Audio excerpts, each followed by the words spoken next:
Namaskar. Welcome to another edition of Navimash podcast. So today we are back with our favorite guest, surprise guest, Mr. Academic Man. How are you?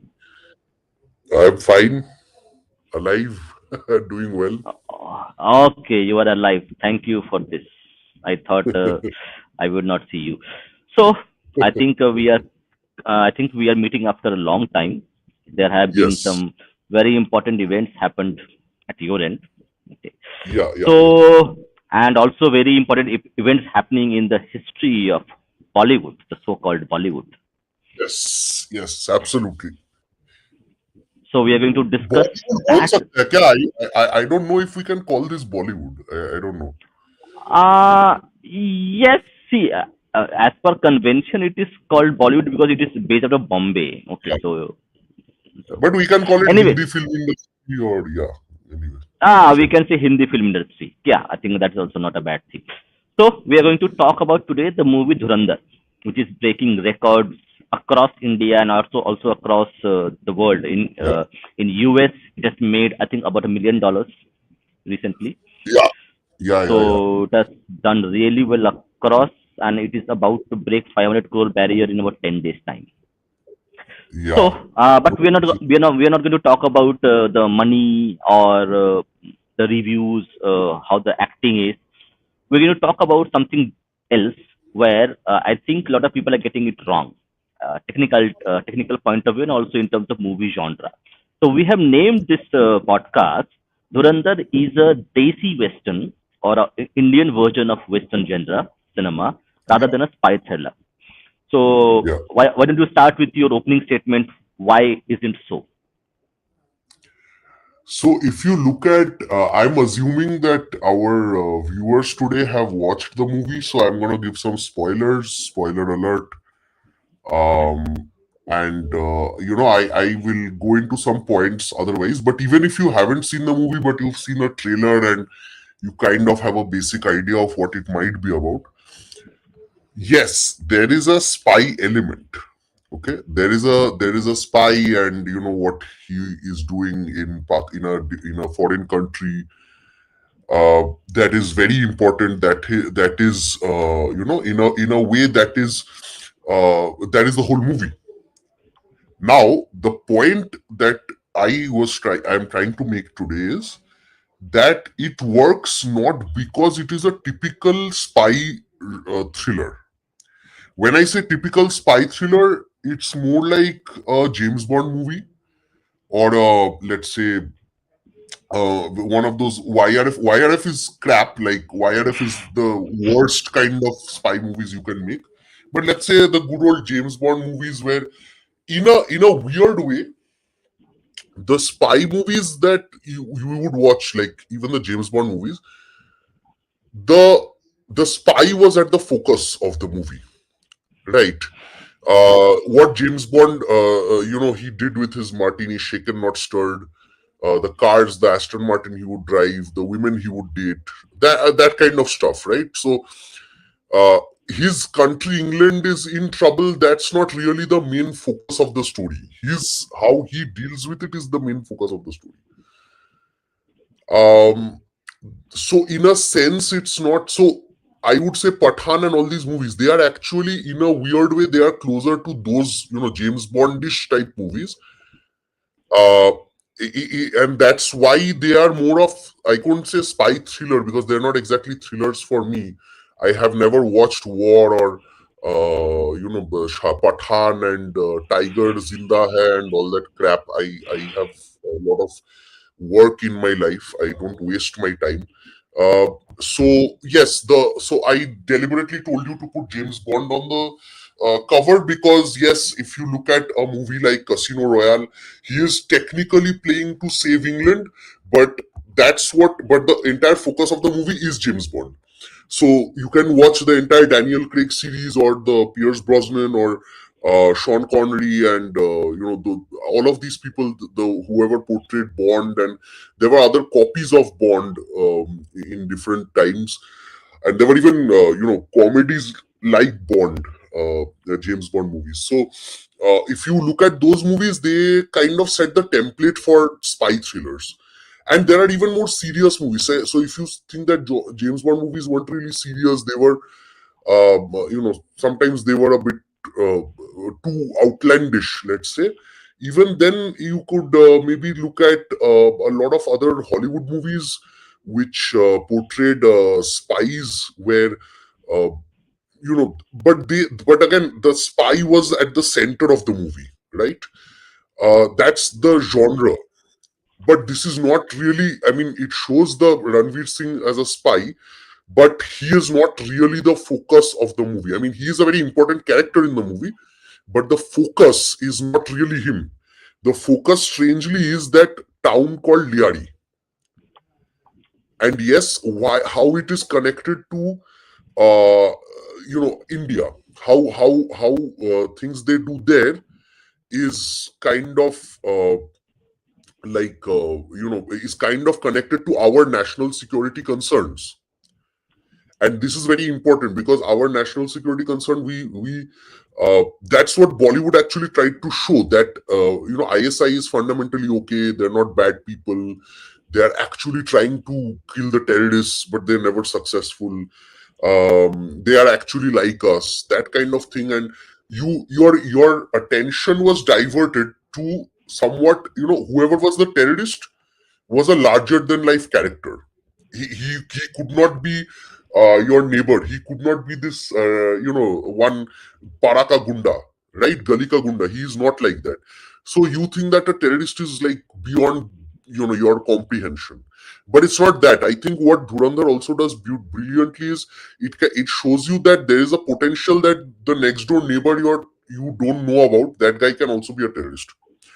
uh, the gunda that you think is relatively harmless, because there is a tendency to kind of dissociate the criminals from the terrorists, right? So, in a way, Aditya Dhar actually shows in a very interesting manner how a criminal becomes a terrorist. So, Akshay Khanna, if you look at it, he was actually a kind of like a local gunda, but he was, the ISI recruited him and made him into a terror sympathizer, or a guy who supported terror across the border. So if you think about it, these are very interesting facets of this whole thing, where it's not really a spy thriller per se. It is largely one could even call it a western. Why I call it a western is the Liari town, which if you watch the movie even once, is, I guess, engraved in your head, where it's not your typical nice Pune, Mumbai. CSK keeps traveling to these places and gets like, he says, this is California, this is this anyway. So it's not like that. It's like a very desolate kind of dirty town, where violence can happen in any corner. Like, you can just be walking and you see a man dying, being killed or something like that. So that is a very typical Western movie trope, if you look at it. Like, if you look at Clint Eastwood's Good, Bad, Ugly, if you look at The Quick and the Dead, if you look at even the Western style genre movies which even were produced here in India, like Sholay, right? These towns are kind of, these are not the typical metropolis kind of situation, where there are nice high rise buildings and things. It's a town, but it's not really developed, right? Any random guy can be a criminal here. Nobody is safe per se. And in that sense, if you look at it, it's very it kind of shows how these the you're invested in the characters very importantly.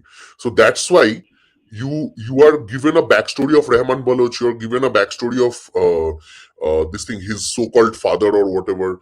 You are given a backstory of even Sanjay Dutt's character, right? You are also given a bit of a backstory about the politician whose daughter Ranveer kind of marries. So in that sense, you are also invested in the characters in a very weird way. Okay. Um, that is a very Western style thing. So if you watch a movie like The Quick and the Dead, you are also invested in the characters. If you watch Sholay, you are invested in, yes, they don't show Gabbar Singh's backstory, but you kind of see the world where Gabbar Singh is coming around, right? So in that sense, it shows beautifully how the gundas, the mawalis who are doing these kind of acts, how where they are coming up from, and how because they are coming up from this kind of area that they are so open to doing violence that the ISI and all can easily recruit these guys. It doesn't take a very it doesn't take very long for the ISI and all these people to recruit them. So that is also a very interesting facet if you look at what they showed, that uh, they actually got into that whole thing, that where the where somebody like Daud is always portrayed in many movies, even as even movies that are so called against him, quote unquote, he was always portrayed as a gunda. But Dhurandhar shows the kind of slippery slope, मतलब गुंडा से terrorist का जो slippery slope है, the transformation, the how even a so called goonda who is very charismatic and whatever, he ultimately can become the reason that thousands of people are dying in India.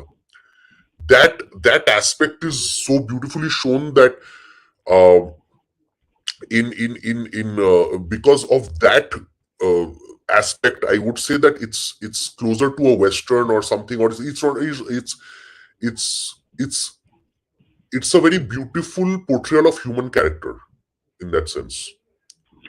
One more thing I would like to add. Okay, Yeah. like if the audience has watched any Western movies, correct? So the protagonist, the hero, okay, the so-called, the camera would be like behind the hero or the protagonist, and he would, before he enters the town or the in a Western country, there would be a one a town which is isolated, Yes. and Yes. Yes. the and that is happens in almost every Western genre movie produced in the Hollywood Yes. in those days. You'll see the hero standing, the camera is behind, and he will look at the town's name or the Yes. landscape. Lyari town, हाँ, Okay, यहाँ पे भी है Lyari town को. exactly the same thing happens when you watch the movie. That Ranveer would Yes. just see, and the town would be mentioned there, the town, and he enters it. Yes. So, Yeah. so when we are saying, when MS is saying that it feels, it gives a vibe of a Western, a Desi Western, we are coming from that perspective. Go on, please. Yeah. This also, if you watch Akira Kurosawa's few movies like Sanjuro, where the samurai comes into this disorderly town full of gangsters everywhere. Like every gangster is trying to kill each other, and there's no order, there's no law and order. It's the whole, that is the whole stick. If you look at what happens to Ranveer in like the first 10 minutes of the movie, it is complete chaos. He, like, you know what happens, right? So he is attacked, he's beaten up, anything can happen to him. And that is the whole vibe of the thing, that look at what the reality of Pakistan is. Okay.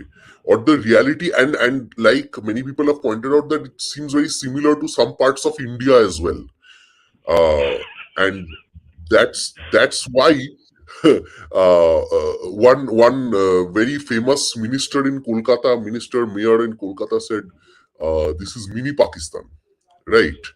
Uh, and that's what we see. That it's totally the reason he's calling a particular area in Calcutta mini Pakistan is because it is Pakistan's basic reality is this. The urbanized areas of Pakistan are basically like this, if you think about it. Yes, there are some very, like, he even shows a nice nightclub and all that, but that is like a very uh, tiny part of the Pakistani reality. Same would go for Dhaka or something. If you go to Dhaka and other parts are, outside of the main city, outside Gulshan and all these places, you would see the basically the same thing as Liari town. It's Liari town can be like a representation of a mini Pakistan. And that is why it works. That's my whole point. Like, that is why it seems like a western where one guy, of course, we know his identity as the audience, that he is an Indian spy, right? But they don't know. They think he is just a random Baloch fighter who has come here to kind of work. So in that sense, he slowly ticks off one gunda after another. He takes one guy, he defeats him. He uses that guy to defeat another guy. He's going to now go on a bigger scale. Then he uses the SP Aslam to kind of take care of this guy. So he is taking out one after the others to establish himself as the king. Now, if you think about it, that is also kind of what Sholay did. Sholay's the magic of Sholay was that the guy who was the police inspector, they cut his arms off and sent him home, and he couldn't do anything. But then he got two hardened criminals who are charming, obviously, and they took out the main criminal, right, the Gabbar Singh. So that's a very simplistic version of what's happening in Dhurandhar. Dhurandhar is obviously way more complex. There are many aspects, and like I said, it's the relatability of the audience is because of the larger than life image of the characters, of the gundas. There are two types of larger than life villains, right? So you could have a Bond villain like Spectre or Doctor No or Doctor some those characters like the guy in Casino Royale and all these movies. You could have one of those characters who are like a scientist who's gone crazy, or you could have a person who's basically so filthy rich he's like Elon Musk, but he's even much more evil and stuff. So that kind of thing. In that aspect is not here. You don't have very larger than life characters in that sense. All the people you see can be your next door neighbor if you're unlucky, right? So that's what they showed, that Rahman Baloch and all these people, they are approachable people also. You can probably see them walking on the street near you, but they are the danger that they embody. I think what the real message behind the movie is actually something that a lot of people haven't discussed, is that there is always danger when you bring these criminal elements into an organized terror network. Criminality and terror are linked. These were always so in a movie like Rais, right? In Rais, they glorify the criminal and cut him off from the terrorist. It's a very well thought out plan. Even though he was involved in the Mumbai blasts and everything, he's fundamentally he's a good guy. If you go to him for help in the middle of the night, if you need an ambulance, he'll get an ambulance for you.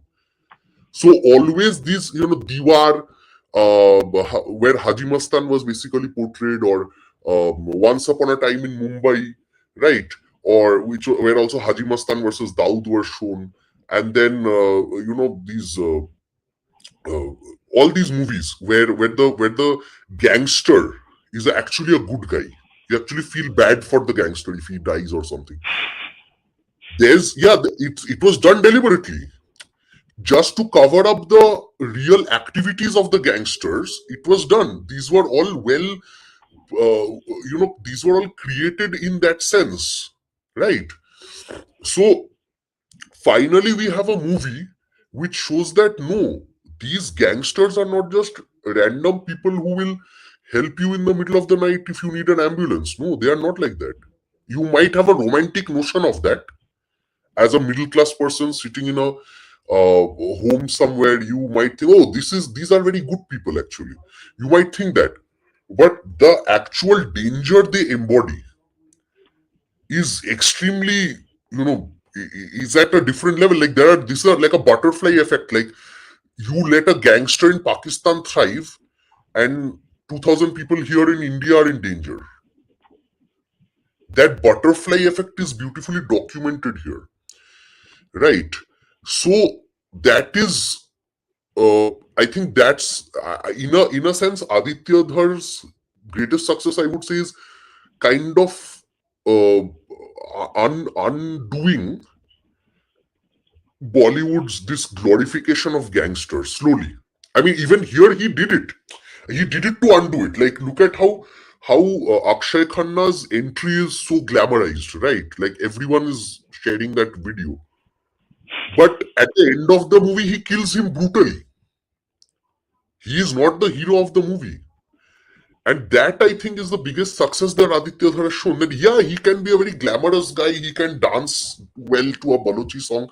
He has great screen presence. He's awesome. But he's not a good guy.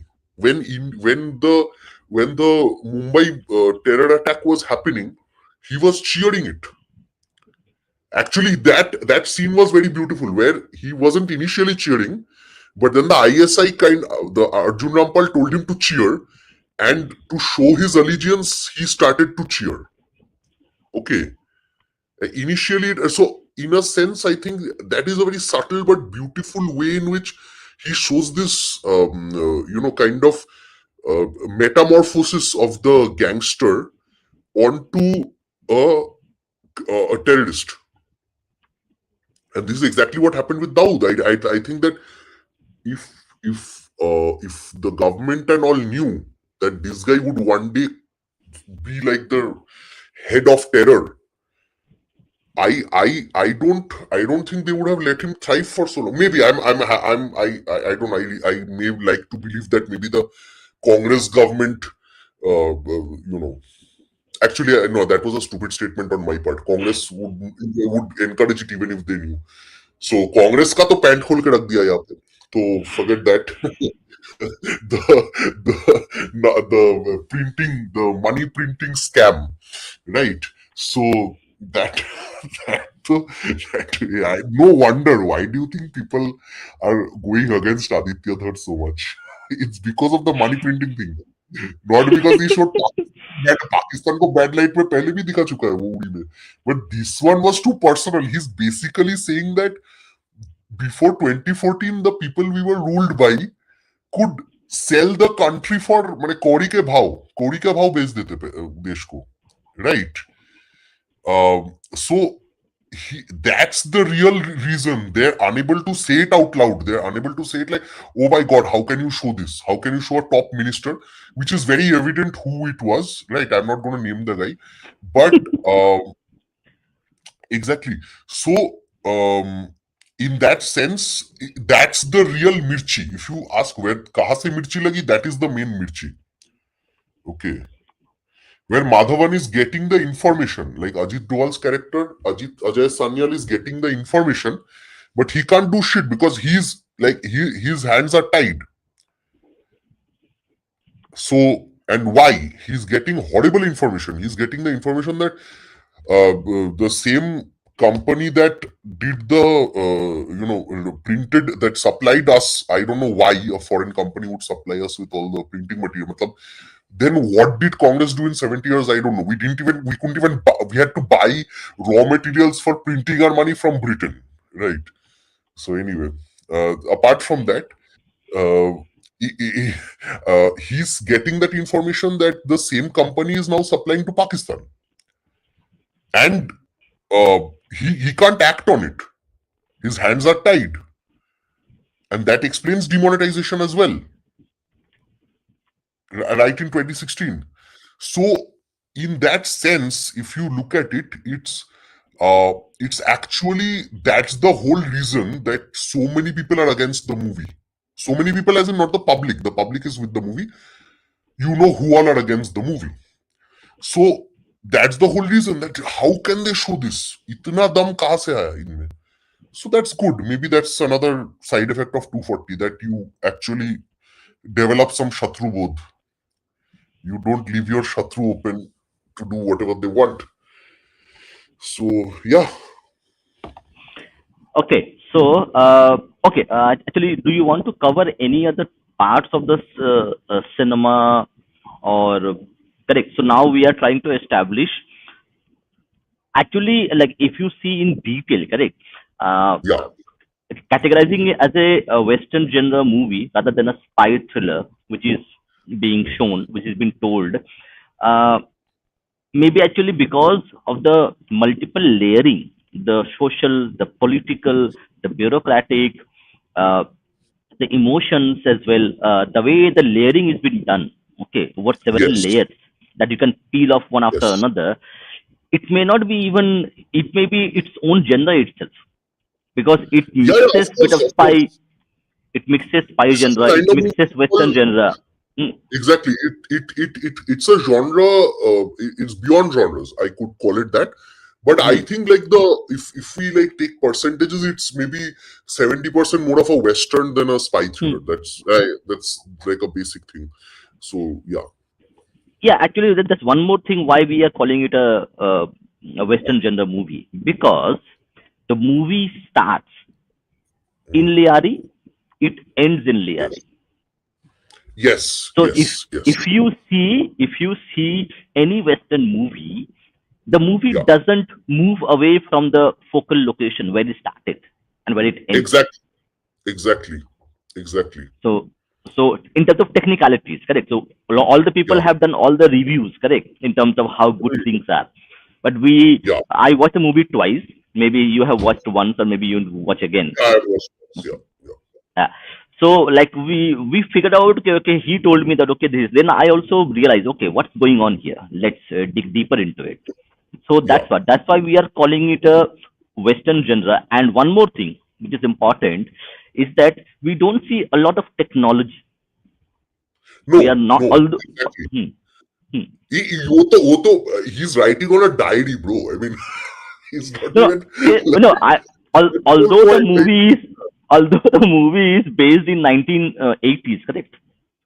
no, no, no. It is. Ye wala, Dhurandhar, it has mobile phones. It's like 2013 or something. No, no, no, no. 20, I think no, no. I think 2002, correct? 2002. yeah, but Like, the blast is happening. The terror attack is in 2008.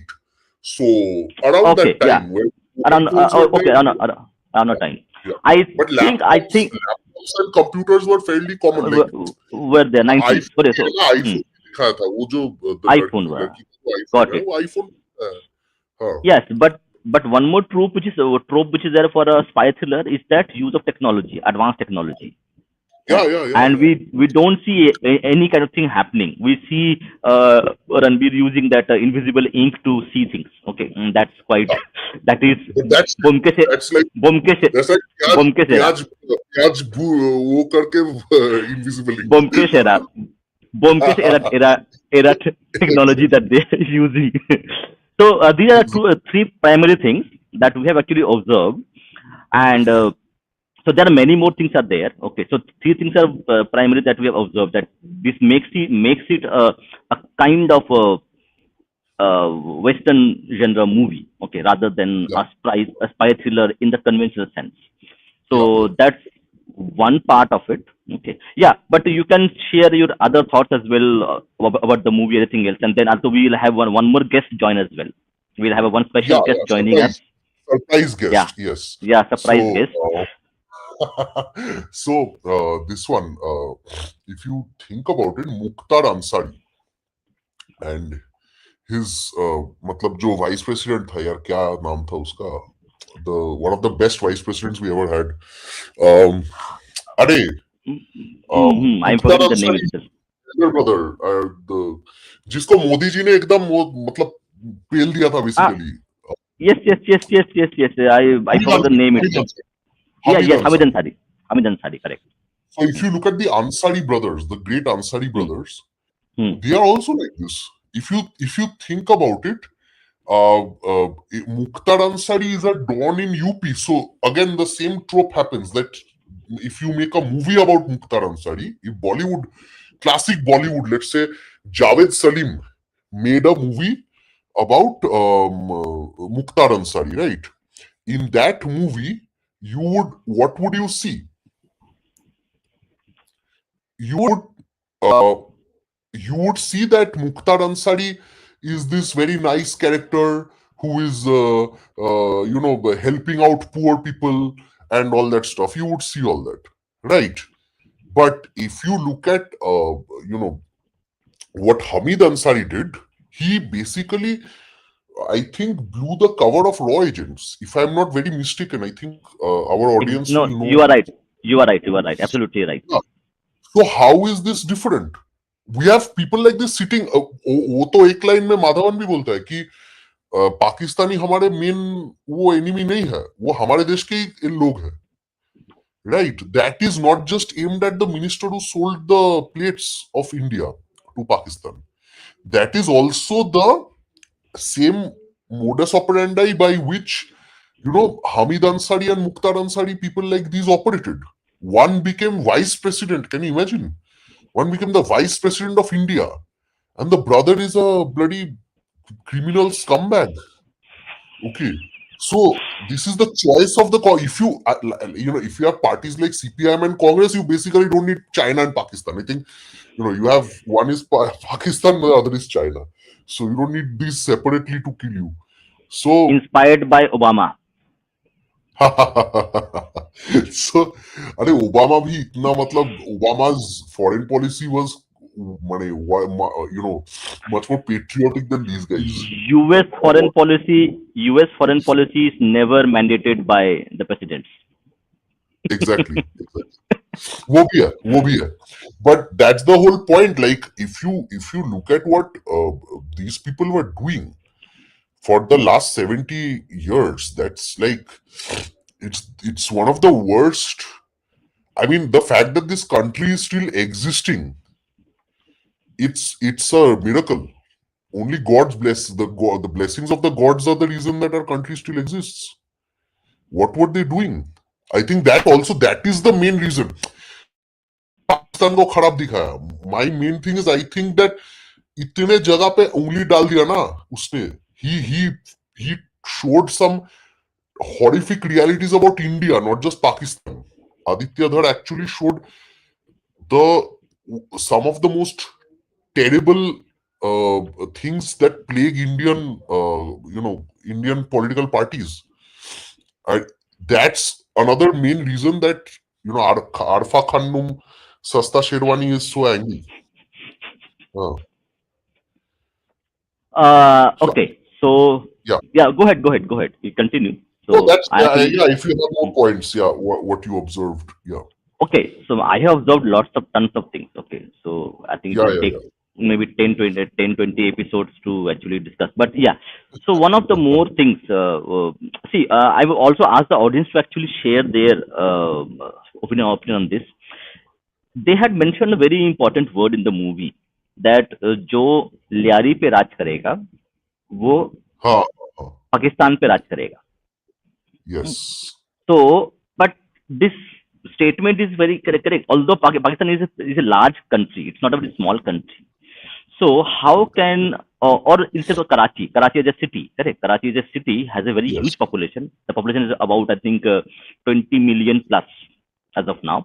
Maybe to 23 or to 24 million or something more. But like if you add the other people who are there illegally, it would easily go into 225 million territory as a Yeah, city, as an urban area.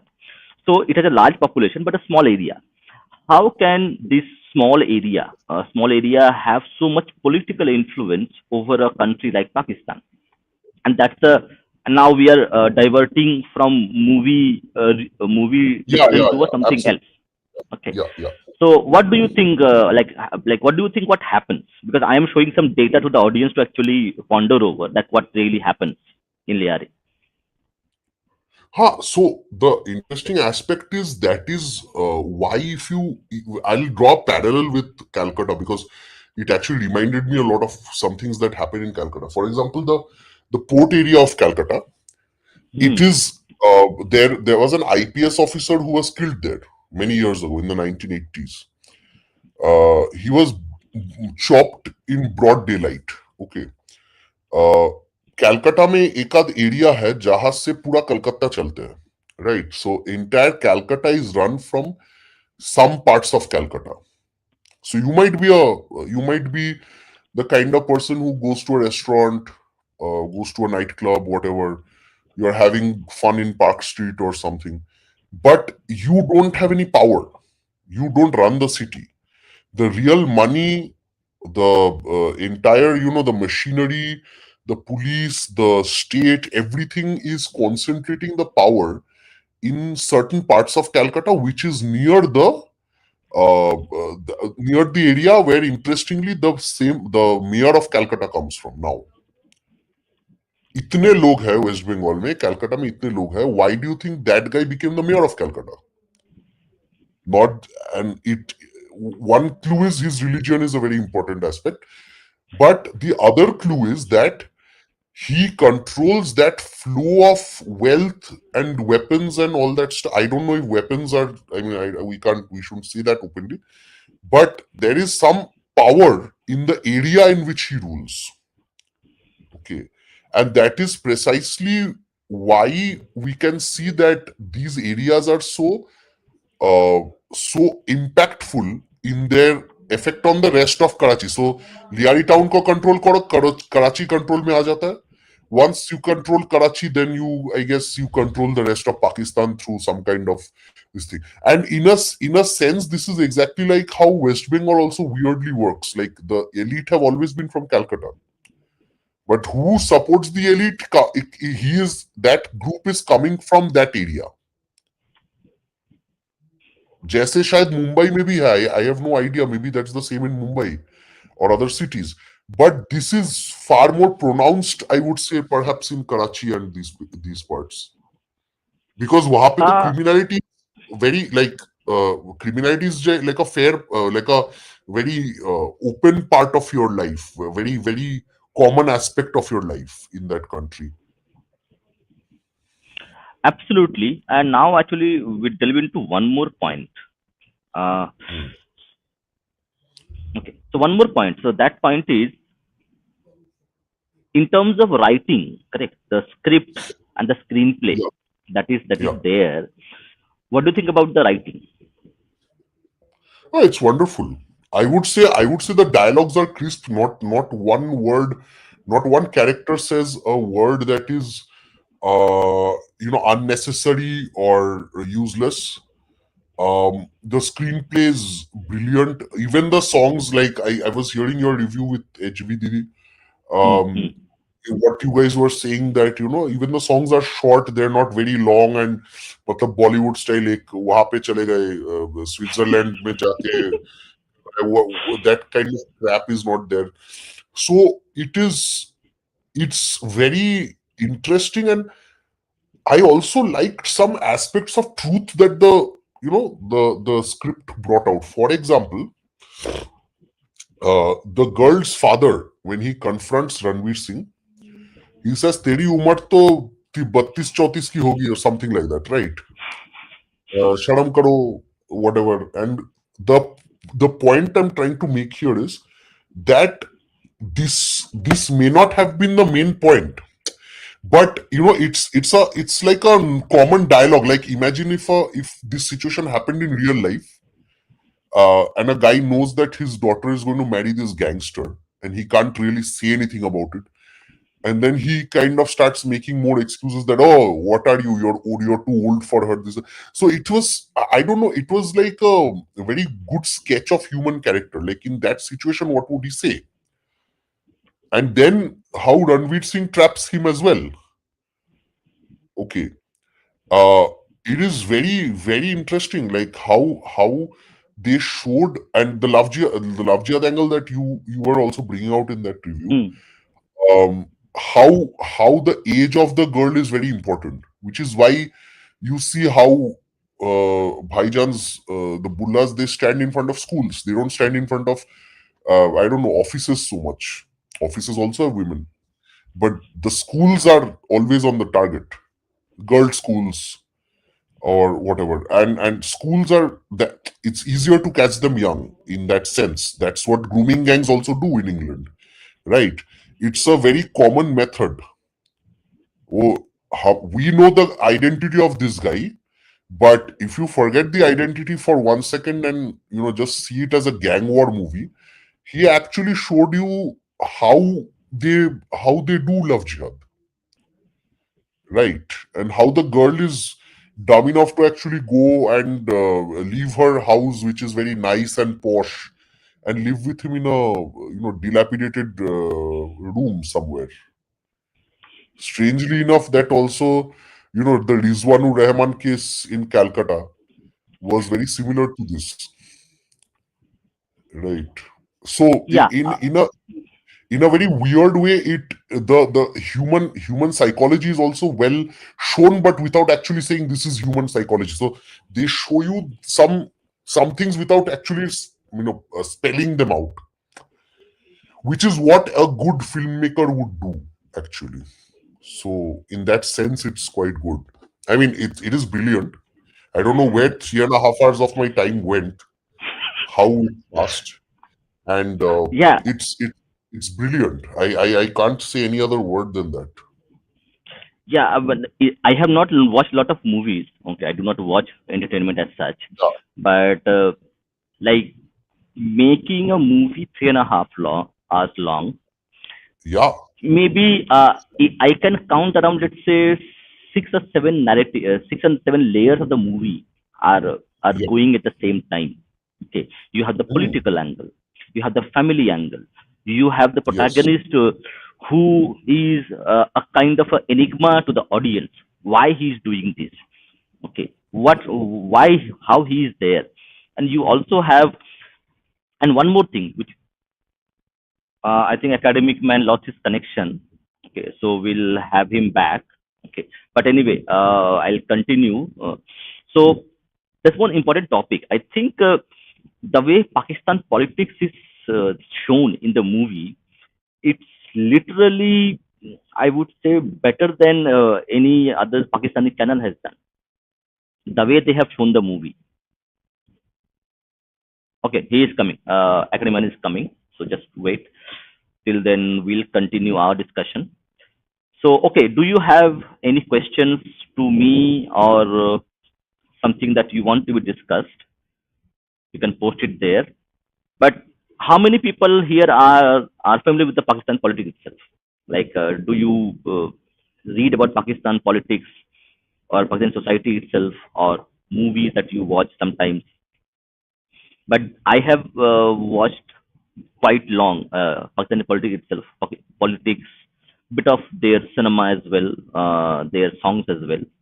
So the way it is shown in the movie is quite brilliant. Like the way they have covered the internal rift between the MQM, the Muttahida Qawmi Movement Party, the party which is based in Karachi, and the Sindhi party, correct? The PPP, the and how the contest actually works, and how both of these two parties have used Liari as a kind of a battlefield, political battlefield, run over bloods of people. Okay, Nikhil has is he's an ex, and he's okay. I saw the movie yesterday, know a bit politics, but did not know all these complexities of Karachi politics. Absolutely, absolutely. Like you have joined little bit late. If you can go to little bit on the back, I have actually shown the Liari town. We have a document I have shown to the audience where actually details the Liari town, the politics, and the other things. So you can maybe watch that.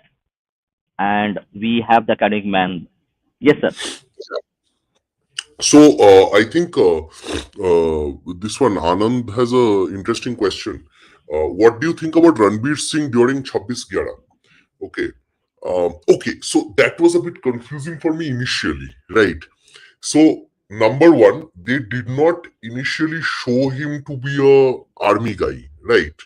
I mean, we knew he is linked to us in some way, to Indian Army or something, or Indian National Intelligence or something like that. But I thought he may be one of the like Taliban's. Like, I'll be very honest. Like, I thought Taliban का किसी बंदे को train करके और बलोची किसी को train करके they sent them back to Karachi. So I did not think that he is actually an Indian citizen who is who has gone there. Okay, because that's what I knew about unknown gunmen. Okay, कि unknown gunmen sometimes they are not even Indians. They are sometimes they are Pakistanis only or something, and they have some problems, so they are used in that sense. And also I thought, like, he's supposed to be a criminal or something maybe. So when he got very badly affected by the 26/11 attack, right? That surprised me for a few seconds, and then I realized, okay, then he is a proper spy. So this is the thing. Like, I did not expect him to be I did not expect him to be a proper Indian like us. Okay. I thought that he was probably a Balochi, and he portrayed the Baloch thing really well. Matlab, when the guy betrays Balochistan, he is very visibly angry, right? Uh, and when he was hanged, like his parents were hanged or something. His dad was hanged. I thought कि मतलब बलूचिस्तान का ही कोई होगा, मतलब the way they treat Balochis, that is the whole thing that Ranveer was supposed to avenge. कि वो बलूचिस्तान का ही कोई है. He's doing that. Then we later see that his name is Jaskirat Singh Rangi at the end of the movie, right? CSK said he's coming. He's coming in 5 minutes. Yeah. So anyway, so that actually made a lot of sense in the end for me. Like when they showed that Ajit Doval type character is actually is actually talking to him, opening the mask. He's a criminal. But then I felt, what if this is like Suicide Squad? Like in DC universe, there's a Suicide Squad where they take a criminal, but these are mainly mercenaries. So there's a difference between a random criminal and a mercenary type criminal who you pay money and they do some work for you. So it seems, and this is where they get you invested in Ranveer's actual backstory. Ranveer's, like, why not any criminal, but why he was recruited by the intelligence agencies to infiltrate Pakistan. Why only him? Why not maybe some random guy who's a murderer or something, right? So, and he, like, how that maybe links with him and the death of his parents, right? So all that stuff is going to come in part 2, which is very interesting at this point. Like, because again, I think it was done deliberately, because even if it was a Baloch guy who was avenging his parents or something, it wouldn't have connected with us at that level. Like, I mean, like a Pakistani is going against Pakistan. That's interesting, but it's not the same as an Indian infiltrating Pakistan, right? Where you feel a kind of sense of kinship with the guy as well. So in that sense, that's there. One more important part, actually, which I think you mentioned, the backstory.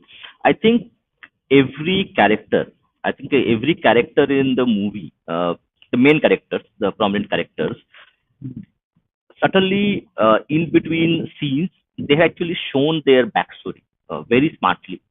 So from SP Aslam to Rahman Dakat to the other rival gangs, all the primary characters are actually shown there. They have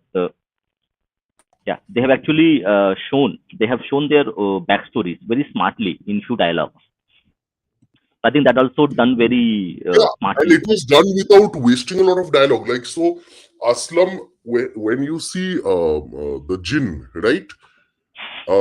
They first show him when they say how Chaudhry Aslam was born, and that's a funny thing. That's okay, but they actually show how he is also a victim of this Pakistani politics and ISI politics, right? They don't allow him to take out the gangs.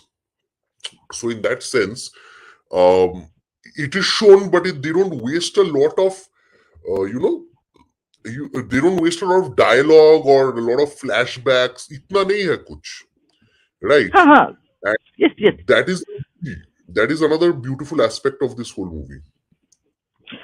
One more aspect which I want to talk about is correct. There was a quite a bit of an adverse reaction from the Balochi people Okay, regarding the portrayal of Balochi people in the movie.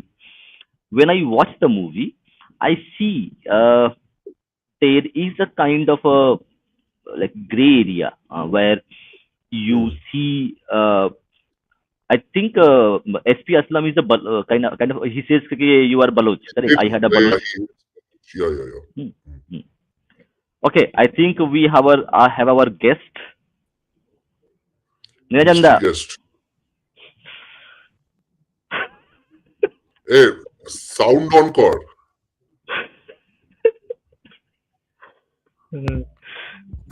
অনেকদিন অভ্যাস।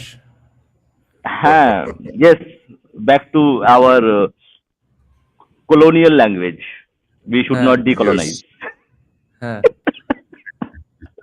Okay, toilet তো নাই। so ট্রেনের toilet তো ডিকলোনাইজ করলে সর্বনাশ হয়ে যাবে। Yes. Absolutely. ওই ট্রেনে okay, করেই লেয়ারি চলে যায়।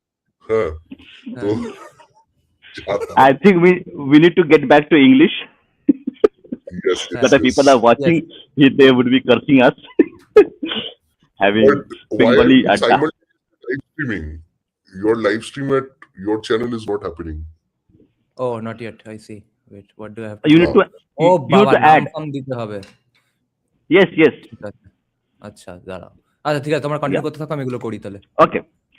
Yeah. So we will have CSK has just watched the movie yesterday, so we will also have its exciting reaction and the music. So we have not talked about the background music on and the 80s music creation, 90s music creation. Hmm, We will talk about. Yeah, so we Yeah. were talking That about the there. Baloch part. The Baloch Absolutely. part. So yeah. like very subtly, they have actually shown the Baloch freedom struggle in a very graceful way, and also they have actually shown that how few Balochi people have actually people from the Baloch tribe have actually sided with the Pakistani state. Absolutely. So so it's a kind of a Absolutely. balance, like they have like people are saying it's a propaganda. It is not propaganda because it shows things the way they are, but not in a overtly way, but in a underwhelming way, where they show symbolic representation of oppression, of will say janasanghar. Okay, that has happened, and they also show kind of betrayal, the politics betrayal, self-interest, family interest, which takes place. So your take on this, MS academic man. क्या बोल रहे हो भाई? Anyway, so in that sense, I think Hmm. that the way they showed that the kids were, being killed and all that, Hmm. and the Baloch issue, how, and this is exactly what any regional movement leaders do. Hmm. Hmm. Even look at the people who are doing regional movements in India. Basically, what are they doing? They are fooling some people in their area, and then getting perks from the other governments. They are doing deals with the governments. Yeah, So enriching ये भी themselves. exactly, and this is a tactic actually. If you think about it, this is a very easy tactic. You get people angry, and then you get the government deals with you, quote unquote deals with you, and you become rich, whereas your people your people are dying in their area or whatever, or in their group. And I think that also has been shown. I don't know what has not been shown. That is the thing. Matlab, even without part two, this part one is enough to just destroy a bunch of narratives that have been circulating for a few decades, right? And that is the beauty, that is the power of good filmmaking, and which is why we had, finally we have a group of people, I would say, even Yami Gautam's group and all these people, right?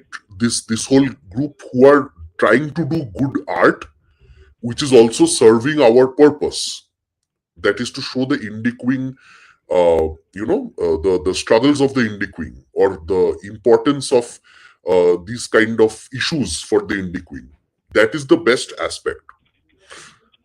And we need good Okay. art. Without good art, you can't have a good message to go across. Your message might be great, but Absolutely. Facts. I mean, Ben Shapiro keeps saying facts are important. Facts are more important than emotions and stuff.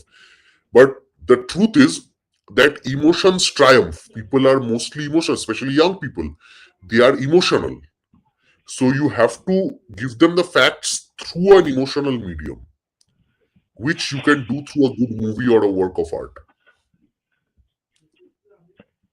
Okay, so I think Rishabh has a question, but Rishabh has not watched the movie, so we'll try to avoid spoil. See, Rishabh, don't worry about spoilers.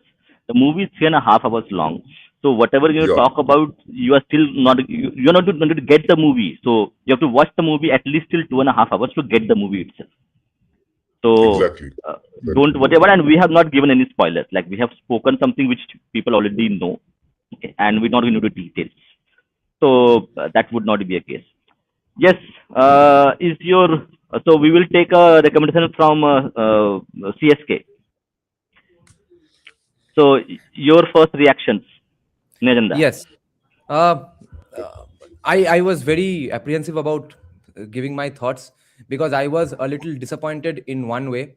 Hmm. Firstly, let me say the good things about the film because that's more important, and because people are so excited about the movie, justifiably so. Technical brilliance is not even a discussion here. Technicality in every field, every department of the craft of the filmmaking process has been on put on steroids. There's no complaint about the background score, the how the background score makes you feel. Again, this is that kind of background score where you won't remember any fixed melody, but you'll remember that it had the perfect impact that the director wanted you to feel. So background score was epic already. People I think this is for the first time that in the mainstream there's a ongoing discussion about the background score of a movie. There have been many movies which let's say deserved this kind of a discussion about its background score, but those movies had many other awesome things, or those movies did not have any awesome things, so people didn't really watch such a movie. This is where everything has kind of come together to make sense and to attract people towards and make people focus towards the background score. Even Ajit Bharti was talking about the background score. I was astonished. So impact of the songs arrangement wise, my god, the arrangements, the innovativeness in the arrangement is the exact kind of stuff that would get rejected if I pitch these things to my Tollywood producers and clients. Okay, now they won't. They will say that okay, this is now this has been done in Dhurandhar. Dhurandhar Now cutting it's now. okay for you. Dhurandhar cutting. Right. Dhurandhar cutting গান কাল সকালে বানিয়ে দাও 500 টাকা দিচ্ছি তো এবার now that it has been sanctioned by the industry giants, now it's okay for me to do these arrangements. Thank fucking god, because I could not up until these months. Now camera work is incredible. The coloring is again similar to Article 370 and Uri. Acting, I thought Ranveer Singh, I did not know Ranveer Singh cannot act. I have heard many people say this, but I really felt it that he cannot act that strongly, especially because of the things I have been seeing recently. Just after coming back from Pune, I finally watched Chava. Then I rewatched Uri as well. So Ranveer Singh's acting is definitely hitting my eyes, is striking my eyes. It's an eyesore. And because let's say compare this to Vicky Kaushal's scenes in Chava, Vicky Kaushal's scenes in Uri, wherever he was trying to portray anger, a certain frustration of seeing so many anti-nationalists around him, that anger traveled through the screens up to your heart. Ranveer Singh doesn't. Ranveer Singh can pretend to be angry. He cannot make you feel angry, I think. Sanjay Dutt's acting as well. I thought, okay, bearded Sanjay Dutt, what can go wrong? He always sets so many movies on fire just because of having a good beard and walking in a cool way. Here, somehow, he also fell short of his acting chops. Uh, his acting problem, I think, was a bit of a direction issue. So I'm getting all the technicalities aside, first of all, which are really awesome. What else? Dialogue was, yes, great. The best thing about the movie was, of course, best action not action choreography wasn't best. It was very realistic, but the amount of gratuitous violence that has been shown, the accuracy of the injuries, that really impressed me, because I love that kind of stuff, and that kind of stuff is never really usually allowed by the censor board of India. So I don't know if Aditya Dhar managed to pass all these through the censor board because he has connections with the government. He's in the good books of the government. Otherwise, I don't BJP see agent. BJP agent. how censor board passes this stuff. I'm really thankful to the censor board for passing this stuff, of course, especially the brain smashing away, the brain just particularly getting cut away because of the signboard, all of, and the thumbs getting chopped off, so brilliant, so accurately portrayed. Those kinds of things make you feel. Now, why I was mainly disappointed is because I think it was the fault of commies. um, the kind of hatred I saw against the movie from commies, I was under the impression that it has made some significant narrative push, narrative change. People are getting to talking. It has pushed a certain discourse. I could not find any of that. This is just a plain and simple action movie, which is why it's historical in a different way. This is not historical in the way that commies made it out to seem like. At least I was convinced that it is that way, that it has made some significant narrative change. Its genius lies in the fact that it's casually, very dedicatedly, very unapologetically a casual action movie, where the usual tropes of Indian casual action movies are not used, where the Hindu priest will always be a pakhandi baba, a hardworking poor Muslim man, and a very polite, soft-spoken, polished church priest. And there's blame to be shared on both sides. There are good people in Pakistan as well. Those kinds of cliched tropes have not been used. The only trope here is that Pakistan hai, suar ka bachcha hai. That's the baseline operation that Aditya Dhar has made the movie from, which is the most historic part about this. That it's just an action movie, but it's casually portraying that, yeah, Pakistan sucks. What's there even to discuss? Because when those things are shown, that Hindu pakhandi baba, hardworking Muslim chacha, and polished church priest, etc., there in those portrayals, there's no nuance anyway. Because they are, after all, they have the excuse that it's just a commercial action cinema. If you want nuance, watch a documentary. So that's the same argument we'll have to be satisfied here as well, that it's just a casual action movie where Pakistan is an asshole. There's nothing else to look for, any other nuance to look for. So when I'm in the movie theater now, watching, I'm waiting that, okay, now here might be the significant narrative push that begins. Okay, now it might begin. I was getting more pissed off with commies, that why were you even making a fuss about this movie? What did this movie take away from your lives? Kantara chapter 1 has done much more damage to your narrative. So I don't know, commie film critics are bigger idiots these days or what? Because we are definitely going to the golden age of... इसलिए तुमको time पे join करना पड़ेगा. क्यों है कि मैंने explain किया. What I said is that it is not that Pakistan is shown in negative light that इनका गांड जल रहा है. Okay. It is that they showed two things. One is that our own ministers sold our plates and some things to Pakistan. So you understand, right? So it's basically a movie against Congress. If you think really hard, it's a movie against Congress. It's not really a movie against Pakistan, right? And the kind of criminal to mafia don transition. So it, without actually naming people, it's actually telling you a lot of things. But the things that make you really angry about it is the Congress party, not Pakistan. मतलब पाकिस्तान ऐसा ही है, we know. Like if you saw the kind of documentaries and even some, Vice and all these people, they do videos on Pakistan and stuff, right? So I've seen that. So if you have some basic idea of what Pakistan looks like, this is not like a huge surprise. What they actually showed was a minister selling our plates, our money plates to Pakistan. And we can guess who that guy was. That is why the ecosystem was deployed at such a level. उन्होंने phone करके बोला है, भाई इतना पैसा दिया इतने साल, अभी जाओ पे लो फिल्म को. They didn't realize that is by actually I think the one time, this is again, I'm going to agree with Pratik Borade on this, because Pratik Borade made a separate video on this, which is what attracted my attention, that why are they so angry out of nowhere? It's because they showed that scene where the minister is dealing with Pakistanis in Dubai, and they're giving our, very important stuff to Pakistanis. And they showed that whole operation, basically how it happens, who does it, and how the money is transferred to India, the fake currency thing. And it also justifies demonetization. So these two things are the main reason that they are angry. They are not angry because Pakistan was showed in bad light. वो तो उड़ी में भी क्या, वो तो मतलब आजकल हर फिल्म में पाकिस्तान की गाली देता है. That's not, It's not a new Hmm. thing. Yeah. So I agree with you. I agree with you. With whom? Rishabh With or what myself? you're saying, with what you're saying, that Right. I mean, CSK is saying that why are they so angry? There's nothing Hmm. fundamentally path-breaking about this new narrative that Pakistan funds Yeah. terror. Great, what?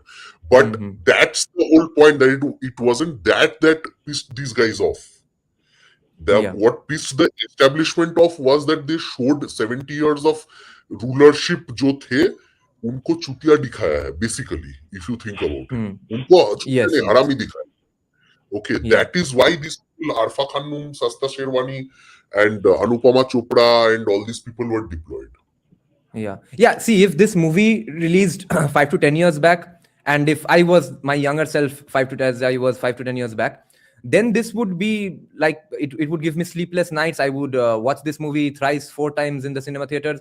And actually, even if this did not come from Aditya Dhar, I would be probably as blown away by this film as I would have if it was just another movie. My main problem with this movie is that this is not Uri.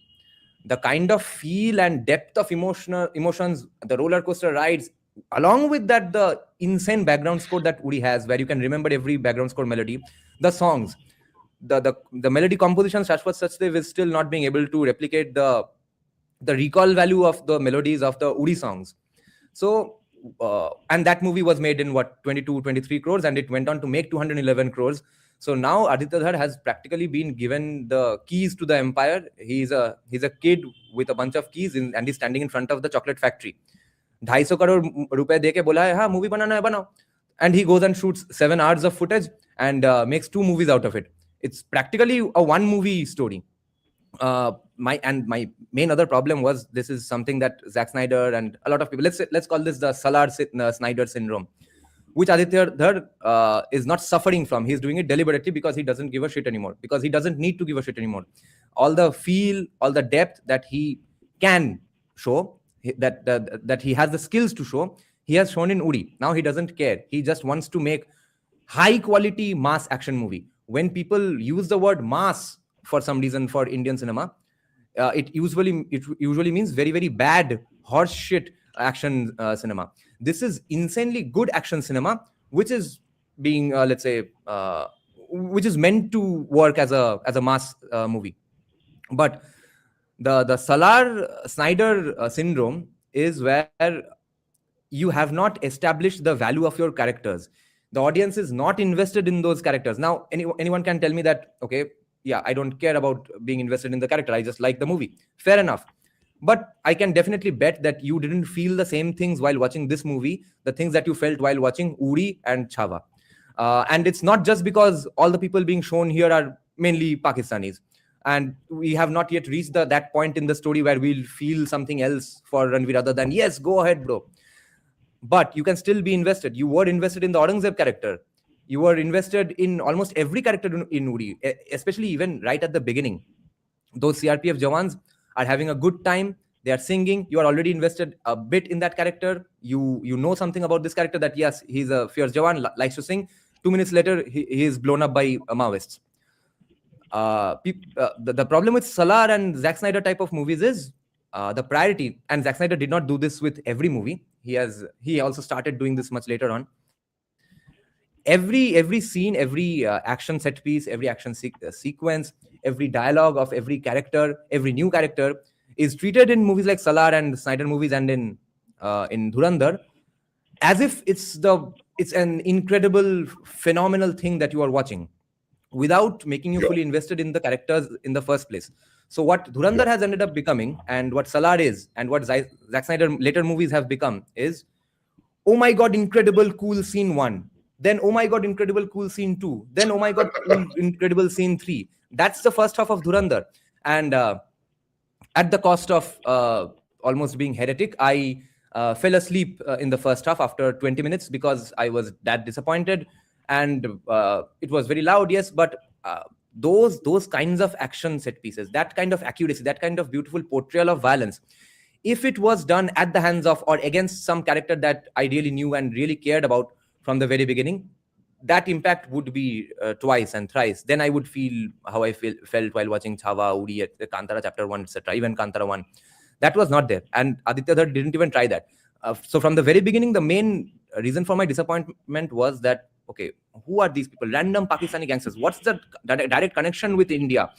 Why do I care if he gets beaten up or says one cool dialogue? But everything is slow motion and dramatized. Oh my god, an insane thing happened. Okay, 5 minutes later, another insane thing is happening with another character about whom I didn't know much. Second half was a bit more fun, so I got practically Dune 1 vibes from this movie as well. That everything has been set up and left for part 2. Part 1 is not what commies are making it out to be. Yes, they have a lot to lose, I guess. Even these small narrative victories, but movies like Kantara Chapter 1 are doing much more damage to their narrative. But seriously, they have made this movie a hit. It's not a hit on its own. Commies shouting about it has definitely excited more people about this movie. Okay, You don't I like will. what? No, I mean, Neerajan, you are too. No. Okay, let me actually give a counter to Nirajanda. Okay, uh, first of all, like this movie is made for a specific audience, okay, which is a pan India Hindi speaking audience generally, not Yeah. your BBK commie guy who is eating beef.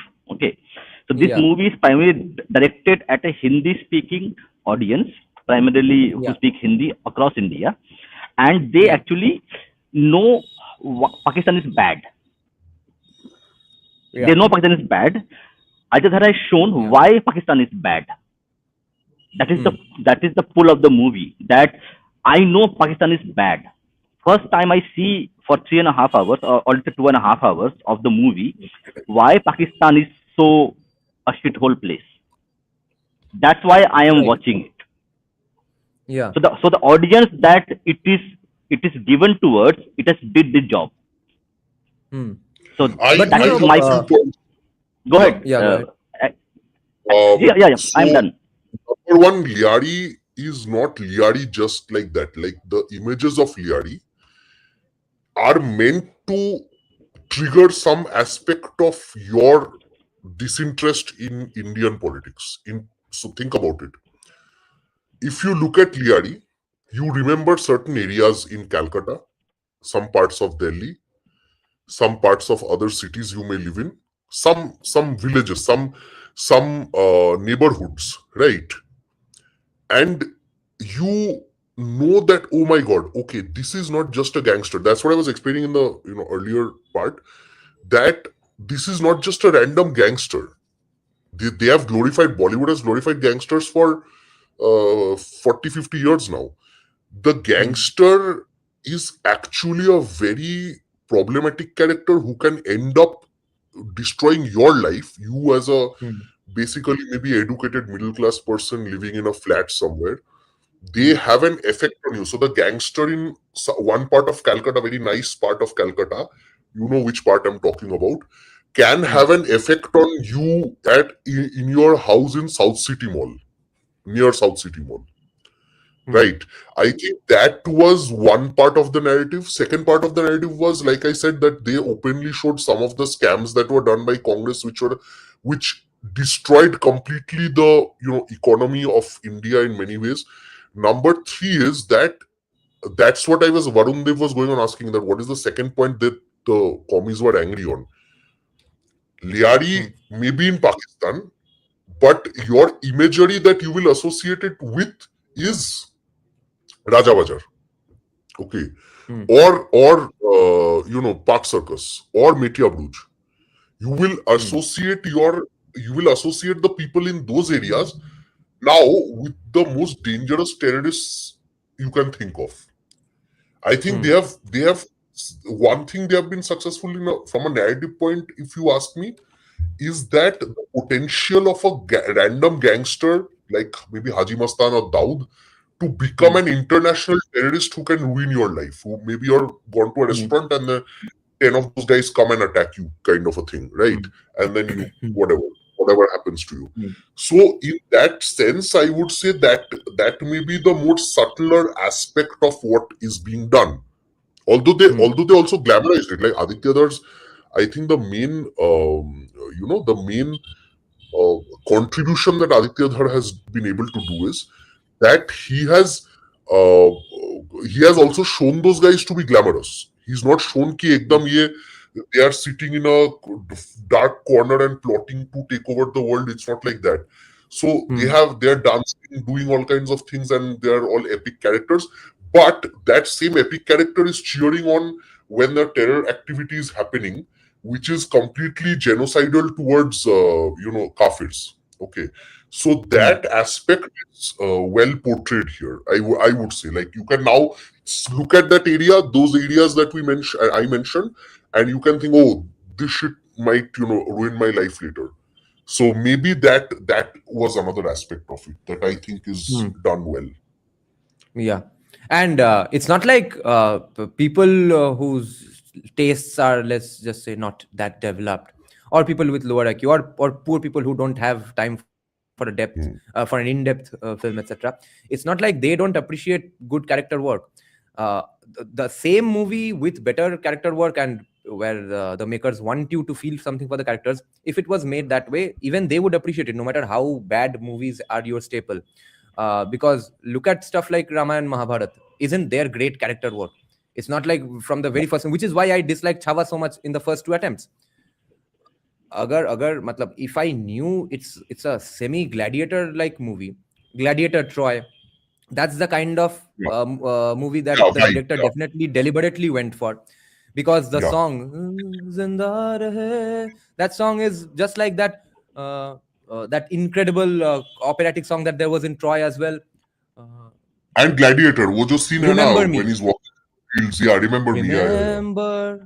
Remember the song in Troy, and in Gladiator, to that Lisa Gerard woman. Gladiator practically sits on the shoulders of Hans Zimmer only. So Yeah. Chava almost achieves that, if only they cut down all the action scenes by 5-10 minutes. But the first 15 minutes is just Sambhaji getting angry. Vicky Kaushal, every scene doing just So for the first 15 minutes, I don't want I want to know who are you and why are you so about it. Without that, you cannot fully feel invested for the character. And no matter how much you know about the person, you have to know about that character inside the movie. When you are embedded in that environment of the movie, in that atmosphere of the movie, there you will always need good character work, which there is in Mahabharata, Ramayana. And no wonder they survive for centuries and millennia. The action comes later. No, another aspect that I wanted to bring your notice to was, so the Bengal Files, Kashmir Files format, I think, is not as effective as we thought it would be. Like, for example, the Kashmir Files, it was very effective. It was very well made, I would say, and it was good. But I think that beyond the point, it may have become repetitive for people, right? It may have shown that okay, so this is happening, this is bad, I get it. Again, it's happening, it's bad, it's happening in Kashmir, Ralif Galif Chalif. Again, Calcutta mein Ralif Galif Chalif. Again, in some other part, Ralif Galif Chalif. Same thing, right? I think Aditya Dhar realized the another thing that Aditya Dhar brings to the indie queen is that you can have a movie, basically a horror movie, which I still haven't watched because I'm scared of ghosts, on Netflix, on a platform named Netflix, and then you can connect it to the Kashmiri Pandit genocide. You can have a action film, but basically connected to the terror activities against India. That is the main point. That is the main achievement of the film, and which is why it's an absolutely, definitely historic film. It's not a random action film. It's a definitely historic film. It's just not Uri. That's my only complaint. Yeah. No, of course. I mean, see, Uri was again more in your face. Uri was about how Indian army avenged a terror act, right? It was that, but it was really well made and everything. I think what Aditya Dhar realizes, I can make 10 movies on Indian army taking revenge, but again, it won't be a novelty anymore. What can be a novelty is if I make an action movie or a horror film, which are two of the genres that people still go and watch in the hall, by the way, right? And you will see the Nun. Why is the Nun franchise is still running? Because every time the Nun films Hmm. release, every person goes to watch it, right? Women also watch it. Hmm. So, Hmm. so if you want to capture that audience, the new audience who doesn't care so much about politics, India, Pakistan, Kashmir files, whatever, Yeah. then you gotta capture these people using an action film or this thing. You gotta capture them using a Rahman Balaj doing the dance, and then you show them Hmm. how Indian Congressy politicians betrayed your country, or how Yeah. the Rahman Balaj you are dancing with is actually going and attacking your Mumbai or something. So Yeah. I think that is the beauty of Dhurandhar and what Aditya Dhar is trying to do, as Yeah. opposed to what Vivek Agnihotri, despite all his good research and all, has still been completely he's not been able to pull it off. True. The Yeah. Vaccine Yeah. War, for example, was actually a okay movie, but again, it's like a documentary. But if you tell people, Hmm. let's watch a documentary in the movie hall, nobody's gonna go. That's the whole point. Hmm. Yeah. And this movie, it's very shameful. It needs to be said. Most of the times we are discussing so many things so obvious that we don't say it. Definitely, I know I don't say a lot of things, but this needs to be said that it's very, very shameful that firstly a movie like Uri was not watched, basically boycotted by commies of the country, who have forever complained about the portrayal of women in Indian cinema. And this was the first Indian movie which was a significant hit, I guess, other than Santoshi Mata decades back. Jai Jai Santoshi Mata, where the butt cleavage or the tummy navel of a woman was not the point. There were two strong independent women characters in the film without showing an inch of their skin. Even then it managed to be a hit, and even then commies boycotted that film. It was shameful what happened with Uri in the first place anyway. It's even more shameful that commies picked out this movie to shit upon, as There's a if hill this for them is a to die on. significant narrative. My God, The- I still don't. I mean, what the explanation you gave for their disappointment is definitely possible, but I still can't fathom that this is what they would pick their battle over. I mean, Pakistan is being No, no, shown no. in a This is battle not a like in a battle they casual picked. way. This is not a battle they picked. This is a battle they were told to fight. There's a difference. You see, मतलब I have to ऊपर से disagree आया here कहीं because से। हाँ, your let me appeal to authority here. Your circle is so right wing that you forget that there are people who organically join these movements. So I'm talking about those people, like you always say, no, that the Chinese Communist Party paid people to go to Hok Colorado, but I went to Hok Colorado and I was fucking unpaid. Just like today, I'm unpaid by BJP and people think I'm getting paid by BJP. So I'm talking about all those people, other than the few heads of some news organizations, maybe, who were called up by some family that okay, isko gali de is film ko. What about all the other commies? Why are they so worked about this movie? What the fuck is the fuss about this movie? The people who are not getting paid to do it. So for them, I have this question, and it's very shameful that if they are movie lovers and they are hating this movie for the Pakistan propaganda, let's say anti-Pakistan narrative, propaganda, whatever. I don't see how even anti-Pakistan propaganda is a bad thing. And more importantly, if they really bother about violence that much, they complain about violence. Okay, just because it was so violent, therefore we hate the movie. I still understand. There can be a debate about it. I would, of course, absolutely love such violence, but there's still a legitimate debate to be had because you might just not agree that so much violence should be shown, but they're at least debating on the facts that yes, it is a violent movie. But what is the complaint about about the narrative aspect of the movie? I have no clue, and it's very, very sad and shameful that our film tastes have dropped to these levels. And notice that, yeah, what I was saying 5 minutes back, that we are practically in the golden era of Indian filmmaking. Does anybody disagree here?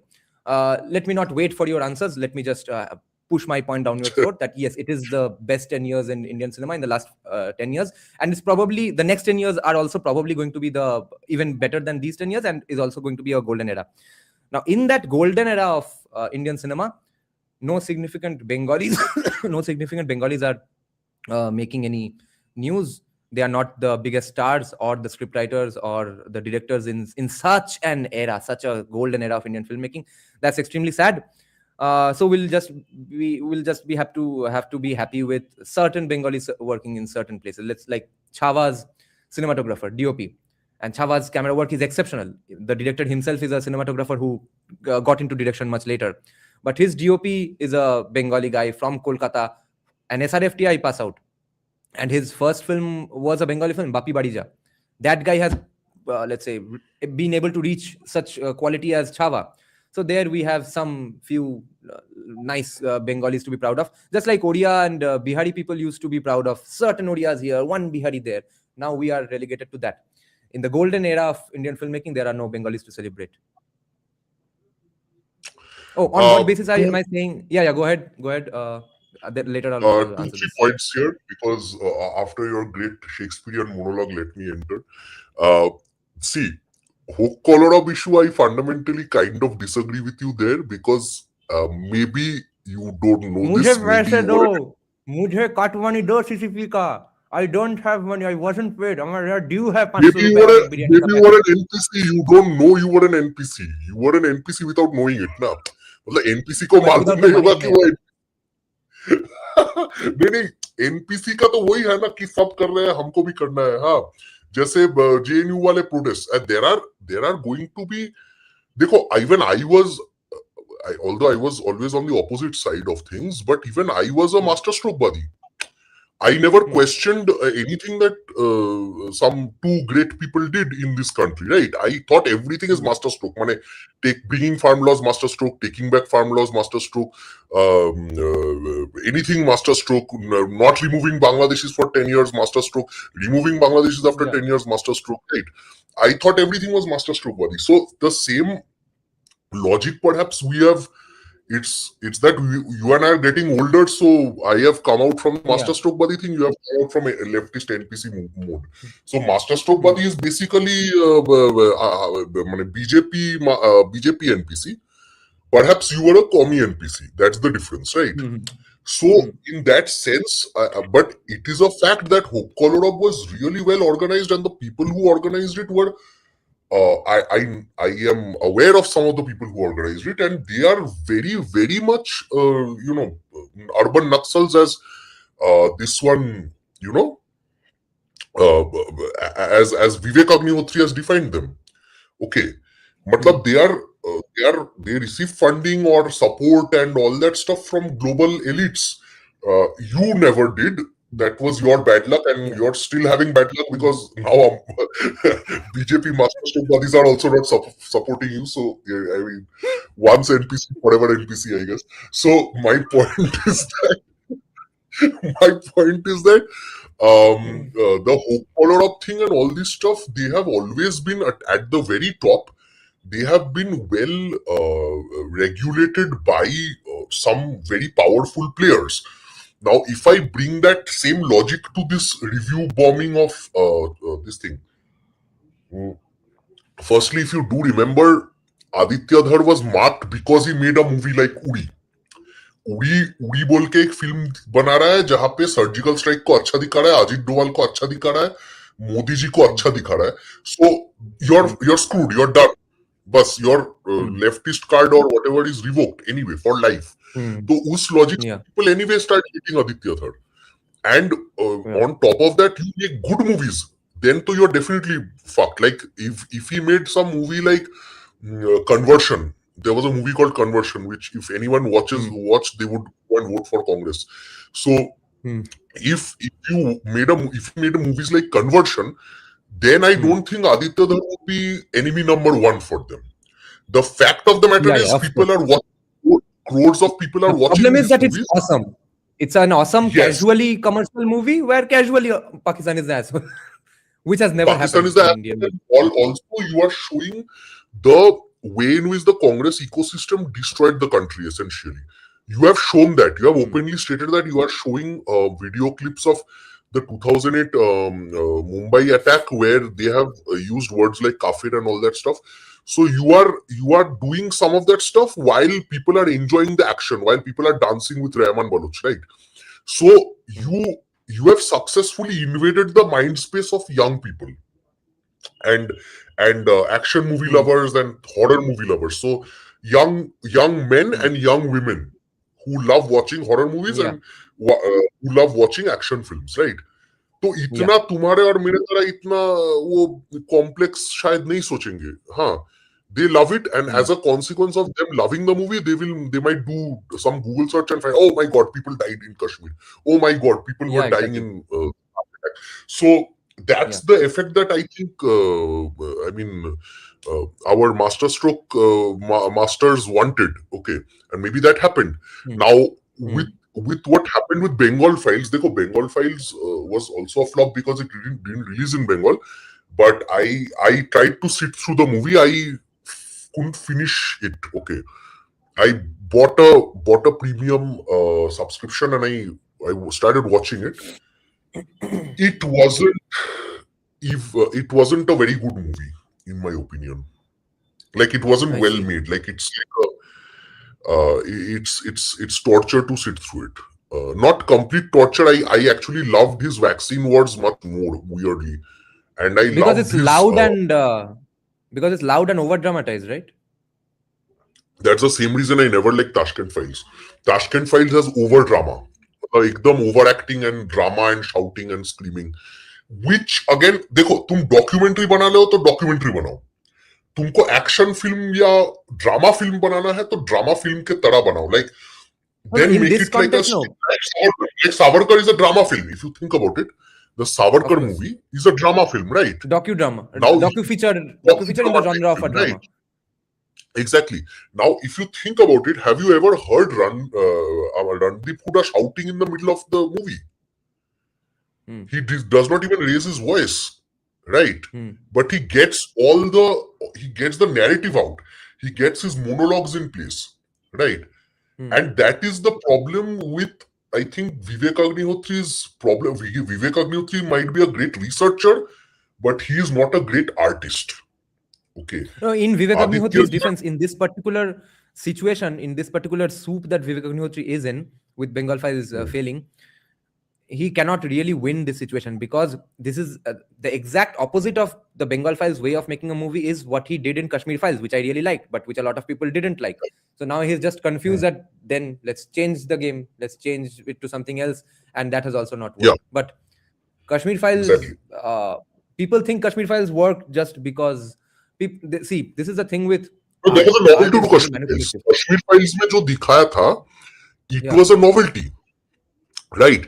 Interestingly, but because Vivek Agnihotri walked, Aditya Dhar is able to run. For example, he showed how they did Ralif Galif Chalif, Allahu Akbar, all that stuff, and then did whatever they had to do. The same can be said for Dhurandhar, where they are doing the exact same tropes. Now we are more used to this, where terrorists are doing namaz and then going and doing whatever. So that aspect was actually a novelty at the time of Kashmir Files and Kerala Story. This was not so much that aspect is again no longer much of a novelty because of Kashmir Files and Kerala Story now. Yeah. Okay. That's why this is not new. When you see, when you remember those scenes where the people are saying the religious slogans and then going and killing people, you're not really, okay, yeah, this happens. That thing was established by Kashmir. That was the newness of Kashmir Files. Remember when it was released? If I am not mistaken, it was released in 2022. Back before that, there weren't enough movies that actually went there, that space, that people saying religious slogans and then killing. That aspect was not really there in movies. It treaded on that thing, but now it's common. Yeah. But let me disagree with on one thing with you and everybody else here. I don't think you disagree with me on this that much. There are degrees to disagreements. Kashmir Files did not work just because it was a novelty. It also worked because it was a very well-made film. But people won't know it that they liked it because it was so well done in all the departments. People might think it was not well made or it was slow, etc. But the impact they are feeling, it is because of those aspects in the filmmaking only. And because art itself is a very manipulative thing, it's supposed to subtly manipulate your way of thinking for those 2-3 hours.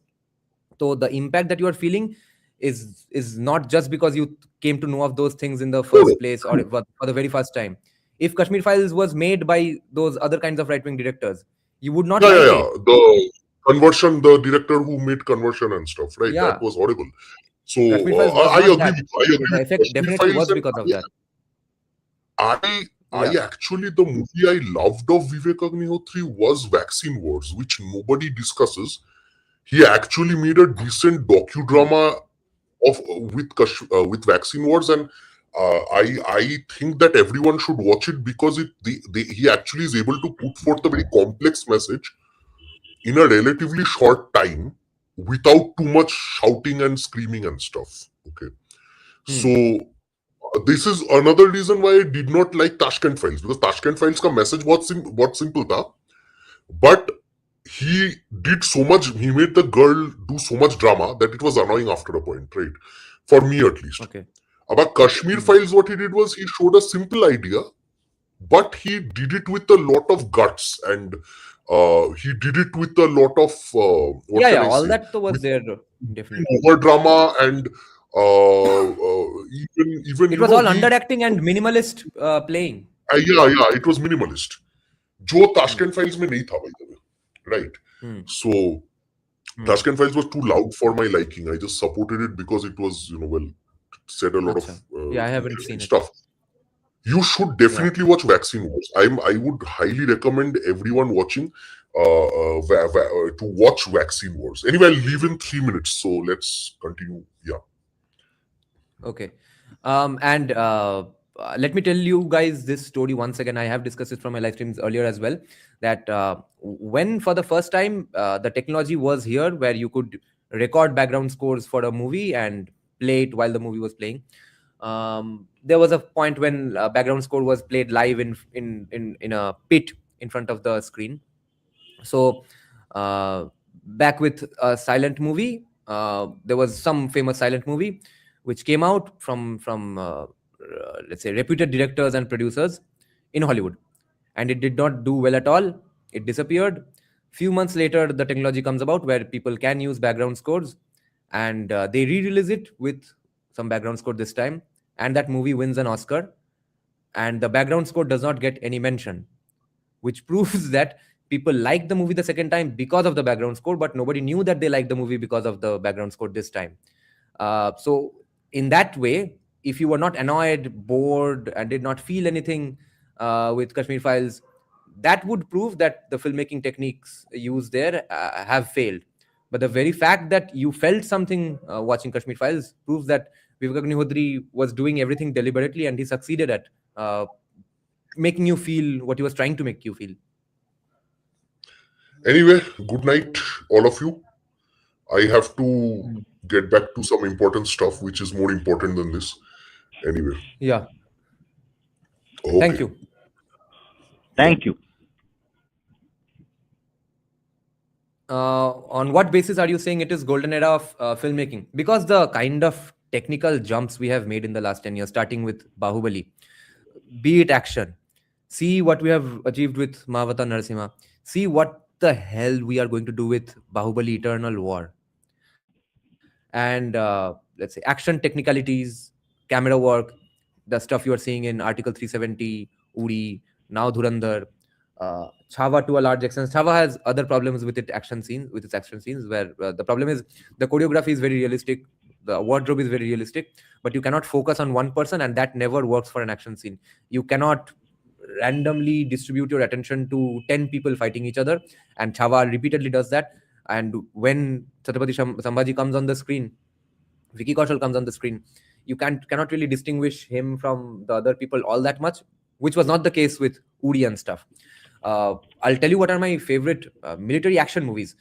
Chava is not a military action movie; it's sort of a war epic movie in the likes of in the genre of Troy, Ben Hur, and Gladiator. Uri works in the genre. Dhurandhar, Uri, these are in the genre of Lone Survivor, 13 Hours, etc. The 13 Hours, I think, is absolutely the best ever in terms of pure action. But Uri's feel is definitely more than the emotional depths that Uri takes you into. That's more than 13 Hours. Almost on the same level lies Lone Survivor, but Dhurandhar is pure action again. So the kind of stuff Uri has been able to do, Chava, now Bahubali, Animal especially, the things that Animal has talked about And I liked one particular thing about even Chava. These are truly revolutionary steps in filmmaking, not just technicality. The way the director is approaching a conversation, a situation, a particular discourse, all that is very important. Not just for the stuff like, okay, this wasn't taught in our schools, etc. Not just for that. Even subtle things. The stuff that Animal talks about, the kind of characters that Animal shows. Uh, similar thing I liked really, I was very thankful to the Chava makers for doing it, was when Chhatrapati Sambhaji comes back home and he's having a conversation with Rashmika Mandana, and Mandana tells him something which is so important, the opposite of which has been forever portrayed in every Indian commercial film, in every regional language, Hindi and other language TV serials, which has absolutely screwed the minds of women, I think. And some men can tolerate that, some men can't. None of them are right or wrong, but that only one kind of women have been portrayed usually as heroines, which is that rootna manana bullshit. And I have no hatred against husbands or boyfriends here who can manage that aspect of their wives or girlfriends, and I have nothing against women who indulge in that, because they genuinely have some women like that have found men who can handle that, but not all of us can. Some of us do take that routine seriously if it comes to that, and we are at a loss of words when we realize that, oh, this was just cute behavior. It was not real Rutna. I'm supposed to do the manana now. And Rashmika Mandana says to Vicky Kaushal when he has returned after a war, right in the beginnings of the movie, Rashmika Mandana says, actually clarifies it, that yes, usually when kings come back, their queens pretend to be angry, but why should I do that? Why should he face a war outside and come back home and again be part of a war? So I'm just smiling and treating you nicely. Thank God. This has not been talked about in Indian cinema at all. So these are the kinds of things. These subtle, significant changes in discourses are also being not only touched upon, but absolutely played with. They are accessing it and even disseminating such new information. This is knowledge production, guys, in the realm of cinema. Therefore, Indian cinema is at the best spot it has ever been in. So many cliches are being broken. Yeah. Okay, Nijanda, I think we have a lot of questions from audience. Also, you can ask. Also, I think we had discussed. Let's open the stream to the audience. Yeah, I have shared the link to my members.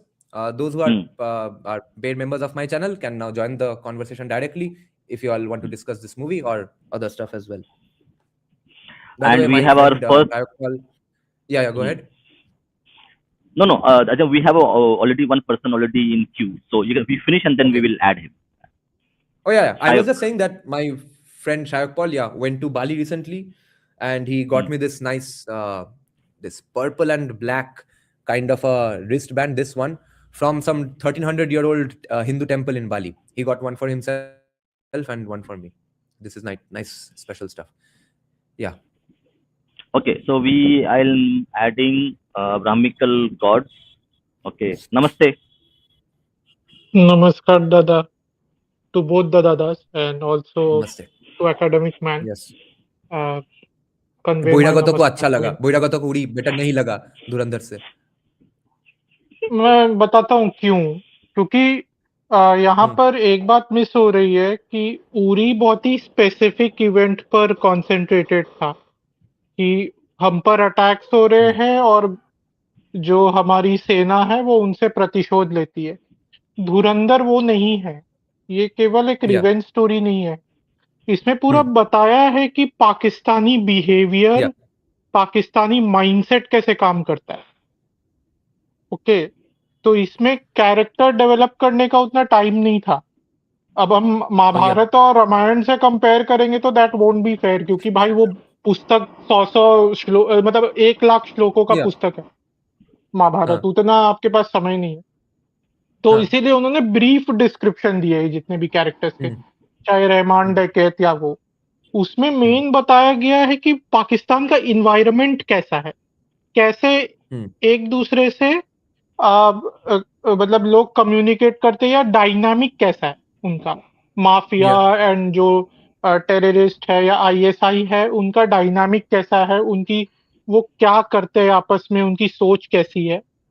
और ये बहुत ही subtly दिखाया गया। और सबसे बड़ी बात जिससे लेफ्टिस्टों की जली है कि ये मेन स्ट्रीम मूवी के हिसाब से दिखाया गया। या कश्मीर फाइल्स जो भी कहिए, it was not actually main stream, या या जिसमें मेन स्ट्रीम एक्टर्स को लिया गया हो, या एक main stream nice entertaining movie था, उस हिसाब से कश्मीर फाइल को या बनाया ही नहीं गया। वो प्रॉपर एक हिस्ट्री या डॉक्यूमेंट्री टाइप बनाया गया, तो वो सबके लिए नहीं होता। अब धुरंधर या में क्या किया कि मेन स्ट्रीम मूवी बनाया है, उसमें पाकिस्तानी या बिहेवियर और पाकिस्तानी माइंडसेट को दिखाया गया। अब जैसे हाँ एकेडमिक मैन ने भी थोड़ा इस पे टच अपॉन किया, we can draw many parallels with this mindset in Pakistan to India as well, in many with many places and many people in India. तो अरफा और लेफ्टिस्टों की जली क्यों है? क्योंकि उनको लग रहा है कि हमने पाकिस्तान का बिहेवियर देख लिया कि वो कैसे बोलते, वो कैसे नारे लगाते हैं, उनका माइंडसेट कैसा है। वही चीज अब हम भारत में कई सारे इलाकों में नोटिस करने लगेंगे कि अरे इनका तो माइंडसेट ऐसा ही है जैसा कि पाकिस्तानियों का दिखाया था लियारी में। बिना बोले किया है ये चीज। उन्होंने एक भी भारत के इलाके को ऐसा नहीं दिखाया या कि इस प्रकार का कट्टर मानसिकता है, सब पाकिस्तान में दिखाया। पर वो या माइंडसेट और इन्वायरमेंट, सेम इन्वायरमेंट भारत में भी है। तो हम जब रियल लाइफ में उसको डील करेंगे तो हमको लगेगा अरे धुरंधर में तो दिखाया था ये। या तो ये सबसे बड़ा नैरेटिव या शिफ्ट वो। what Rohan is saying here is important for this reason कि it's well made, उसलिए और भी जली है। ये घटिया फिल्म होता तो कोई हाँ, प्रॉब्लम नहीं होता। और दूसरी बात, इनकी बारामूला से भी इसीलिए जली थी बिकॉज इट वाज सोफिस्टिकेटेड। ये लेफ्टिस्टों को समझ में आ रहा है कि ये हमारे जगह में सेंधमारी हो रही है। कैसे कि अब तक तो पूरा एग्जैक्टली पूरा कंट्रोल हमारा था कि good craft, good cinema, simple yes horror yes movie बनाना वो या हाथ लव से जा स्टोरी रहा है। बनाना या एक्शन मूवी सिंपल बनाना और उसमें अपना छिड़काव कर देना नैरेटिव का। ये अब राइट बहुत विंगर्स जल्दी सीख रहे हैं। ये बहुत जल्द हाथ ठीक से है, निकल रहा है उनके हाथों से ये खेल। एक फिल्म थी काइपो 6, ऐसे तो कहने के हाँ लिए वो 3 दोस्तों के बारे में है, ठीक है, हाँ 3 दोस्त आपस में। पर उसमें बैकग्राउंड में दिखाया है कि गुजरात राइट्स हो रहा है, मेजॉरिटी माइनॉरिटी को ऑप्रेस कर रहा है, गवर्नमेंट भी माइनॉरिटी को ऑप्रेस कर रहा है। तो वैसे ही कुछ बारामूला ने किया है, वैसा ही कुछ धुरंधर ने भी किया। धुरंधर is a little more overt if you ask me. वो थोड़ा ज्यादा ओवर्ट है, क्लियर है अपने एजेंडा में। और इनकी और एक कारण से क्यों जली है मुझे लगता है कि इन्होंने वाईआरएफ जो स्पाई यूनिवर्स बनाया था ना, जिसमें रॉ राइट और आईएसआई का प्रेम कहानी दिखाते हैं और दोनों कैसे यस एक रॉ एजेंट जो आतंकी बन चुका है, मतलब रॉ एजेंट आतंकी बन गया है, उसको हराते मिलके। और हाँ बहुत बढ़िया। तो हाँ उस स्पाई यूनिवर्स का भट्टा बैठा दिया है। मतलब हाँ ये एक बेंचमार्क है। जब हाँ बात होगी स्पाई मूवीज की या क्लैंडस्टाइन ऑपरेशंस की, there can be many movies better than this, पर ये बेंचमार्क सेट कर दिया गया। अब वो स्पाई मूवी देखने कोई नहीं जाएगा बकेती, ठीक है, वो जो स्पाई यूनिवर्स है वो हाँ सच में ऑलरेडी इनको डरा रहा है। सेकंड पार्ट ऑलरेडी काफी फ्लॉप हुआ है ना। पार्ट 2 क्या निकला वॉर टू रिसेंटली? War two war two war 2 war हाँ टू वॉर 2 तो ठीक है। Okay. फ्लॉप ही किया। हाँ, तो Yes, yes. इसी Yeah, Abhay, finish your point in few minutes. Actually, दो अच्छे questions हैं, तो we need to go back to that. Okay, तो इनकी इसीलिए जली है। और जो एकेडमिक मैन ने कहा कि अ, हमारे गवर्नमेंट को भी एक्सपोज किया है, वो पॉइंट भी कहीं ना कहीं सही है। अ, पर वो चीज कहीं ना कहीं बहुत लोग समझ गए। It was not as subtle as we think. बहुत लोग ये पॉइंट आउट कर गए कि I got out of the movie when he said कि जब कोई राष्ट्र की चिंता करने वाली सरकार आएगी यूपी में तब हम देंगे। तो दे अंडरस्टूड कि ये डिमोनेटाइजेशन को जस्टिफाई किया जा रहा है। It was not as subtle. पर जो सटल पॉइंट है जो मैंने पहले कहा कि पाकिस्तान के नाम पर जो भारत में बैठा हुआ पाकिस्तान है उसको दिखा रहे, तो उससे इनको बहुत डर लग रहा है। और स्पाई यूनिवर्स का इनका बट्टा बैठ गया। और कुछ पॉइंट्स मैंने नोटिस किए, बहुत ही यूनिक फिल्म है, मतलब इनोवेशन बहुत यूज किया है। एक तो वो रेड स्क्रीन, मुझे नहीं लगता किसी वेस्टर्न मूवी में भी ऐसा हुआ है। Maybe I have not watched a lot, पर वेस्टर्न मूवी में भी वो जो रेड स्क्रीन में जो एक्सर्प्ट्स आते हैं जिसमें खुलकर बोल रहे वो लोग काफिर और ये इसको पीछे से बैठा के मारो और सब कुछ वो बता जो रहे। लीक फोन कॉन्वर्सेशन था टेररिस्ट का। हाँ, वो एकदम इनका माइंडसेट खोल के रख देता है। तो वो एक यूनिक था। एक गाना है हाँ शरारत, वो एकमात्र आइटम सॉन्ग है, पर it is not actually only item song, it fits in the narrative of the movie, क्योंकि वो पाकिस्तान का कल्चर yeah. दिखा रहे। तो उसमें मुझे कैमरा वर्क एक जगह बहुत अच्छा लगा, स्टेप के साथ कैमरा मूव कर रहा है, वो बहुत यूनिक चॉइस yeah. था। तो yes. वो, और एक म्यूजिक तो बहुत हटके दिया है शाश्वत सचदेवा ने। मुझे हाँ बहुत अच्छा हाँ लगा जो पुराने सॉन्ग्स का यूज किया है हाँ और उसके हिसाब से दिया है। और एक प्रकार से पाकिस्तान का पिछड़ापन भी दिखाया है, बहुत सटल हाँ वेज में। एक तो टेक्नोलॉजी बैकवर्ड यूज करते हुए दिखाया है, दूसरा है जो बीजीएम और सॉन्ग्स यूज किए वो सब 80s और 90s के, मॉडर्न नहीं है। मतलब मॉडर्न है पर सॉन्ग सब 80s और 90s के, तो दिखा रहे जैसे वेरी पाकिस्तान वेल बहुत पॉइंटेड पीछे आउट, है। वेरी वेल सेड अभय। पाकिस्तान बहुत वो पीछे सटली है तुम्हारे अभी भी। दिमाग में घुस आता है कि पाकिस्तान के बारे में तुम सोचो तो थोड़ा 20 साल पहले का सोचो, क्योंकि पाकिस्तान 20 साल पहले पड़ा है। वो तुम्हारे दिमाग में इंसेप्ट कर देता है ये थॉट। तो इस प्रकार से इस फिल्म को बनाया गया कि बहुत कुछ हमारे अंदर डाला जा रहा है बहुत सटली, जो लेफ्टिस्ट लोग करते हैं, इसीलिए इनकी जल रही है। इसीलिए अब अरफा खानम शेरवानी तब से बोल रही है कि ये मुस्लिम को स्टीरियोटाइप किया जा रहा है, ये पाकिस्तान के कहाँ बहाने मुस्लिम को इंडियन स्टीरियोटाइप मुस्लिम को किया? अटैक, ये भी पाकिस्तान मैं के बोलने वाला बहाने था भाई, इंडियन मुस्लिम को इसमें अटैक किया जा रहा है, क्योंकि ये इस्लामोफोबिया कहाँ पिछड़ापन था इस आपको मूवी उनके में? मोहल्लों में भी दिखेगा। तो यही चल रहा है। आगे इस्लामोफोबिया मैं क्या था दूसरों को भी, एग्जैक्टली मूवी में? क्या क्या बोला आपने? इस्लामोफोबिया क्या था फिल्म में?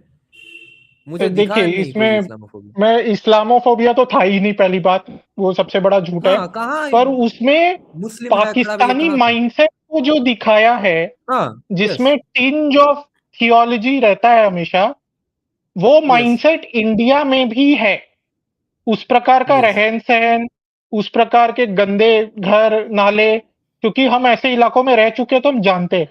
हम कोलकाता के ऐसे इलाके में रह चुके, हम्म एक साइड मुस्लिम हम्म था दूसरा साइड हिंदू था, तो हम लोग रह चुके हैं ऐसे इलाके, तो हम जानते हैं कि हम्म उनका रहन सहन कैसा है। People who hmm live in such places can see the parallels with Pakistani thing they have shown in the movie, hmm इसीलिए उनकी हम्म जल रही, हम्म। इसीलिए ही उनकी जल। आगे मैं कुशल और दूसरों को भी अरफा का अवसर बात दूंगा। कब हुआ? अरे रोहन वो दांते बोल रहे हैं कुशल और अरफा एनडीटीवी के में बाद। उनका डिबेट हुआ है, ओ एनडीटीवी अच्छा, में कैसा हुआ डिबेट हुआ है। डिबेट? अरे अरे ये एक दिन पहले, I think it happened on Saturday. Saturday there was a what was the live. Discussion like? Kushal Mehra ने बहुत नाइवेटी का एक्टिंग किया है या यूज किया है, पर उसने अरफा को धो दिया, बोला कि मेरे इंडियन मुस्लिम फ्रेंड्स उसको एंजॉय कर रहे थे, इसमें एंटी इंडियन मुस्लिम क्या था, दिखाया ही नहीं ऐसा कैरेक्टर को, ये तो मूवी है, हम्म एंटरटेनमेंट है। तो ही वाज लाइक नॉन चलॉट। तो और हाँ, अरफा वाज वही शाउटिंग। वही वही ट्रैप में अब कॉमिक्स फंस गए हैं कि अब इतना हिलेरियस आर्गुमेंट देना पड़ेगा कि the only reason we hate this movie is Pakistan को गाली दिया जा रहा है। हमारा डिमांड ये है, हमारी मांगे ये है कि मूवी में पाकिस्तान को अच्छा दिखाना होगा, या फिर कुछ अच्छे लोग पाकिस्तान में है ये दिखाना होगा, क्यों? क्योंकि ऑल क्योंकि वो आउट जान, आउट आउट। क्योंकि फिर मैं ये पॉइंट आउट करती हूँ, क्योंकि ये जानते हैं कि यहाँ पर कुछ लोगों की माइंडसेट पाकिस्तानियों जैसी है, और ये कॉमीज लोग उस माइंडसेट को प्रोटेक्ट करते आए हैं। That's why they have to keep justifying Pakistan as a good player in the cause, कि कुछ लोग अच्छे हैं। पर अब मैं इससे जो रिलेटेड एक पहलगाम, एनेक्डोट बताऊं? एक, पर जब एक मिनट ऋषभ, पर जब वो हाँ, हाँ। पहलगाम अटैक हुआ है ना, उसके बाद से पाकिस्तान को डिफेंड करने के लिए कुछ रह नहीं गया है। कोई सहन ही नहीं हाँ करना वो चाहता तो पाकिस्तान का डिफेंड। तो यस ये यहाँ पे यस, लेफ्टिस्ट का बहुत हालत खराब। एनीवे वहीं पे ऋषभ गो। लोहा गर्म ही था। लोहा गर्म ही चल रहा था, उसमें और भी हथौड़ा बहुत बड़ा मारा है आदित्य धर ने, क्योंकि इसका तो वैसे भी I don't think the target audience is really a 34-year-old guy who is kind of a film buff. इसका मेन टारगेट ऑडियंस है 15 to 25। तो वहां पे the next generation of our country who are already pissed off enough with Congress to the extent with Pakistan, to the extent where these days even SFI supporters, Congress supporters भी भर भर के पाकिस्तान को गाली देते हैं, स्पेशली आफ्टर पहलगाम। तो next generation जो पूरी तरह से एंटी पाकिस्तान नैरेटिव में रेडिकलाइज्ड है, उसके दिल के वो आग में और भी केरोसिन डाल के आया है आदित्य धर। वो बहुत बढ़िया काम है। अरे बिफोर यू मूव ऑन, जो सीन आप बोल रहे थे, what are you talking about, Rishabh? You just mentioned something. You said, Rishabh, Yeah, Brahminical yeah. gods and Potter. I was going to say something about that only. Acha, okay, just before that, one anecdote on how easy No, it has don't become change to. the topic. I want to. I don't lose that point, or else I lose that point. What are you specifically Go you're ahead, talking about? sir. Brahminical gods and Potter just now. क्या first scene? अभी तो just a minute ago you were talking about the scene, right? मैं भूल गया उसके बाद। वो जो पाकिस्तान के सीन्स है और इन्वायरमेंट जैसे दिखाया लाहौरी का। हाँ, so जो problem है, it's not about Islam. It is a problem about the way behavior of Muslims when they get together in a group. उनको अच्छा नहीं लगता, because you see अरफा खानों and ये सब लोग ना बूजी लाइफ में है। वो बैठते हैं अपने अल्कोहल के साथ और अपने लेफ्टिस्ट दोस्तों के साथ। They are not tied to the ground level Muslim. उनका कनेक्शन ही नहीं उनके साथ। Like they don't go and live with them. जो जब कुछ नेगेटिव होता है और like for example terrorist attack होता है, some Muslims basically एक साथ बैठ के गाली देते हैं हिंदुओं को, नारे तकबीर ऐसे कुछ बोलते रहते हैं। These bougie Muslims are Arka don't even talk like this. अगर ये ऐसे बोलेंगे तो the Hindu next to them, the कौमी Hindu guy next to them, like oh shit क्या बोल रही है, हमारा कौमी life चल गया, you are destroying the narrative. But they don't know that the common Muslim behaves like this when such things happen. Or the really poor, the radicalized Muslim जो बैठते हैं अपने ग्रुप में, लड़कों के साथ बैठता है और सब वो खून घोल जाता है ना, and they start behaving like this. They don't like it. They don't like this is being reflected in a movie. इसका प्रॉब्लम है उनका, जैसे इस्लामोफोबिया वो है। हम दिखा रहे हैं इस्लाम जो कॉमन लोगों का इस्लामिक एक्सप्रेशन है, नॉट द प्रेयर पार्ट। जो वॉर लाइक मेंटेलिटी है ना, जब खून खोल जाता है, when men start behaving like men, especially when they're radicalized, that she doesn't like. That is making them feel uncomfortable, right? जब वो बैठता है वहां, like जब उस सीन में बैठ रहा है और what do you call his what's name, Rahman Baloch is sitting initially, right? He's watching the attack. He doesn't initially recognize that people are getting killed with his weapons. He just sees हाँ मुझे कुछ reward मिल रहा है, political reward मिल रहा है, and then he starts realizing the gravity of the situation around him. ये सब लोगों को मारने के लिए और अल्लाह के लिए ये cheer कर रहे हैं. And he gets swept up in that wave of, जो peer pressure होता है ना, he gets swept up in that. Same thing but you notice his brother Uzair Baloch. Next part 2, I will be interested in knowing how that guy's character is. उनका character completely different है. Apparently, Rahman Baloch was not so radicalized. Uzair Baloch was a violent man. So ये difference in character, उसका कुछ problem नहीं था. Straight away he started cheering, right? So ये interesting character difference हो सकता है। आई एम नॉट श्योर, देखते हैं नेक्स्ट पार्ट में कैसे होगा। वो रैडिकल एलिमेंट को बहुत अच्छे से दिखाया है कि वो रैडिकल चीज स्वीप कैसे करता है व्यक्ति को। Oh, and one interesting thing you notice, कौन बहुत ही रैडिकल थे? The two were the businessman. जो कोई no one realize that businessman is so radical and violent and bloodthirsty. You notice the businessmen, right? Very unassuming men, जो आपके दोस्त हो सकते हैं, आपके साथ दारू पी सकते हैं. That kind of person is shown as how bloodthirsty they are, and secretly the shit they are doing. These are the ones who are printing the plates. So at some point, the Indian government would have been dealing with these men, these violent, vile men. Yeah, you're right. And one thing about violence that I want to mention. Okay. Wait. Before we move up, let Rishabh speak because he might have to go to office tomorrow. So Rishabh, go ahead. Thank you, fellow IT worker and listeners. No, I just had one anecdote about how predictable all the left wing narratives about movies have become, I defended this movie to a JU educated colleague of mine without even seeing this movie, and I won. They were talking about how it is technically a very good movie, excellent movie, and they've seen it. I haven't. They were talking about how it's a great technical movie, but it's all complete pro India propaganda, not even pro BJP propaganda. It's pro India propaganda. I just had one question about that, or rather, I just made one comment about that. It's just like, see, here's the thing, and I was speaking in their language, so I was like, here's the thing. I'm not denying that there would be good people in Pakistan as well. We know that probably aren't, but just to get on their level, I was like, yeah, sure, there might be good people in Pakistan, but that is not the part of Pakistan that this movie is portraying, right? This movie is portraying the dredges of Pakistan.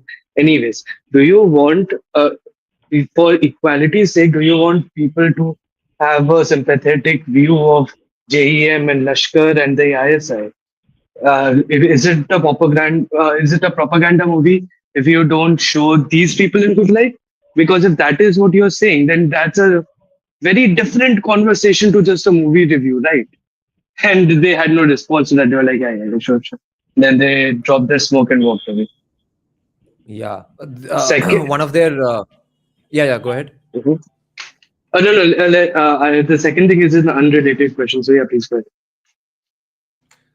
So Related to one of that, the. my bigger criticism was of that the fact they didn't show the JEM and LET too much. There's almost no like like Ranveer's character has barely any intelligence work with regards to the actual terrorist groups. He's with the gangs rather than with the terrorist group. Like, I want to see that. I want to see how these unknown gunmen are taking out terrorists specifically. That is one of my problems really with this movie. Yes, that is one of my problems with this movie, which was not the वो case मुझे with लगता है part Billions. 2 में दिखेगा. He is infiltrating Mm. Yeah, through gangs. वो एकदम से terrorist तक नहीं पहुंचेगा, वो गैंग से yeah. शुरू होगा. वो he is going climbing up the Yeah. Ladder from bottom. And see, we can't. Yeah, we can't help but look at Dhurandhar with the other similar kinds of nationalist, let's say non-left movies that are coming out, obviously. So I think this needs to be looked at in combination with Chhava, because both these films do one very specific thing, among many other things, is show who all can be a bad Muslim. We are, of course, if any film director still now even shows justifiably so a hardworking poor Muslim guy, fair enough, there might be some hardworking poor Muslim chacha.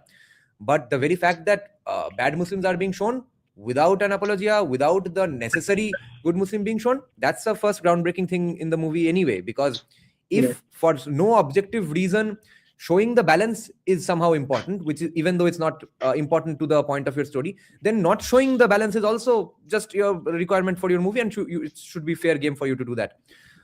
The fun part is where Dhurandhar and Chhava address one problem in two different ways is what you all were just discussing, all of you, that Dhurandhar shows the the poverty-stricken Muslims who, when they do gang up, what they do, what they are capable of. And Chhava shows the exact opposite, which is also very, very necessary. The insanely historically accurate portrayal of the demeanor of Aurangzeb.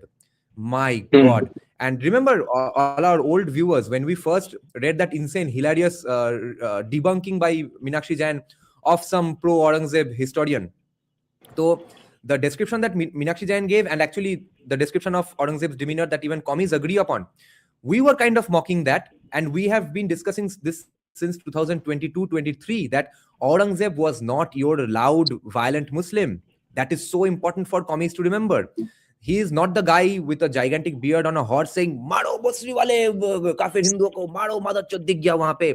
That's not the kind of Muslim he is. And Aurangzeb has been repeatedly shown by every historian to be that way. He is just a nice, quiet guy, likes to sew caps for poor Muslims, plays veena of all instruments, not even a rabab. And that has been accurately portrayed in the movie, that see, this calm, polite but scheming Muslim also might end up being a problem for you sometimes. It's not always that loud bearded guy, which is what commies used to debunk any discussions on Islamic terrorism. That no, I have 4 Muslim friends, none of them are those loud Muslims, all my Yep. friends are polite. Now see what Aurangzeb was. So that has been debunked. So two aspects of the Islamic terrorism problem has been approached by Dhurandhar and Chhawa, and both show you that there are different kinds of such people who might be a problem for you. Yeah, go ahead, That Rishabh. is why. Rishabh, did you have another point? Okay, whoever, go ahead. No, more of a question than a point regarding, and this is off topic, so please ignore it if it's not, if you don't want to answer it right now. But regarding the discussion on Bengal files and Kashmir files, I had this question: do you think it's also because Bengal has a bit of a image issue? I was in Mumbai when Bengal files was being released, and like there was no buzz about it. People were like, "Oh, hi, दूसरा movie aa raha hai." It was not the case with Kashmir files at all. Like people don't blame the Hindus of Kashmir for what happened in Kashmir, but people who don't know the political realities of Bengal very well have a tendency to say, and this is something that I've noticed largely, but they have a tendency to think that people willingly over here vote the way they do, Right. not knowing what Yeah. happens with their votes. So, is this also a larger image issue with Bengal nationally that also Yeah. needs to be, addressed in some way? So Yeah, before you that take was this Is that definitely also question, one one of of the the key reasons? points. Just That add was one my of the one of definitely the mine too. no, before you discuss the That go Bengal ahead. thing, don't before the Yeah. Bengal thing is I think is a longer conversation. Let me just mention this Hmm. again. You mentioned the silent, dangerous Muslim, right? Major Hmm. Iqbal, Major Iqbal, that character is terrifying. I would have liked to for Hmm. them. I hopefully in part two we get to see more of the evil that person is evil. You can see that the evil, that quiet evil, And I would like to see Hmm. how he got that army officer. I want to know Hmm. that who are the officers. I want to see how he caught him, and that nature that allows him to capture such an asset. I want to see that. Hmm. That is not very important for us to see the So, danger that the spies go through. The everyday danger that they go through. Because even though we see a part of the danger, this is spoilers by the way. Anyone who's not seen the movie, please be careful. Even the danger that Ranveer's character goes through near the end when he targets that one person, okay, who's going to die, that danger is still not the way I would imagine that the ISI catches assets and how they find them and torture them. That danger is a different level of danger, in my opinion, right? Because he's still with Gundas. hmm. So I want to see that. Okay, Hmm. I want to see that evil. Second thing is Yeah. you look at even Rahman Baloch in a way, right? Even though he's very about the violent anger comes out suddenly, there's a silent anger, like the one that you cannot. It suddenly comes out of nowhere, right? Like Hmm. again, spoilers. He murders someone in public, and the reason he gives is it's a very explosive reason. It's like suddenly out of nowhere that explosion of violence comes out, which you don't see earlier in the movie. So Hmm. that also is very silent anger that this community has. Generally, I've noticed it just comes out of nowhere. Hmm. It's like you don't know when they might explode in your face. You say the wrong thing. Yeah. You know? Yeah. Yes, I want to make a few points here. Yeah, right now I watched the movie twice. I just came back from watching it. I think the movie was impeccable in any ways, every single way. But one thing that actually caught my attention was that how they have shown and depicted the inter-community balances, emotional frameworks, how other communities, for example, the Pashtuns, the Pathans, and the Balochis interact with each other, and how they are treated by the mainland Pakistanis. A lot of things might seem similar to these things because there is a clear status quo boundaries and distinction among each other, and in it also appears in their conversations because their interests and their um, what I can say consumption patterns are also extremely different. So you can see in a very different way, a more an extremely vile and animalistic casteist behavior in them because they want to stick to their own communities for safety on top of everything, not because their consumption patterns are same, but because if they don't, they will just be killed in this situation where dog eat dogs. And apart from it, one thing that has also caught my attention was that when the terror camps and their people were mentioned, like Sajid Mir of Lashkar-e-Taiba and David Hadley, you can see that I think these characters are going to come into play in the next part. So you can see that not all of them are skull capped wearing bearded Muslims. Sajid Mir was shown as a man who's in completely fully formal shirt and pant, and indoctrination in him was, I would say, comparatively way more than anyone else because Sajid Mir himself have prepared the uh, Mujahids, or you can say the terrorists, for the campaign that they went in 2611. And Another thing is that on top of it all, you mentioned college um, CSK, you mentioned that about the red screen and the live footages being applied here. A lot of cinemas in Hollywood also apply this thing, but one thing they do is that they apply the live footages at the end of the cinema, at the end of the movie, when the movie is over. After that, in the mid credits, on the post credit scenes, they show that from where they got inspiration. For example, in a Nazi movie, they will show the concentration camps, the images, the pictures, and sometimes videos of the people, the victims. But in this case, it was more impactful, in my opinion, because they show it right at the middle when the thing is about to happen on the screen, and we can see the actual recordings and actual footage and actual conversation between the terrorists exactly when it happened. So I think as audiences, I think we represent Hamza here because we can see what Hamza actually saw in that control center where everything was unfolding right in front of his eyes, and we can actually for the first time when I saw it, actually my blood started boiling. Actually, I was extremely angry. Oh. I was unfathomably angry actually at that time. I won't deny that. And after that, when Hamza, I'm going to spoil territory now. So at the end, when Hamza was beating the shit out of Rehman Baloch, I was cheering. Actually, I never do this, but I was actually cheering from my seat. So actually, You this know, film was thoroughly enjoyable, in my opinion. Yeah, yeah. Please, Anand, go One ahead. did you see, important point is just a point. एक before you बहुत move on to the next important point, एक but because it's related to what you एक, just said, that's why. actually mine is also connected. If you want Okay. to go first, you can go first. No No, no, problem. the parliamentary attack scenes were perfectly fit together. I didn't know when actually was initially. I was like, "What the hell?" I don't know where is the real life scene and where is the old scene. I was like getting confused for a bit. Yeah, that's very well done. That part was very well done. Go on, sorry. Yeah, Yes, yes. the red screen scene. Let me come to that. Why is it so good? मतलब good in the sense कि बहुत अच्छा प्रभावित करता है हमें. बहुत smooth transition है. वो अटैक होता है, रणवीर सिंह का फेस दिखाता है, फिर लाइव जो कॉन्वर्सेशन है वो दिखाता है. लास्ट का कॉन्वर्सेशन सुनिए, वो एक विदेशी यहूदी महिला से बात कर रहा है, एक जूइश महिला की if you are able to get me connected to your diplomat, you will enjoy Sabbath and Yeah, all. Jenna. और Jenna, फिर yes. पीछे ढम से आवाज आती है, हम जानते हैं उसका मतलब क्या है, और फिर Yes, सीन ट्रांजिशन करता है अजीत डोभाल या जो भी सन्याल के उधर. yes, yes. You वो can see one. बहुत You can see, yes. वो You can see बहुत one thing here is that बहुत स्मूथ the ट्रांजिशन है फ्रॉम रियलिटी टू मूवी. ऐसा लगता है you can, सीमलेस है. yes. I आप jumped. I Aditya एकदम jumped in used my seat. I jumped in my yeah, seat. आपको Aditya Oh, Dhar. when I heard that, I was like, shit.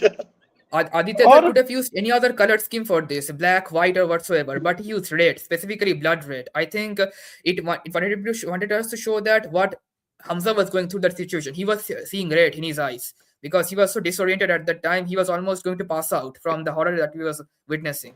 So I think it shows तो what Hamza was feeling actually at that moment. और एक बहुत important point है कि हमें ज्यादातर movie में ऐसा नहीं लगता कि यार रहमान को मार दो. We actually get connected with that character. I felt connected to that character, to be honest. मजा आ रहा था उसको देखकर. क्या स्वैग है बंदे में, मस्त नाच रहा है अरबी गाने में. I was See, enjoying that character honestly. अरे not उस not just swag, और भाई. Not just उस swag. You उसने notice? जितनी भी हत्या या हिंसा की थी उस डकैत ने या रहमान डकैत ने, that was in some ways justified. कि उसने अपने बच्चे के हत्यारे को मारा था, in some ways it was justified. पर हमें क्या जस्टिफिकेशन मिलता है रहमान बलोच को मारने का, वो है जब वो 26/11 में चीयर करता है. तब हमको लगता है अब इसको छोड़ना नहीं चाहिए.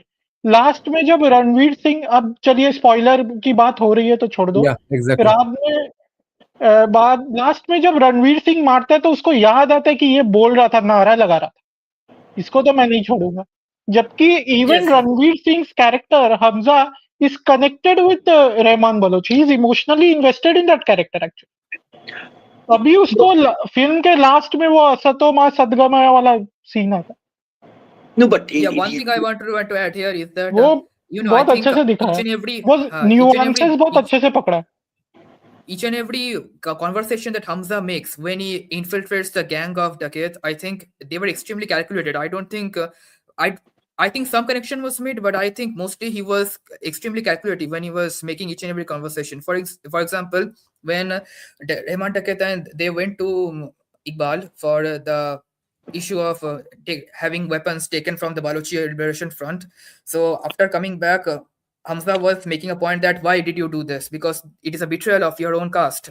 Why are you going to do this? Because the Balochis are getting killed, the children are getting slaughtered, women are getting raped every single day. So why are you going to do this? Hamza knew exactly that Rahman will not be extremely keen to listen to his conversation about this. Rahman is going to get angry. Hamza exactly knew what is going to happen, but he still made that comment because he knew that if Rahman agreed with him and stopped the weapons trade, he was going to have some intel to know that where the weapon comes from. And even if he does not, even if Hamza gets beaten up a little bit by Rahman, still it is going to make his cover a bit more stronger, because then everyone is going to know that he is a very faithful Balochi. Balochi cause runs deep in his blood. So in every single way, I think every calculative move that Hamza made was very much impactful in where he is right now. One thing is that I actually sympathize more with Shirani, the Balochi Khalif in the desert, more with than Rahman, because Shirani was actually struggling. He was actually struggling to liberate his people, and on the other hand, Rahman was scheming with ISI, and then you can see that the ISI people poisoned the water of the school and killed a lot of children. So that was No, actually a but tragedy that Shirani went through. no, but I have a little disagreement here. If you look at some of the dialogues, right? Firstly, Rahman Dakat in the beginning is not very pro using. He wants to know where the guns will be used. Anyone who asks where the guns will be used is not really like, oh, you do whatever you want, the guns kill anyone you want. He realizes that the ISI can use those guns against his own people. So at some level, he understands that his people are also important to protect, right? And there's one more scene where he is with the Balochis themselves, and he talks about a young boy who says, maybe mera style, jo gang war hai, may not work. Maybe to lick padkar, maybe you can get freedom for Baloch. Remember, he says independence for Balochis there, which ultimately means he's trying to use political power to get at some level to independence. So ye problem a lot of, like, and this is very interesting. It also makes a reflection of what the Congressis did. It is a very good parallel of what the Congressis did. They worked with their oppressors, thinking they will get liberation for their people. It is very subtle, okay?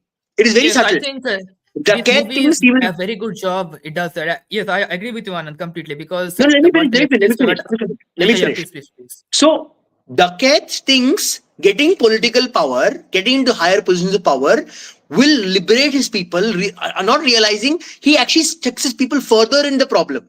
Same thing the Congresses did. They were like, oh, we'll get closer to these people, so liberate our people, but actually got stuck more and further into that trap, which is a very good parallel of our current situation. You have to understand that. Yes, actually, I But think the Alpha was making this point that this movie rebukes Muslims. They make fun of Muslims. I think this humanizes the terrorist a lot better way than any Yeah. other Congress or left-leaning movie will do, because it actually shows their actual interests, their actual objectives, and their actual mental issues they go through every single day while they are in this world of crime. I think it does it Yeah, better it was than not most other movies. it Understanding. was not I don't rara think it's- chalo terrorism karte hain. It was Yes, very well explained. it has not Everyone has a shown different terrorists to reason to be be a textbook terrorist. two-dimensional evil people. It has not shown terrorists Yeah. to be some kind of monsters or Bond villains or something like that. So They that's are what they showing Yeah. want us real to see. people. No, the I have to they add don't two want to. They important don't want us points. to see how benign evil is. See, the Okay. problem with most of these movies is they want to make evil as very black and white, but they don't Yeah, realize evil is benign. It is like human beings can be turned to evil with the right push, the right sermon, the right political ideology that can push human beings to evil. They don't want वो you common people to see that. That's the thing. मैं दो तीन Okay. Points add कर देता हूँ फिर Wait. Hold on. We have one more guest. So, Mr. Shastri, please go ahead. Canada news. Okay. Canada. Namaste. You know, So I want to say a couple of things, right? So 7, 8 years ago, Vice News actually released a maybe 4 or 5 part documentary. It's available on YouTube called Gangs of Laeri. And like one thing I would say, I've seen that documentary before. I'd recommend everyone to go watch it again. And you'd find that the movie's depiction of the dacoits, the businessman, the ACP are actually quite true to life. Um, it's not that different. These people are as crazy as the movies portrayed them to be. Uh, and the second thing is, I think you'd notice that everyone's expendable. Everybody realizes that, um, with the exception of the businessman, because he's the main accountant, right? Like, his job is basically take money from ISI, uh, take that, make it white, launder it, and ensure the money stays. Basically, he's a Hawala accountant. So he's the most important guy in all of them. The rest of them are just Shastri, expendable. Shastri, is this one the Wise Guide to Karachi? I think this is the one. I can't Is tell. Yeah, because I have seen this documentary long before, but in here actually you will see the real Nabil Gabol go with the camera crew in Liari. Yeah, is If it I the Yeah, is it exactly. Arvesh something? Some guy is like he Yes, goes to yes, yes, Lahore. yes. Yes, Sharush. Arush. Yes, What? Yes. So this is the one you're talking about. I Most believe probably. so. Yes. Yeah. Did you see Go ahead. Go ahead. how the businessman changed the minute Rahman threatened him? Hmm? The minute Rahman even said one word, you better keep your promise. You saw his face. The actor did a good job. His face changed, and that hate came up. Initially, it was like "I love you." Next, it became like "I hate you." Like it just turned on a dime. You notice that? Yeah. I mean, that will always happen, right? So uh, see, one thing you need to understand is that they are unified in their hate against the kafir, but that doesn't mean that the internal tensions just vanishes away. That will always But exist. something we can learn from, actually. I wouldn't lie. And That yeah, one thing that I wanted to add was Mushin was saying that Hamza was not invested in Rehman Baloch emotionally, तो यदि ऐसा था तो फिर last scene का मैं मतलब नहीं समझ पाया जब वो उसका इमेज देखता है कि वो लाश उठ गई है और वो मंत्र Yeah, बच because I think that is one point.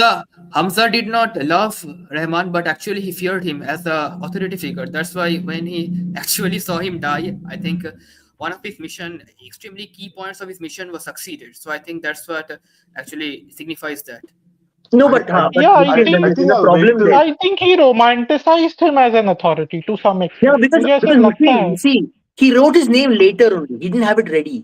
He wrote it Yeah. after the reaction in 2611. He wrote his I'll name down. So there is I'll something is there to what Brahmanical is saying. I'll wait until part two. Okay, motivations will be much more clear when part two is out. Yes. So I'm just saying from And what the I can see thing now. And the Okay. thing about human nature that people were talking about, जो मैं बोल रहा हूँ कि बहुत बार ना हमारी चेतना जो है वो सुप्त रहती है. इट्स सबसर्विएंट, लाइक वो एकदम से लोग हर जगह चिल्लाने नहीं लगते जय श्री राम या जो भी नारे तकबीर.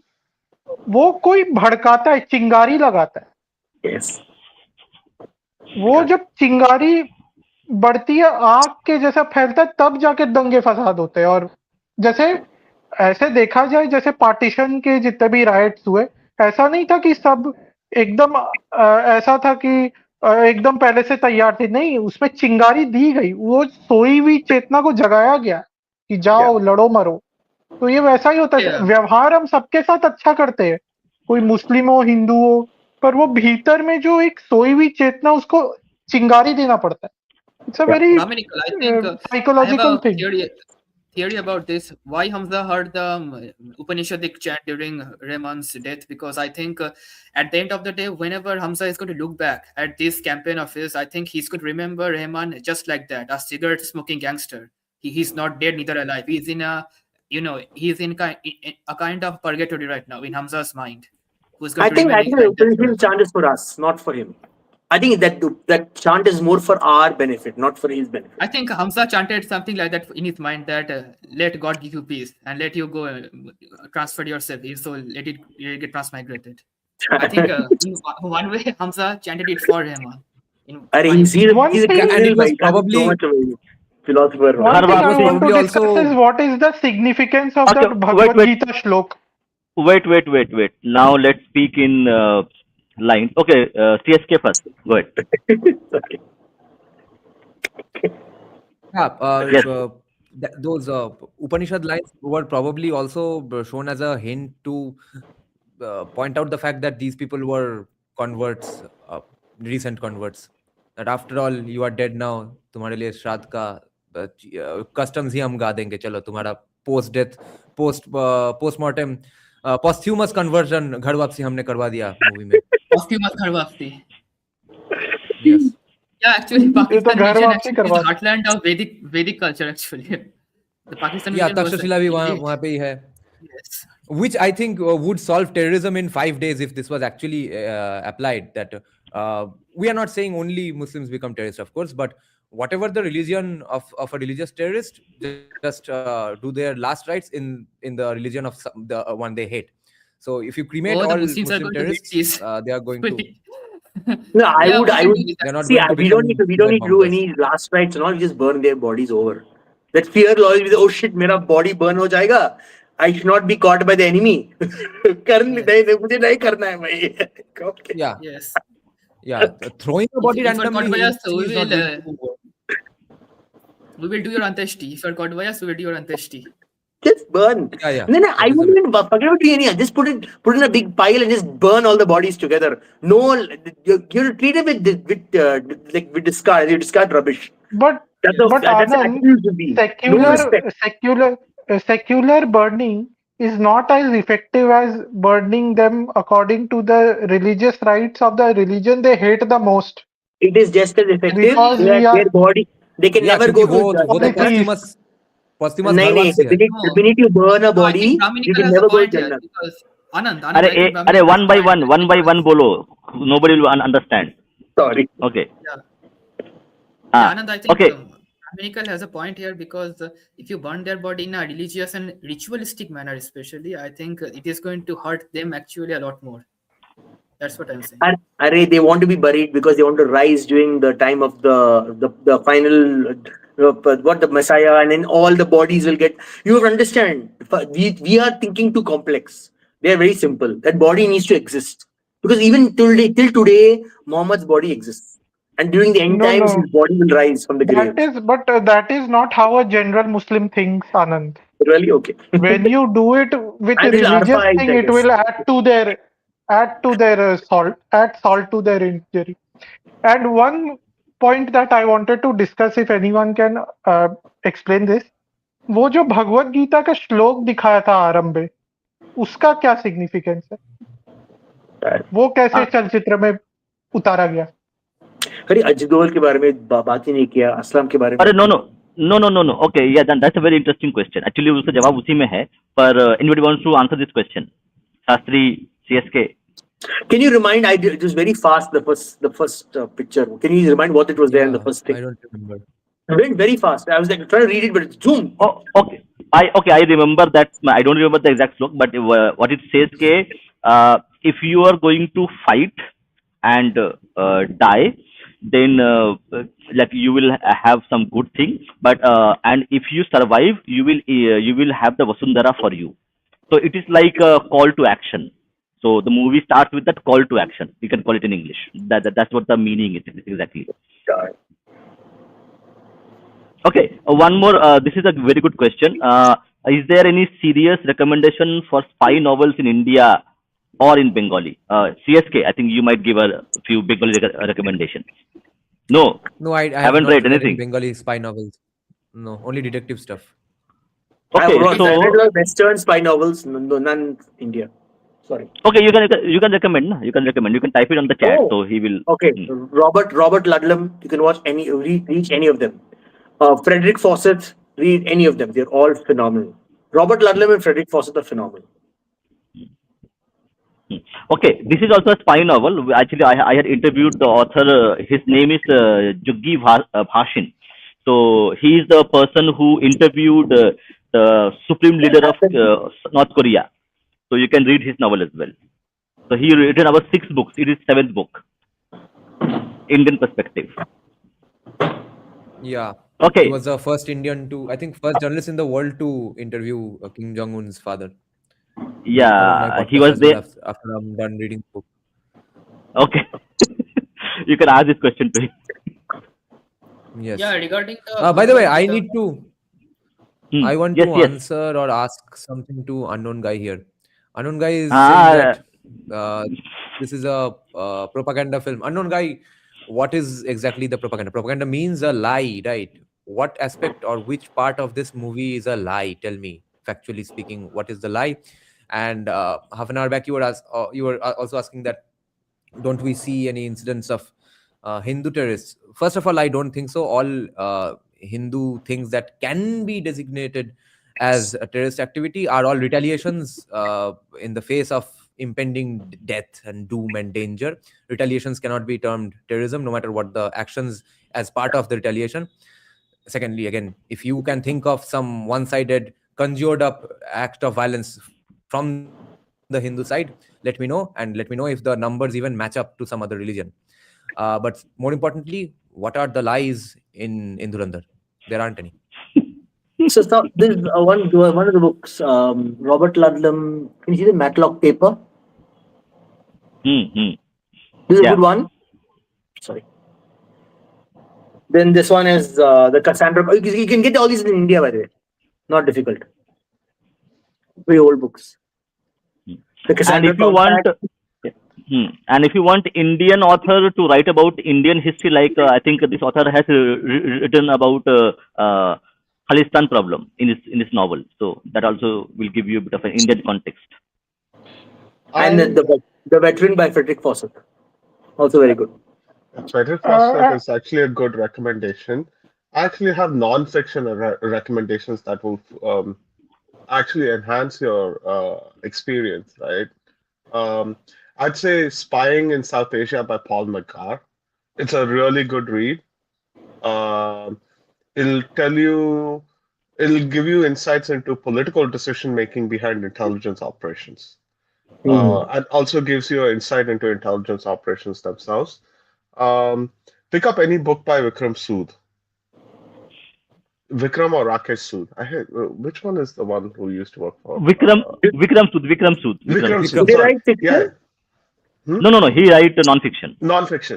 Non-fiction. My recommendations are non-fiction. So Okay. read both of those books. Actually, there's even one by, I think, I forgot who it was, whether it's Avinash Paliwal or Paul Stanleyland.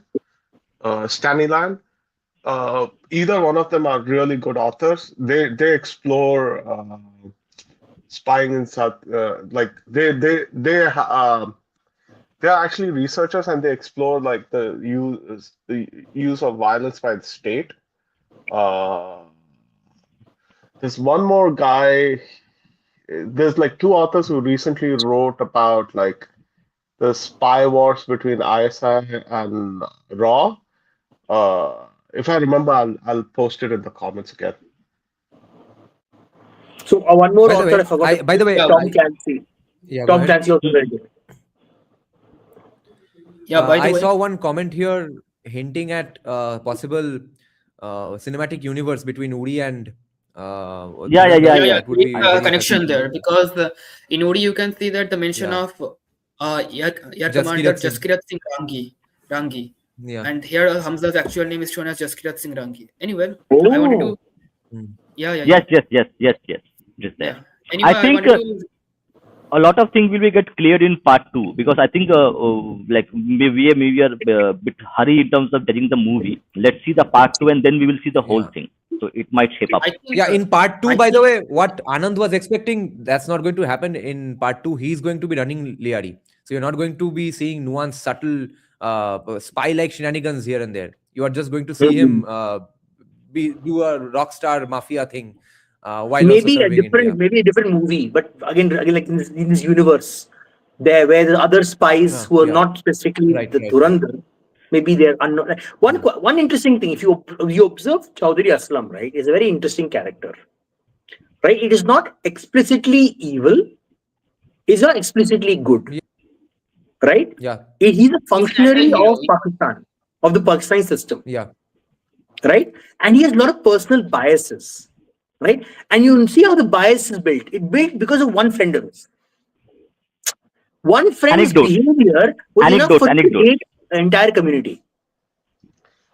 Actually, before you go down the route of the SP, I seriously recommend you watch the Vice documentary.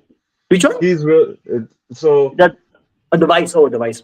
yeah, Vice News documentary, because he is there. He's like the main star of that documentary. Like all the Dacoits and the SP are like the main star of that documentary. Uh, it'll give you a completely different perspective than what you can ascertain from the movie itself. Yes, Well, Munshi, because I'm wait, not looking wait, for wait. accuracy. I'm not looking for accuracy. Munshi, one more thing. Wait. Munshi, one more thing. I just saw an interview in just I think few hours ago, where a person who says I was working with Dakat, Rahman Dakat, and he says that this Aslam character was shown to be like a brave heart character who was fearless, but in actuality he was not as fearless or as brave as it is shown by the media or by the people. Like he says that for 10 days they fought on that one lane and they could not move one inch. So there is a bit of a gray area where what we believe. So let's take No, No, your no, and same, stand there, please. his sister or wife or whatever says Hmm. that Hmm. he didn't wear a jacket, he went without a jacket on. I'm Hmm. like, there Hmm. is a lot of gray area here, even in the so-called documentary. Okay, I'm telling you this. And Hmm. Pakistanis are known to just lie. yeah. You know this, right? My point is, I don't care about the accuracy. I'm saying the character of Aslam was very interesting, right? He turned based on his bigotry was based on one incident that he went through in his life, right? And he has a vendetta against the entire community. Like he's like, I don't believe anyone. Even when Hamza comes later, he's like, I don't believe you just because you're a Baloch. I don't care. The only reason I'm even here is because this politician is telling me that I have a my ultimate objective can be done through you, right? So But that is the. So but I his mean, character has is very Chaudhary clear. Aslam, Wait. Munshi, go ahead. Munshi, go ahead. No, let me so finish. Let me finish my point. So that's yeah, one go thing. ahead. Hmm. The second thing is that if you observe very interestingly, he is very attached to his policemen. Like his attachment is not to the government. His not attachment is not to the state. It's to his police people. His only attachment is that his policemen, nothing else. So he CSK, makes a Biceps sacrifice Rabun. for his people, Wait, not wait. for the rest of the population. They didn't care about anyone else. It's CSK, very Biceps Rabun Inspector. Exactly. Remember Biceps Rabun character that he played, Yeah. Prasenjit. Roy He Chaudhary, would, Yeah. yeah, Roy Chaudhary, he would hate criminals because they are criminals. Correct. So Anand is like saying that kind of character Aslam was. Like he had a vendetta against anybody who did crime, no matter what. not Yeah, crime. Munshi, He go ahead. didn't like Balochi. Like Right, Yeah, right. Munshi, Yeah, I go ahead. think And Mm, yeah, go ahead. Okay. Should I? Munshi, Okay. you want to speak? Yeah. So the thing is, like, Aslam, he's a character of authority, right? Like he has some genuine authority behind him. Wo police wala after all, right? And basically he's like a guy who's addicted to his expression of authority. He's sort of no different from your encounter squad people. एक थोड़ा yeah. वो उनको power देता है ना, sir पे चढ़ जाते हैं उन लोग. So Aslam is just a much more advanced version of that. Yeah, also but is what about the Aslam, just one point, is Aslam a representative of the Pakistani state mindset when he's shown hating the Baloch? I don't think so. No, कि वो no, no. No. Pakistani state का No, वो no, no, no, mindset no, है. no. That's my point. He The point I was making is that only. I was saying Aslam doesn't care about the Pakistani state, doesn't care about the Pakistani politician. He sacrifices what so for example, if you take out Rahman Baloch, right? The Pakistani state benefits. But the point is he sacrifices him at that point of time because he cares about his police officers being tortured. I His mean, yeah. loyalty is So to his police officers, not to the state, not to the cause, nothing. He doesn't care one bit No, about it. I I meant actually metaphorically. I disagree, right? So his Okay. loyalty is just towards power, right? He has some power vested in him, and his loyalty is just towards that power, Then right? why did he sacrifice Rahman Baloch at that wait, point of time? wait. Shastri is right, because in the movie there is a dialogue where he is suspended for 7 years and he's been paid by the Bade Sahab. Huh? Wait. So that's what. So Chaudhry Aslam, he draws his power from his people who are on top, like who are big politicians or army or ISI, who has It's given him the power, and he's using that power to actually do whatever he wants. So he is not drawing power from himself. He has a backing of the higher authorities, politicians, bureaucrats, military people, who says you do whatever you want, we will take care. So but then that's why he was. why does he sacrifice? Why does he sacrifice? Give back Rahman Taket when his police officers are in trouble. If he really cared about power only, then he would not give Hmm. it back. He would have killed him there, and No, he would have see, gotten power. no, the Wait, thing is, okay. no. Wait, The okay. thing, Let Shastri explain. Hmm. yeah, so there's obviously an internal logic behind it, right? And the other thing is like, people like him, they can't they can't express their power on their own, right? So he's also a form of a gang member, if you want to think about it Correct. that way. First gang.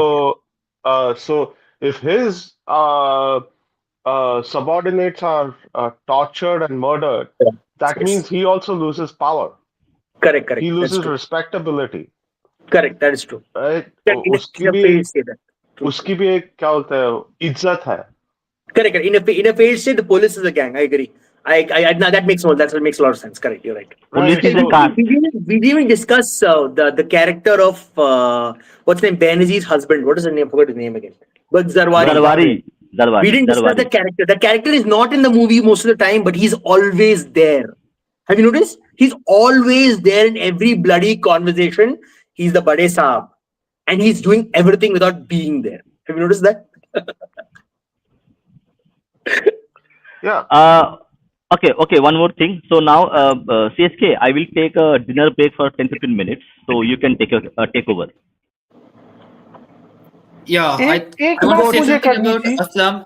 Aslam here because I wanted to say that I think Aslam and his hatred towards Balochi people is not that complicated. I think he hates them because they simply did wrong to him and he took it personally. He simply took it Yeah. personally, and Rahman was a scapegoat. He took out Rahman, and that's the end of it. Actually, in real life, that was the it. Rahman was killed in 2009 in the encounter that is shown in the movie. He was just killed by Aslam there in the street only, and that was the end of it. Okay. Yeah, they Just didn't one show thing. Benazir's murder either. What That's another thing they didn't show. what I meant was he a metaphorical representation of Pakistan's prejudice against Baloch?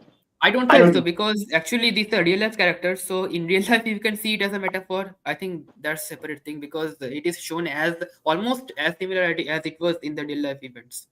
No, apart I think from that, the minister was a representation of their hatred towards Balochi people. The minister played by what's I his think the name? only one person And who was the representative of Pakistani state, I mean the actual physical representation of the state, I think is Bade Sahab, who's shown here. So you can replace Bade Sahab in every dialogue with Pakistani state and the context will remain the same. So I think Bade Sahab is actually the Pakistani state. To a smaller extent, Jameli or that politician. The fact that they are snakes but and no one, they're loyal to no one. Aslam was being patronized by the Bade Saab only because Aslam himself said that.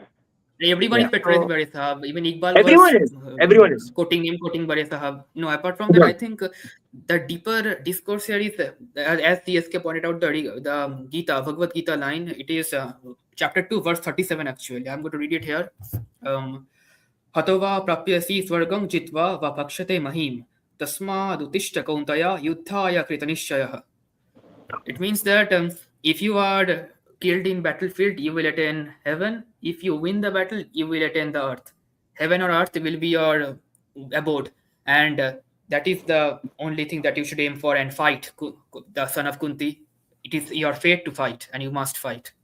Because regardless of either, your duty is what comes primarily. Death or Yes. life is still is irrelevant. You'll attain Yes. either. Doesn't make it. Yes. You will I think, benefit from either thing. That is the yes, point. Yeah. I think Either you will I go need to to make heaven or you will enjoy the world. fruits of earth. And one I more think thing that I I think loved Brahminical, I about need to this. make one point here. Okay. It is for everyone. It is the sharp disclaimer I want to make this, because a lot of people are not trained in the hermeneutics of Indian scriptures. They don't do Shastrartha, and neither they learn their Shastras. So I need to make this very, very clear that please do not make a comparison this with the line in Quran that if you win against the kafir, you will go to you will become a ghazi. If you lose against the kafir, you will become a shaheed.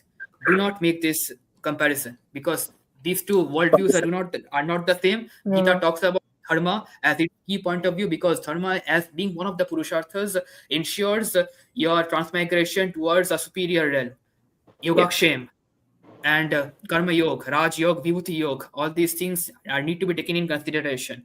So if any left-leaning commie makes this argument, then please be prepared with this, and please read your Gita. I But beg all. Dharma is a very different concept from belief. that So that reminds me. that Sorry, needs to sorry. be understood. Tangentially. Don't Yes. scold me, CSK. But we need to discuss Alex O'Connor's podcast with Doctor. What's that guy's name? That psychiatrist. We have to have a deep discussion about that at some point. One thing With that I want with to whom? add Jordan was Peterson. Sorry, CSK is yeah, something, sir. With whom, Anand? Okay. Jordan Peterson. No. This is Indian doctor, psychiatrist from the US. He's quite Oh, well known Dr. for K. Right, K. Dr. Singh. They had a Alok podcast about Kanodia. exactly this. Yes. Alex O'Connor. They were discussing Vedanta, and they're discussing some trans psycho something. We have to check it out. We have to talk about that. It's very interesting. We're going to have a lot of discussion on. I actually hate it when especially Americans make a quote of Vedanta, because they don't understand He's the not an scriptures. American. I'm sorry. He's a Brit. He's Whatever. not a- Whatever, Western I think he's guys. a I'm sorry. philosophy student, bhai. Chill out. Until you learn Vedanta from a guru, I think I don't take you seriously. Sorry, I didn't learn Vedanta from a guru, bro. I apologize. Okay, moving on. One of the more one of the more underappreciated, I हमारा think. गुरु भगवान है. Yeah.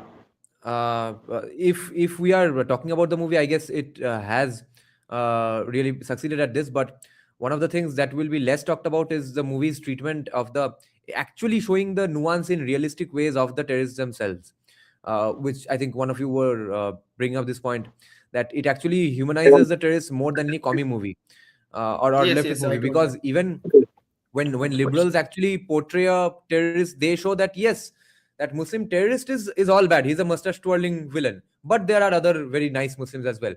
Here, CSK, Aditya I actually think shows that they are not random mustache twirling villains. They have a life of their own. They have intentions of their own. They're realistic, but they do definitely want to be bad No, and kill. because Kill CSK, you're missing a CSK, point. I think I want to add one small point here. When leftists make a movie about terrorists, they don't show the terrorist as a mujahid. They show him as an Naxalite. That's the problem. No. They have the Naxal stereotype in them, and they just superimpose it No, I'm on talking our about all When the default. Pakistani terrorist leftists show portrayals. terrorists, No, Pakistani I terrorist portrayals in let Bollywood. let me say when something about this. leftists show terrorists, they show that they are the victims of the state or No, victims of the majoritarian community. That's why they are picking up arms. that is one They are perspective. not But shown as people coming from a certain ideology which is full of hatred. yeah, They are so not we need shown to as that. distinguish And between एक minute. We need to distinguish between leftists and liberals or Western liberals portraying terrorists. See, this is a problem. We conflate the two, right? So Brahminical is right about this, that leftists will portray the terrorists as a victim of circumstance, which is similar to what is there in Dhurandhar as well. It's like they are victim of circumstance, but there it is justified. Here it is unjustified, right? The leftists will show it as justified violence. The liberal is different. The liberal portrays the terrorist as evil. Remember, they are very clear, black and white. They are evil, but they are not Muslim. This is a very important distinction. They are not. They are bad people who malign the name of Muslims. And this is what most society sees. Most society sees the liberal interpretation of the terrorist. That they are not Muslim. The common citizen is not like that, so evil and so bigoted. But what this movie does is it shows the so-called victimization, but it also shows how banal evil is. Like you require the right push and you can become an evil psychopath. And the people who push that enjoy comfortable lives. See, there's a very interesting point. The Jamil Jameli, the politician, right? He knows what he's doing. He knows his benefit he's getting, right? But he pushes people into this violence in spite of the fact that his daughter goes to parties where she basically behaves like a kafir. It's very important to see this distinction, right? They take advantage of the population and radicalize them for their benefit. And there's a majority of the Muslims in Pakistan and many of them in India as well, which we don't get to see. We don't get to see that dichotomy, right? And there are a lot of people who say this Ashraf Ajlaf distinction or the Ashraf Pasmanda thing. They use the population effectively. And our best tool is to liberate this control. And we can, then there's a lot of power we have. We gain power through that. That's my point. It shows the journey, how a normal person can trickle down into crime and then further into ideology and further into the dark territories of terrorism.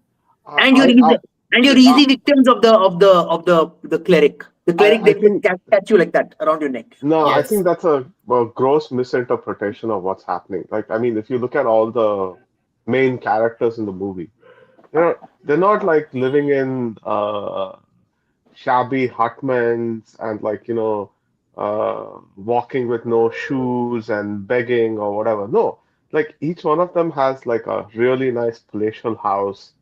They get driven around in Land Cruisers or your Mercedes G-Wagon or some kind of luxury car like that.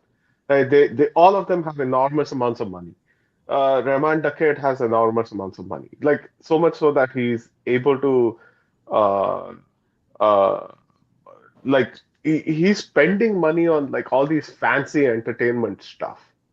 Right? He's hiring dancers, he's hiring artists. Like each one of these people are very rich people. But I agree with Anand is that it shows the banality of evil. That's definitely a thing, right? Like in the sense that they're all like living normal lives, but they're they're essentially conspiring in wiping out a world of non-believers, right? All of them are motivated in that manner. No, I was not talking about the leaders. I'm sorry. Maybe I was not clear. I'm not talking about people like Rahman Baloch or like the minister or like even this ISI guy, right? I'm not talking about those people. I'm talking about the common, even the 2611 guy. We don't know anything about their background. We just know they were just dragged off and they were attached to this thing. So it's easy to prey on such people. My point is, it is easy to prey on such people, and then it is very easy to be radicalized also. That's my point. I mean, praying or not praying, it just shows that after the main characters are basically like everybody else below them are basically expendable. Yes, exactly my point. Yeah. Right? Like circumstance doesn't matter. It's just the fact that okay, you guys have a steady pipeline of people that you can send to be expended, and we'll do that. And that happens at almost every level. Right? That's my point. My point is we gain power if we use that narrative against them.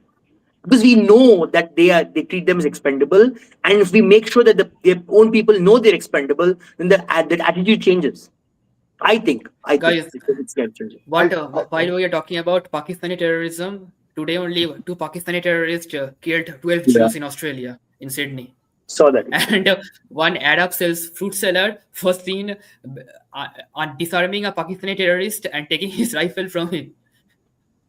That's the thing. An Arab fruit seller disarming a Pakistani terrorist who was actually an engineer You can see what indoctrination can do to people. It does not matter what is your profession, what is your educational background, I agree. and even if you're, it just takes the matter that you are Muslim and you want to end kafirs. That's it. No, that I And agree. if you're I'm able not. to do that, I'm just showing this particular perspective. that's it. Perspective is also very relevant. I do Yeah. agree with you there on that. It is like anyone can become a terrorist. No, but it takes a lot of coordination to become a terrorist. I think that's something that people miss out on. Right? A place like Australia, those two folks had automatic rifles with a lot Yep. of ammo with them. That's hard to smuggle. And hard to get to that place wherever they were. They were to Bondi Beach. How do they Yeah, get it to Bondi Beach? yeah. How do they get those weapons? How do they get those ammo? How did they get to that place?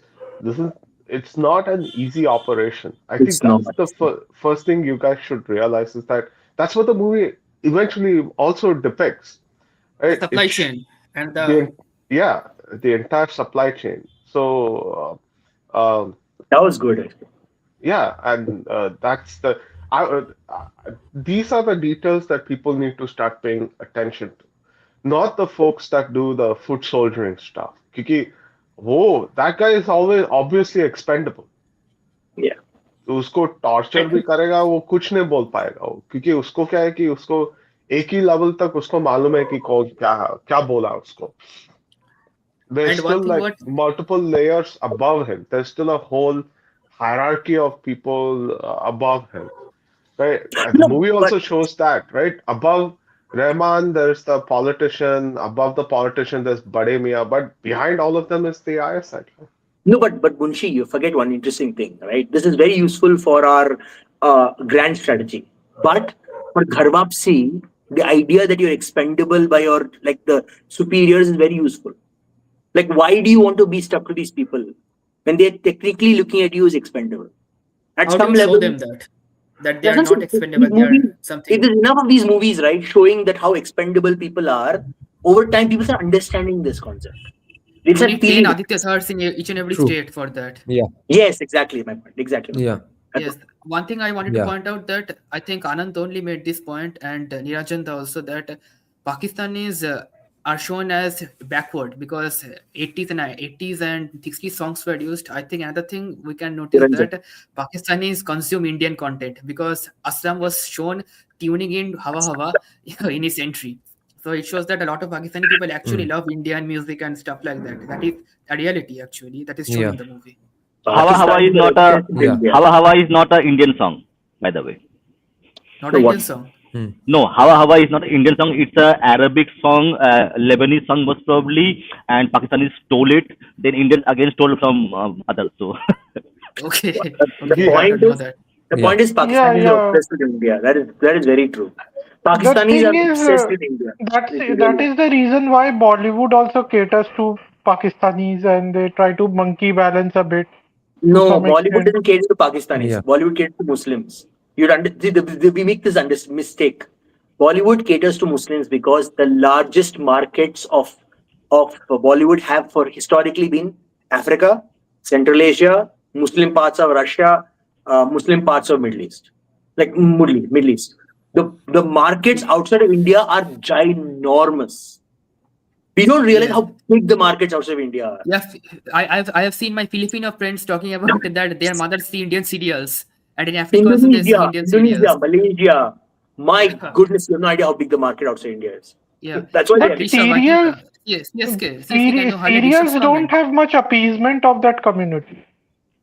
Yeah, That's why it's not Movies as do. popular See, compared to what Bollywood the does. movies are. see, traditionally Uh, for Bollywood, one, sorry. traditionally for Bollywood, the Middle East market was always the high margin market, right? It's all about margins at the end of the day. So your overseas market, it's changing now, but your overseas market always brought in more high margins. So let's say you're paying 100 rupees for a ticket in India. The producer would probably get three rupees of margins on that 100 rupees ticket in India. The same movie, if I release it in the Middle East, Yeah. right? The same theater goer would probably pay 1,000 rupees. My margin now is 100 rupees. that's what attracted Bollywood towards these markets, was the That's fact that you could earn more per theater goer than you would in India. so Now this formula is changing though, right? it is. And I it then will keep one changing over one thing time. is for sure is one thing is for sure कि शायद जो हमारे यहाँ taxes लिए जाते हैं वो ये भी एक प्रॉब्लम क्रिएट कर रहे हैं। जो इतना टैक्स लगाया जाता है वो ये भी प्रॉब्लम क्रिएट कर रहे हैं कि Indian markets are not as fruitful as middle eastern market No, जिससे wait. ये No, no, No, no, wait. no, no, no, no, जिससे no. ये ज्यादा Tax. मिडल ईस्ट को नहीं नहीं केटर नहीं करने वाले नहीं नहीं फिल्म्स नहीं बन रहे नहीं No, no, no no. no It's no a no. exchange rate problem. Exchange rate. Exchange rate, Same. but I'll agree with you partially in the sense that taxes are now a problem, right? But it was never a problem. So in the past, what would happen is if तूने एक movie बनाया, तेरे को funding, वो producer को movie के लिए funding के लिए वो बैंक पैसा नहीं देता था, so you have to go through your D gang for your producer money, right? Basically you have to borrow from outside the banking system to basically produce the money. The second thing was, once you had that money, that was one aspect. Government of India closed that over time. Then there's the distribution aspect. Distribution के लिए तेरे को हर एक union, हर एक political party, उसका एक चेला रहता है, उसको सब पैसा दे के तेरे को देना पड़ता था. This is how margins get eaten up. Recently, what's been happening in India is that these distribution networks have slowly become professionalized. They are no longer in the hands of your gundas. Yeah. So your margins have been improving a little bit. क्योंकि professional है तो तुझे थोड़ा guarantee तो मिलता है. हाँ, मैं तुझे 100 रुपए का सर्विसेज तेरे से मैं खरीदता हूँ, मुझे 100 रुपए का सर्विसेज मिलेगा ही मिलेगा. In the previous system, when it was older, like even if you went 10 years back in time, you paid a distributor $100, वो तुझे राम भरोसे से तुझे 20 रुपीस का सर्विस मिलेगा. No, but Right, so now there's a different problem. No, the fact that people are, these big production companies are basically like booking multiplex slots, like, and pushing out other movies. So we have this problem now, right? you see, as you advance, you will solve some problems, new problems will arise. Yeah. So that's what I mean to say, right? ठीक है, you might have a point by saying taxes is the problem, but that's the problem now, right? Today. But that was not true even 5 years ago. It's not. Yeah, can Yeah, we and talk the problem about that we haven't even started, Go ahead. discussing in terms of, yeah, go ahead, Bhupen. No, you go ahead.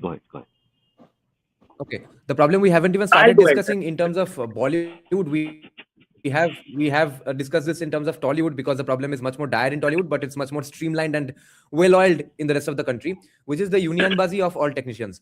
It was extremely unfortunate that a nationalistic patriotic movie whose story is set in India was shot in Serbia. Now half the Dhurandhar movie is also shot in Thailand. It's cheaper for them to go to a different country like Serbia, hire equipment there, shoot it, come back. It's cheaper than doing it in India. What the fuck?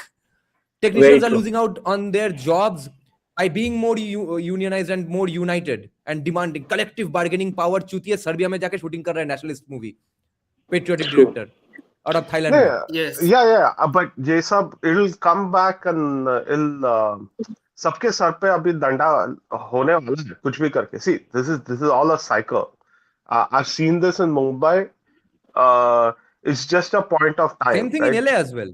Yeah. A lot of Hollywood movies are being shot in UK instead of LA, even though it's set in US. Because this SAG is going crazy. SAG is like, मुझे ये चाहिए, मुझे वो चाहिए, मुझे union ये चाहिए. Like that strike ruined that actors. It literally ruined the entire Marvel mid-range shows, TV shows. The entire writing went to shit. Because suddenly everyone just left. Yeah. Stopped. It's extremely disheartening to see this happening in Indian markets too.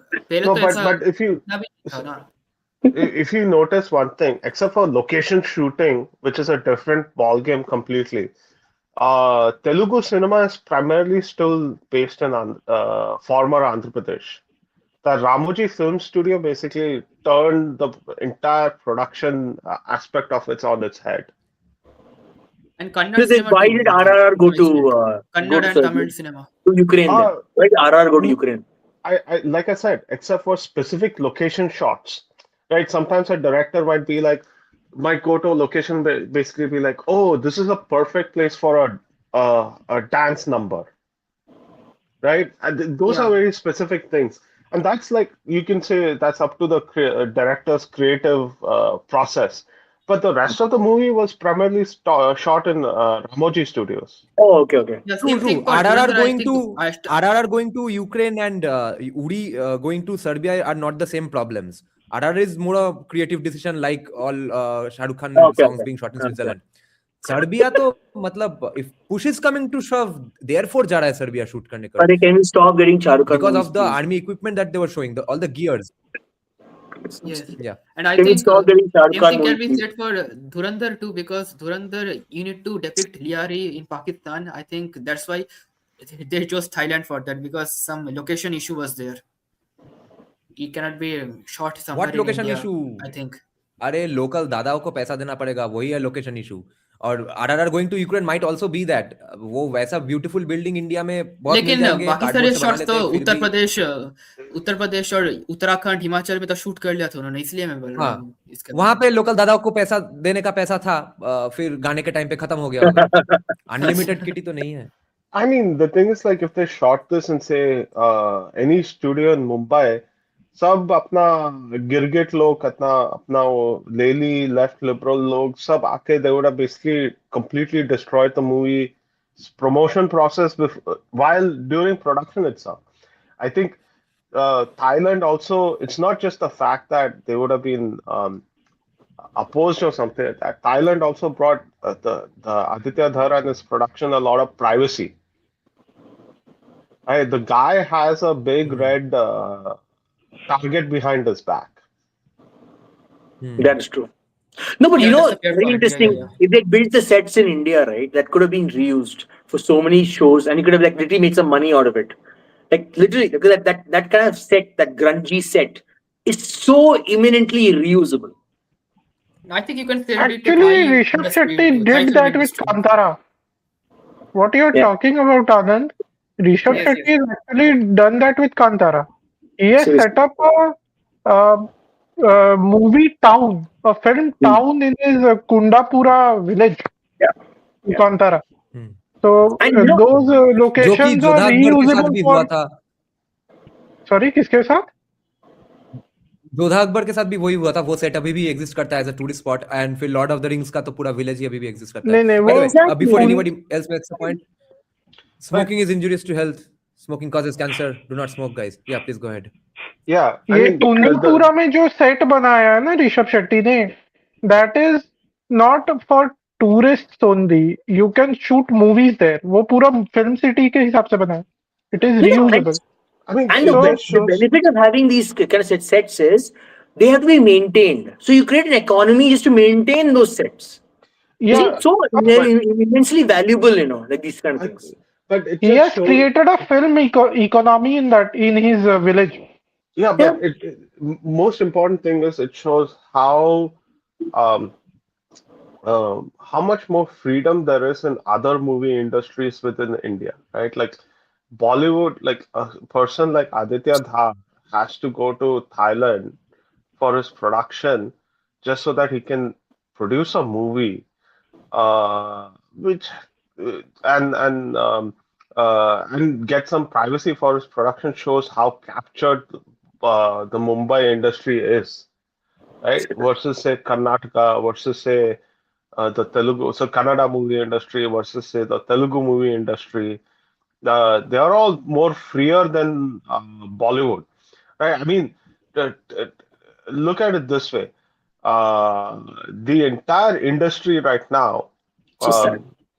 Yeah, it's kind of sad, but this has always been very well known within Mumbai, by the way.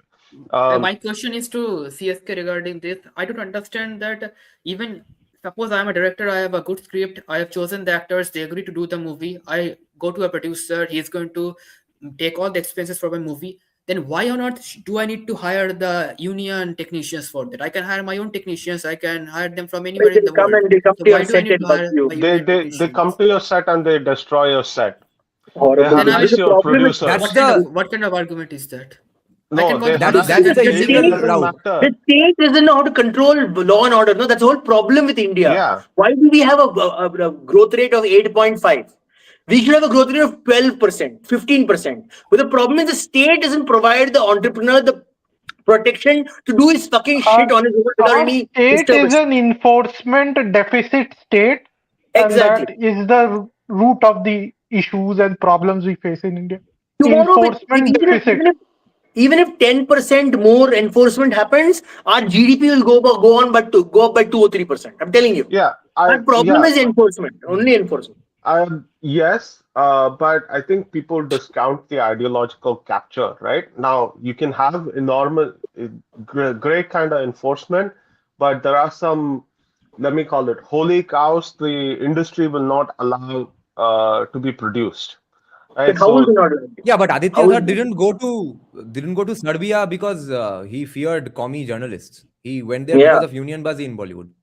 yeah, I mean, correct. there's also ideological capture within the industry, right? So, usko काम करने नहीं दे. See, you have to understand one thing is that any institution that's been ideologically captured is always obstructionist. माने तुझे जो काम करना है वो Yeah, तुझे yeah, काम भी नहीं करने देगा. So, but कैसे करते yeah, हैं? yeah. Or what is the method of that obstruction? नहीं, Through Yeah, see, physical violence, what no, huh? no, no. Mushin It's asked, irrelevant.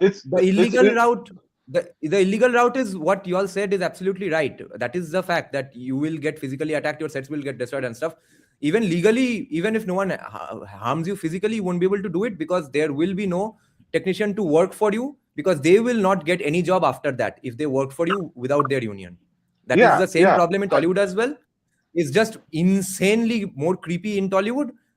There's no system to it. It's just more well polished, well oiled, and streamlined in Bollywood. Everywhere there is union buzz in India. That's legalized extortion in my opinion. Then it's It literally is, extorting but someone. It's very, what That's another level of laws do we socialism. have to counter this? What laws do we have yeah, to Actually, counter this? Nothing. no, it's Bollywood has also, done this with distributors. yeah, कि आपने Kashmir files movie क्यों लगाई, अब मैं आपको अपनी film नहीं लगाने दूंगा. These things have happened. yeah, yeah. इसीलिए बहुत सारे मूवीज को ऑब्स्ट्रक्ट भी करने की कोशिश हुई है. अरे they stopped Bengal मुझे files लगता है recently. Bengal files Okay. के साथ बहुत हद तक ये किया Okay, गया. hold on. This one question, a very, very good question, comes from Rishabh. Question on this conversation: is this logistics overhaul in a way for BJP to weed out certain pressure Bollywood had to monkey balance its content? I think it's No, it's not going to interesting overhaul it question. to that did extent. nothing. And the No, I union don't buzz think. is not going to go away anytime soon. But one thing is going to happen is I'm very much looking forward to what Yogi Adityanath has plans for. Because he might have Film some City. other plans to woo it away from Bollywood. And these sorts of right wingers, when they want to woo away somebody, they know how to do it. It means tax breaks. Tax breaks immediately देने से लोग UP जाएंगे ही, तो that will be a great new economic model anyway.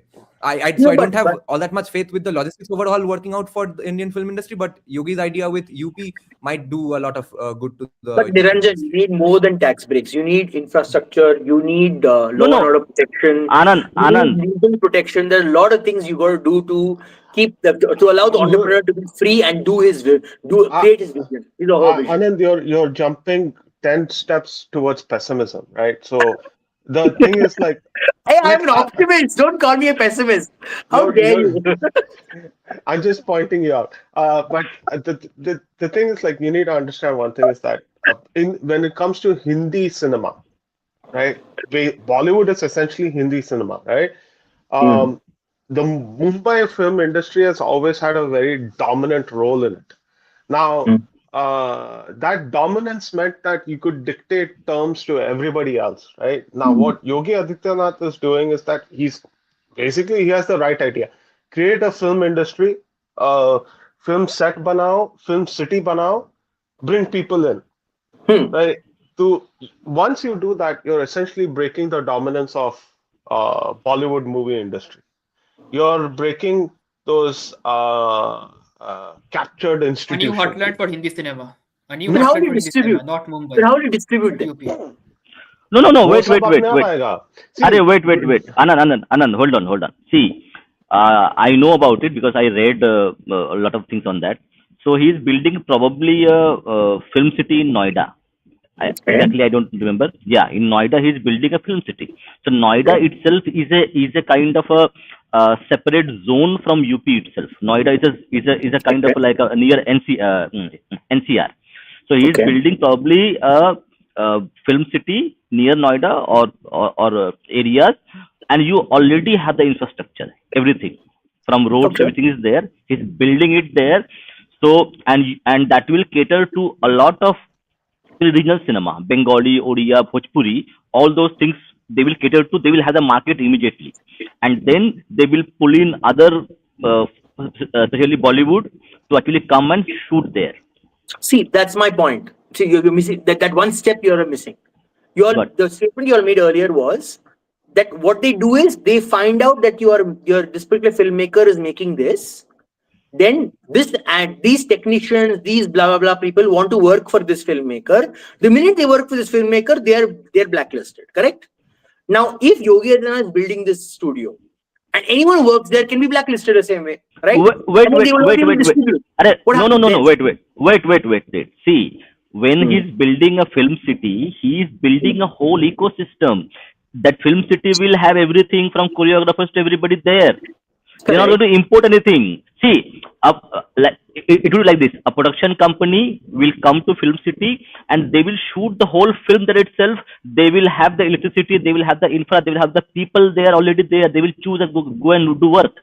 I get It is all that. plug and play. It's plug and All that I play. get. All that I get. Ah, But you understand, hmm, even this kind of talent, right? They like to hmm, move to opportunities. Like today they may be the film city, right? hmm, Tomorrow they may hmm, have to go to work in another region or industry. My hmm. point is, why would they even join the film city knowing the threat that boycotting can happen at the film city? See, that's what I'm saying. You need Because legal Because the wait, protection. technician boycott. wait. You You need legal protection. go ahead, Niyajanda, go ahead. Niyajanda knows more about it. Go ahead. The technician boycott does not happen for ideological reasons all the time. It has happened significantly with people like Vivek Agnihotri and stuff. It's not going to go on forever because after all, everyone needs money. The Uh, technician boycott happens if they work outside their union. That's the more significant problem, not just boycotts. That's why okay. Vivek Agnihotri survives. What Rishabh was No, but asking here. something He's still working no, with. we and need the other. legal protections for such people to expand their horizons beyond ideological groupings. So, for example, if for example you're blacklisted for going after ideological group, you can sue that group.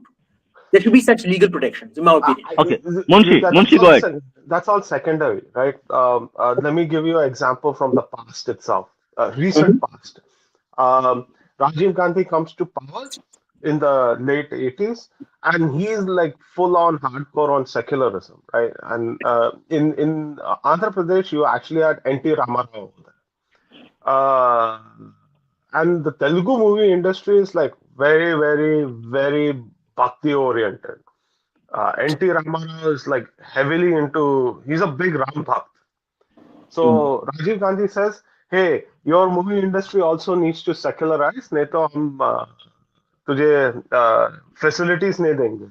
What does N.T. Ramarao do? He says, F you to Rajiv Gandhi, and he starts constructing Ramoji Film City.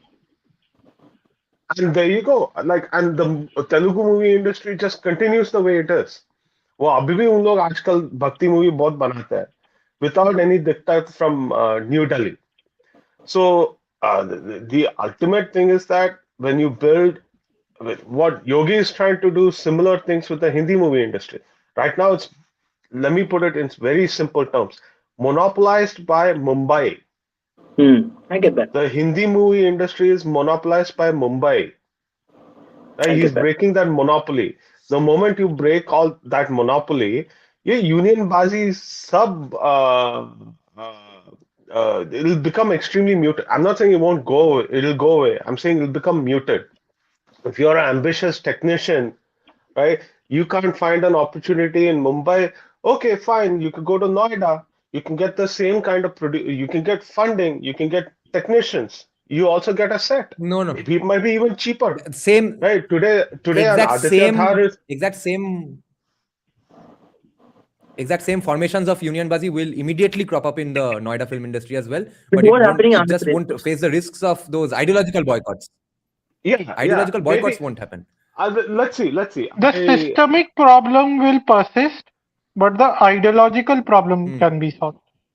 I mean, let's But see. that Yes, I'm depends not on the government. I'm not that set on the Union Bazi stuff because Ramoji itself is not heavily Union Bazi.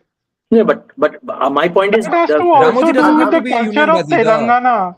No. The industry. That also has The to do industry with the has to- culture of Telangana. Telangana is very entrepreneurial compared to other states. KCR doesn't was have very to- supportive of industrialists. No, I'm just saying I'm keeping my mind open, right? Whether it turns out to be Union Bazi or not is a question for the future, right? वो बना रहा है अभी वो बड़ी बात है. Competition आ रहा है वो बड़ी बात है. कोई नहीं बोल रहा है कि अच्छी बात नहीं है, बड़ी बात नहीं है. My point is we need to think 10 years ahead of what are going to come. See, they are already doing this work, right? They're doing this work, taking good step. But my point is, at some point, if you want to really, liberate the entertainment space, you need legal protections for people who want to break out of ideological bubbles. You need that. I have a thing here to say that Union Bazi, I think, is going to change its flavor simply. You will have left-leaning Union Bazi to Hindutva Union Bazi in some way or the other. So that is going to happen. Integral humanism वाला union बाजी होगा यहाँ पर integral humanism चलेगा Okay, hold on. This one good question has come. I'll just make the last point here. Technicians are leftists to begin with, and see, even if you have read some Thomas Sowell and stuff, which is going to be a miracle if you're a hardcore technician who is working on his craft. I don't think they are going to spend time reading Thomas Sowell, but even if they do, when push comes to shove, they will want to unionize because off the top of its head, in the short term, it gives you an illusion of work safety. वो जब work safety का addiction फिर से लगेगा नोएडा में भी वो सब सेम ही काम करेंगे and specially because the studio where the movie is being shot the owners of that place do not enforce this. They might be a part of that system, but it's going to be all other technicians in the rest of the country who are part of some union or the other who are going to boycott those unions. That's the biggest financiers, producers, the movie hall owners. All of them are going to boycott those particular entrepreneurialistic technicians who work outside an union. That's what my worry is. They're not going to let them work without fully independent because. Let's see. I think markets have the entire fundamentals have changed. I don't think it's going to be the same, but let's see. I'm still keeping my mind open. Fingers crossed. One thing that I believe. Sorry. Can I finish? Yeah. I do think the work safety stuff is going to remain, irrespective of what you think it is. And that उसका वो union बाजी हमेशा रहने वाला है. Because movie industries are weirdly enough they are very exploitative. So वो तो रहने वाला है कुछ भी करके. Lavanya's question is very interesting. वो तो मतलब seemingly exploitative है इसीलिए जब इंडिया सोशलिस्ट हेलहोल था तब भी बढ़िया फिल्म बनते थे. एक्सप्लॉयटेशन से ही तो बढ़िया काम होता है लग रहा है. हाँ वो तो हमेशा होते रहता है. I mean, we say exploit resources. So if you can exploit gold and gems, why can't you exploit humans? Like literally वही है.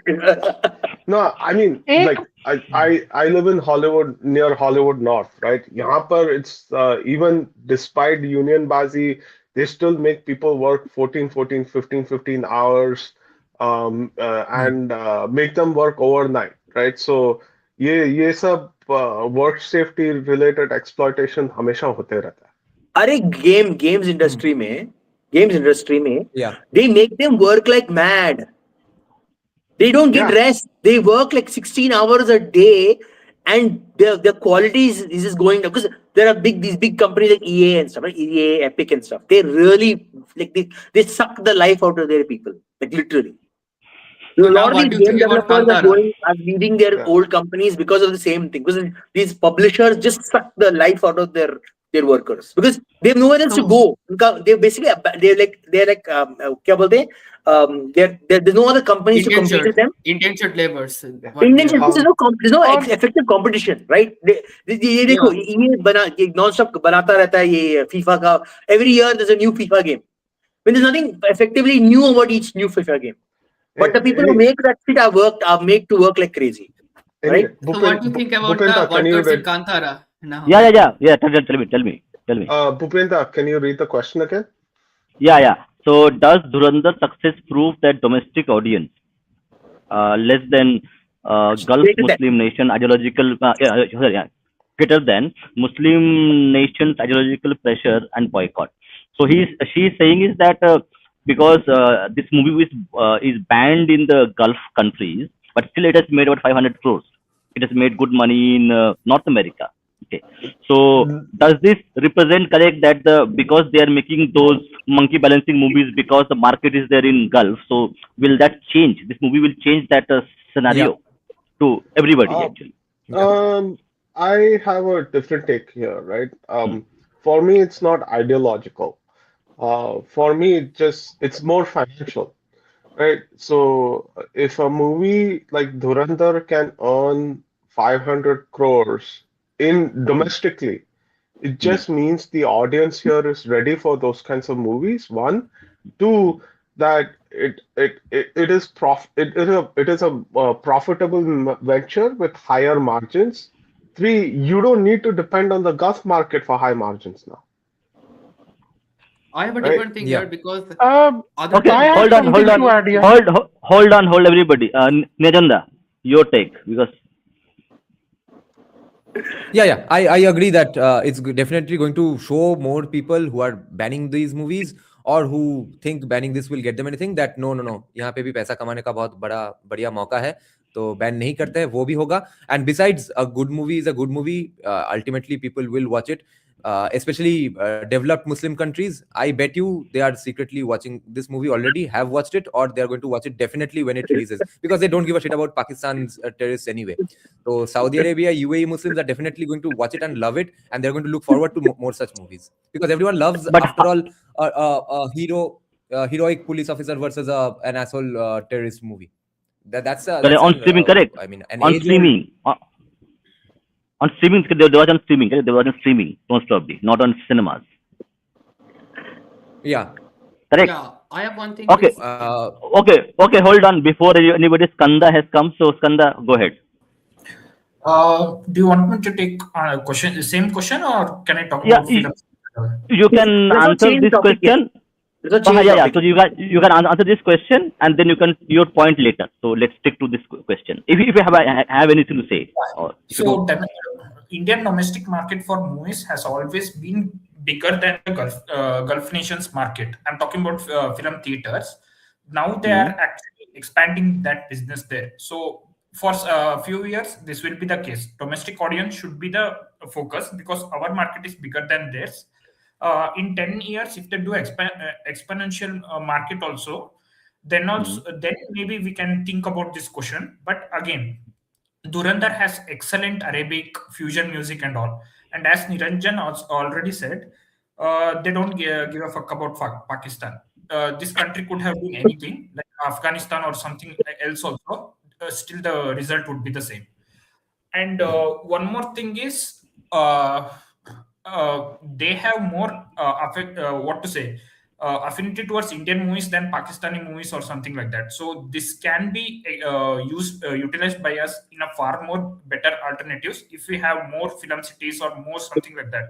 Ours sucks actually. We don't have I think the total Indian theaters won't even cross 5,000 or something like that. So we need to expand the domestic market as well. Again, the capitalism thing comes here also.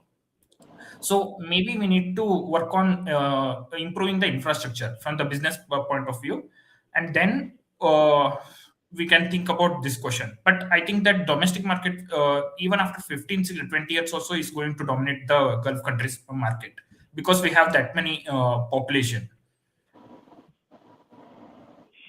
Okay. So now, Anand, go ahead. Okay, so I have a little different perspective on this. I don't think the ban in Gulf countries is ideological. I think it's law and order. So majority of the Gulf countries, the workforce is a mix of Indians, like a little more high skilled, Pakistanis and Bangladeshis and low skilled, right? And theaters are not like, oh, only high skilled people will go and low skilled people will go.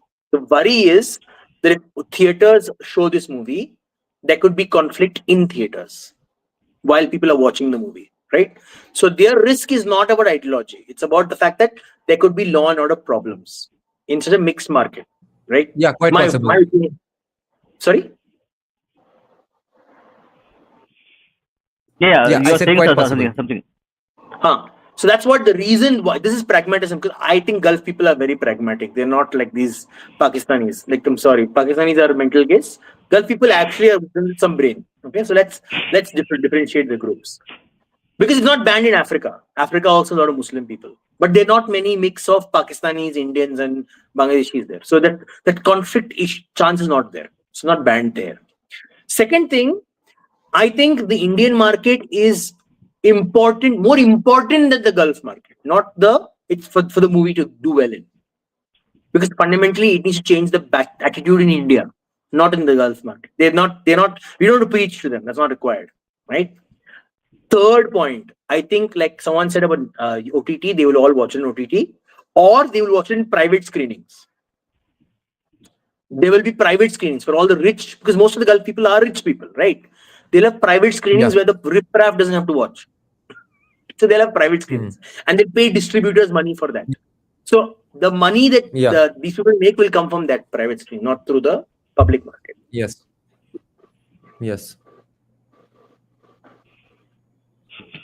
और एक बात है इसमें कि देखिए Wait. I think we had who is there? Who is Mushin? Mushin, you had a point, correct? Mushin, go ahead. Yeah, I think. Am I audible? Yeah. Go ahead. Yeah, Then I think I that- will see. Yeah, I think it's more of a question than an opinion. I think most of the film industries of India, apart from Bollywood, I think they are Gulf agnostic in one way or the other. They are only solely rely on domestic market and to some extent the European and the North American market for their revenue. So I don't think that after this incident, I think it is going to become common for Bollywood also to not rely on the Gulf market further. So I don't think it's a very big dent on the industry whatsoever. There's one market that relies on the Gulf market, Indian market. Yeah. Which is the Kerala movie. Yes, because we can't. Kerala Because movie we can't have. the Gulf market.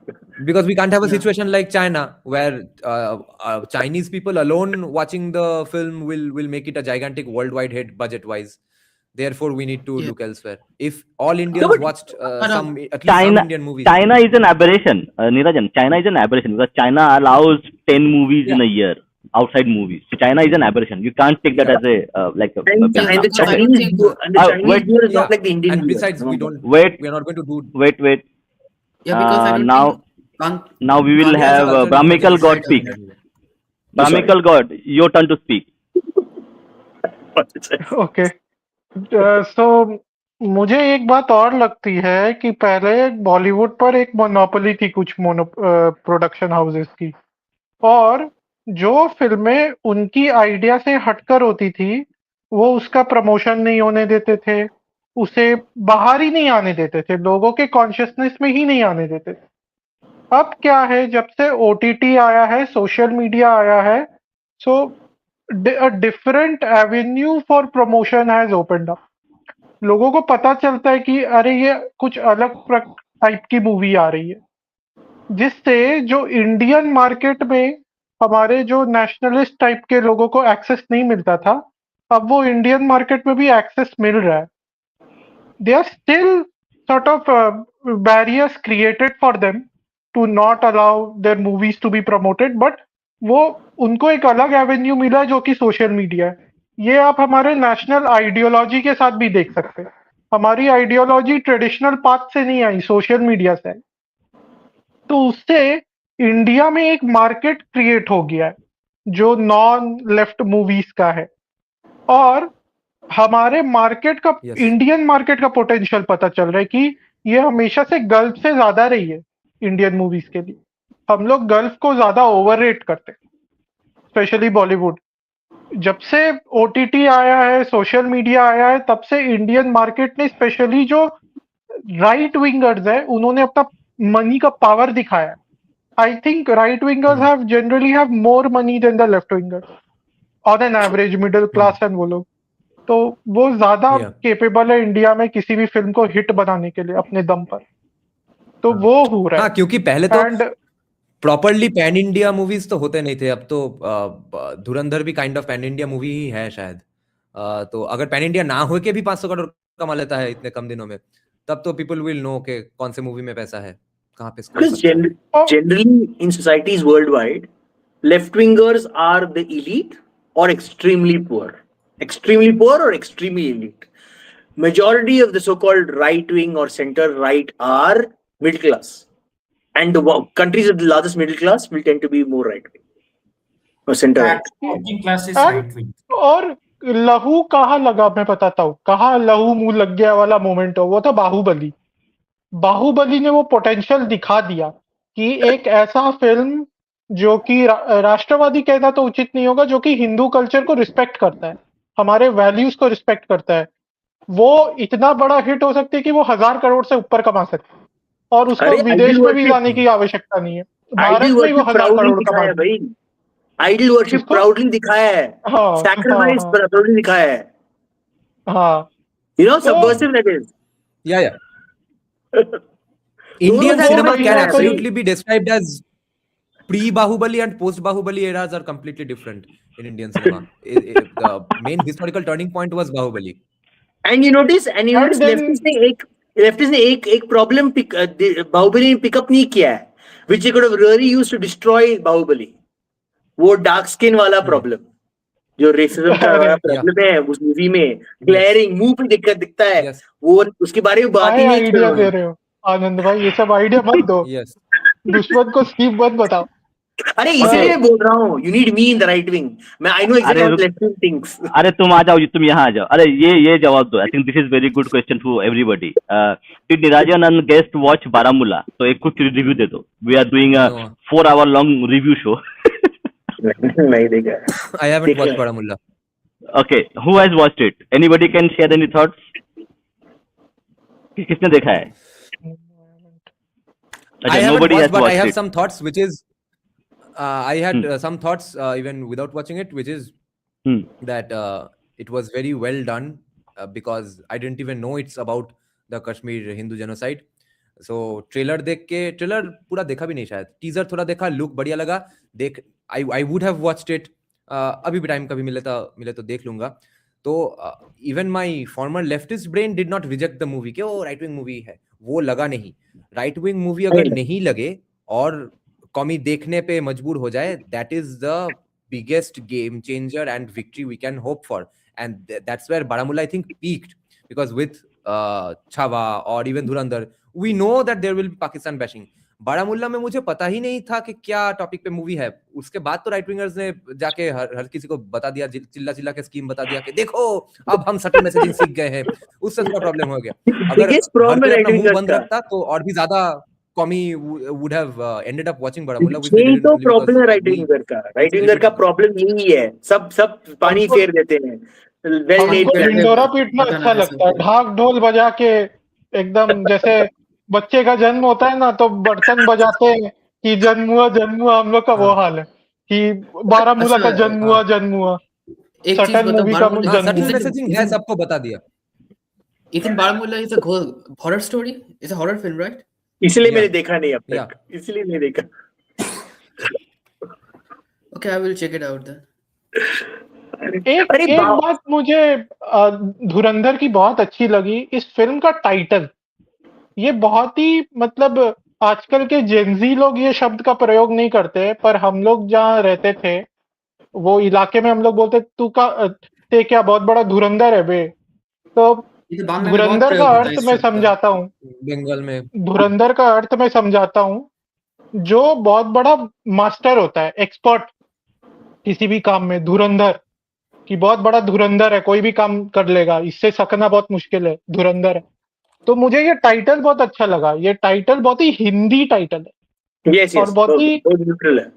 एकदम Urdu title नहीं है और नहीं। Actually ये Sanskrit word से ही आया है, पर ये टाइटल मुझे बहुत अच्छा लगा।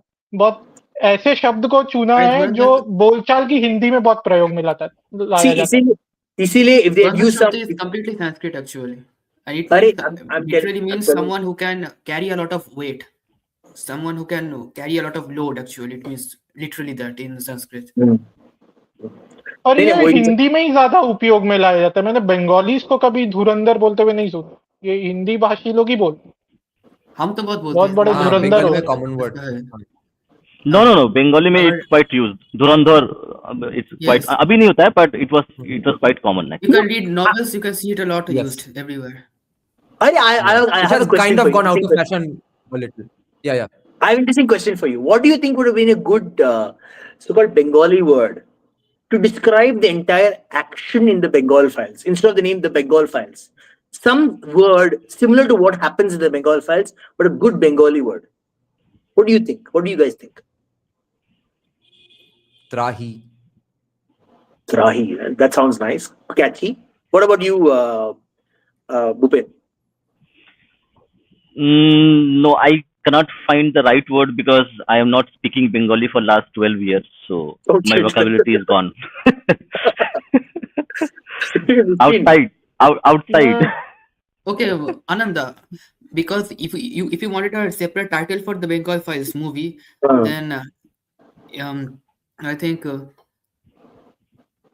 I have to think about it deeply, because Bengali film titles are very weird and out of touch with the actual Just plot think, points of what the if story. the Bengal Files is मैं called something like that? Maybe it would मैं have captured more imagination than is the Bengal Files. I find the names of these I three can movies First of all, are any very. any word that you can think of is applicable for Sanskrit, so you can think from the Sanskrit lens as well. Think of any good Sanskrit Yes. word, just pronounce I it. can Pronounce tell the one thing. as I as have One a example word. like I have a word. I have a word. Checholisha Noroshonghar. I can use this. I have a word. Roktonir. Oh. Roktonir means bloody waters. Yeah, that was Anand my. तुम्हारा ये copyright लग जाएगा. क्यों ये Doctor ऐसा? Beach, Doctor Need. Looks very similar. Sounds very similar. वाह, ये But क्या really, बात है? that is Rokto can you beach is imagine? seed. Neer is water. Just How is imagine. that? Let's imagine that Yeah, one. Need That might is have been better. Roktonir. more camp. Need can also Interesting mean a take. nest, actually. Nest. Interesting take. Nest. Nandish is saying we use Dhurandhar in Kannada as well. Dhurandhara. So Kannada use the prefix, the suffix at the end of many words. It would have been Dhurandharam in Tamil. I don't know what it would have been. Actually, Anand, I have a better name for Bengal Files you asked. You can call it Chicholisha Obhishap, Oh, the that's too Curse long. of 46. It's too No one will long. watch that movie with that name. It sounds very documentary. It sounds like a J.U. Jhola Chap guy black and white documentary where we'll have sexual explorations of famous freedom fighters. Yeah, I guess so. But just Obhishap, then Obhishap only. The curse, Obhishap. Yeah, something like that. Yes. That could also work. That could Yeah. work. Shorter. The other one was too long. It's just too long. Too many words to say. You know. Yeah. We have an extempore creative writing competition, film naming competition right now going on. Actually, Bomkesh Bakshi had a novel regarding this 46 Great Calcutta Killing. I'm forgetting its name actually right now. Yeah. Which story? I remember actually. I think it was there. Yeah, actually, Radio Mirchi did a show on it and they completely messed up the story. We talked about it before also. Actually, I wouldn't rename the Bengal Files. I'd let the movie just release and then create another Bengal Files and then call it something else. Like the thing is, I want to highlight the difference why Dhurandhar was successful and why other movies aren't, right? And why the approach taken by Agnihotri is important. One is that Dhurandhar actually portrayed the zeitgeist of these moments. Like everybody here has, when I say IC 814, everybody here understands exactly what I mean by IC 814, right? When I talk about the 2001 Parliament attack, everybody knows exactly what that means, right? Maybe for a younger Munshi. audience, they might not know. hold on. I'm sorry to say, but that is not the truth. You cannot underestimate the ignorance of the Indian population. I No, talk to I a lot think of people, my friends. hold Okay, on, wait, hold on. wait, Let hold me on. finish. Let Shastri finish. Let me finish. Right? When I say 2611, people know exactly what 2611 might be. See, people might have buried it somewhere. They might have forgotten it. That's all different issue. But it invokes a certain kind of memory. It invokes a certain kind of experience, and people can easily connect with it. Now, when you talk about, say, a Bengal files or a Kashmir files, right? We know about this more privately, right? Like you wouldn't know about the Kashmiri Pandit situation unless you lived in specific parts of Maharashtra, right, where you actually saw the exodus firsthand. Like Bala Sahib basically said, Kashmiri Pandits are welcome in Maharashtra, and he actually resettled them in Maharashtra. Right? You wouldn't understand, say, the partition. Um, I'm talking about the western side of the partition, the Punjabi side of the Sindhi and Punjabi side of the partition. Unless you lived in that specific colonies within Maharashtra, like Ulhasnagar used to be a Sindhi refugee colony, a suburb in Maharashtra, right? So. Um, most of our tragedies have been confined to these very specific hyper local areas, right?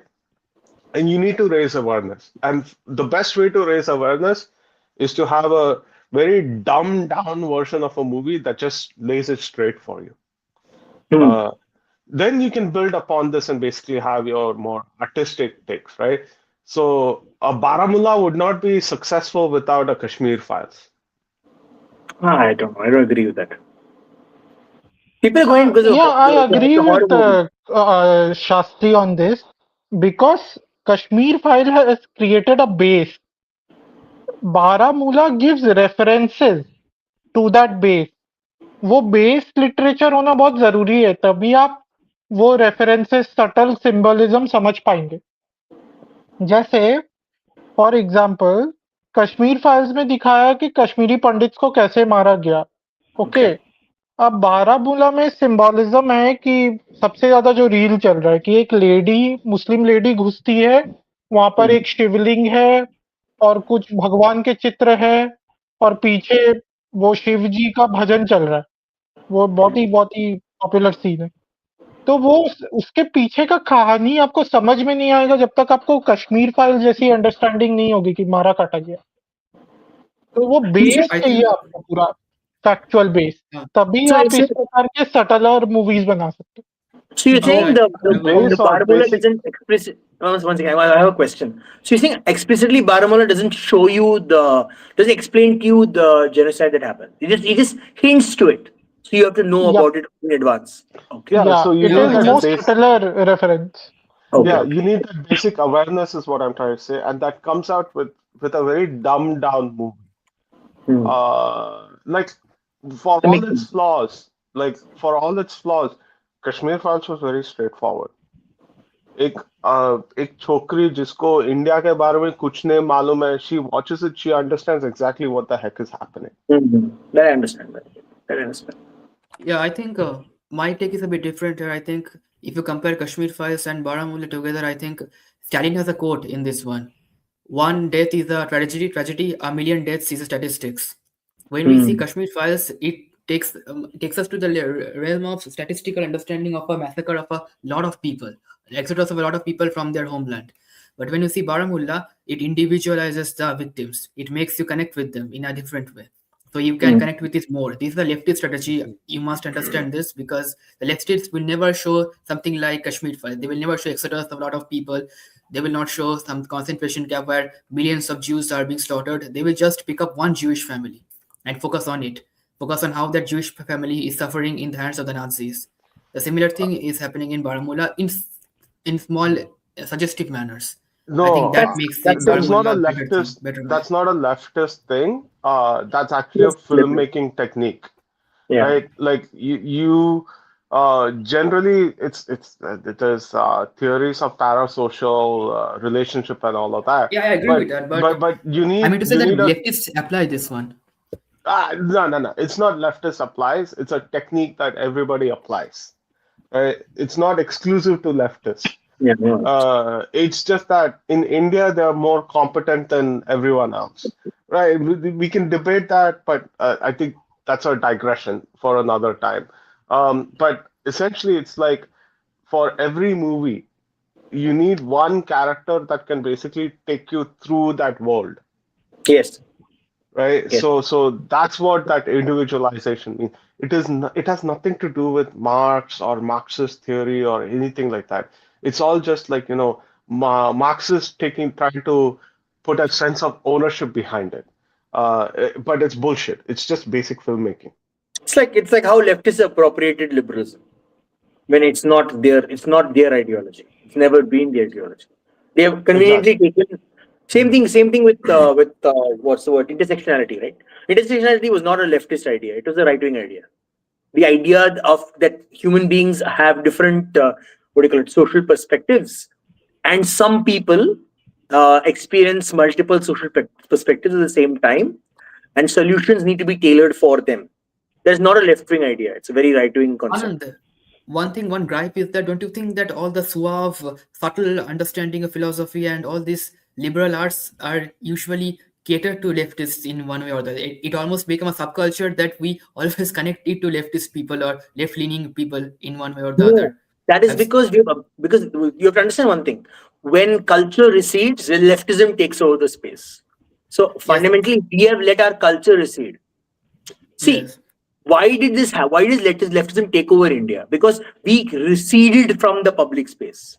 We went to the private. We went to the family. Family को protect करना है. Wealth को protect करना है. The public space is a control of right wingers mostly in most societies.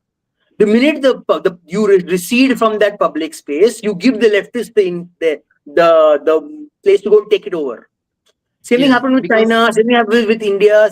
Every culture has abandoned their cultural space to the leftists. That's the mistake we yes, make. We need to take it I back. agree with you. I Yes, want to because push back a even in the little United bit. States, you can see that. Okay, Shastri, let me complete it.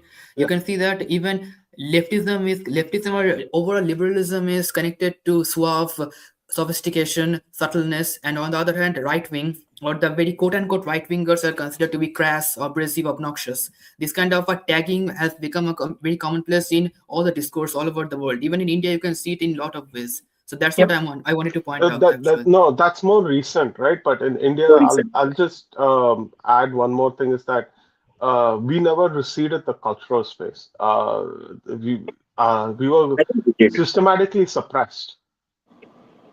I We think were we did also. We have to take some responsibility. no. We were extremely systematically suppressed.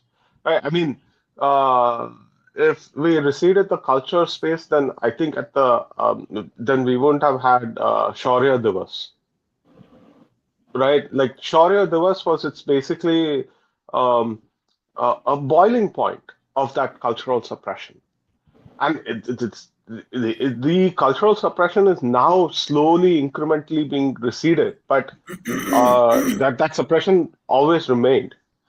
No, but So if we hadn't receded, hold- if we hadn't receded from that space, we wouldn't need a Shaurya Divas. yeah, Every day would be that's my Shaurya point.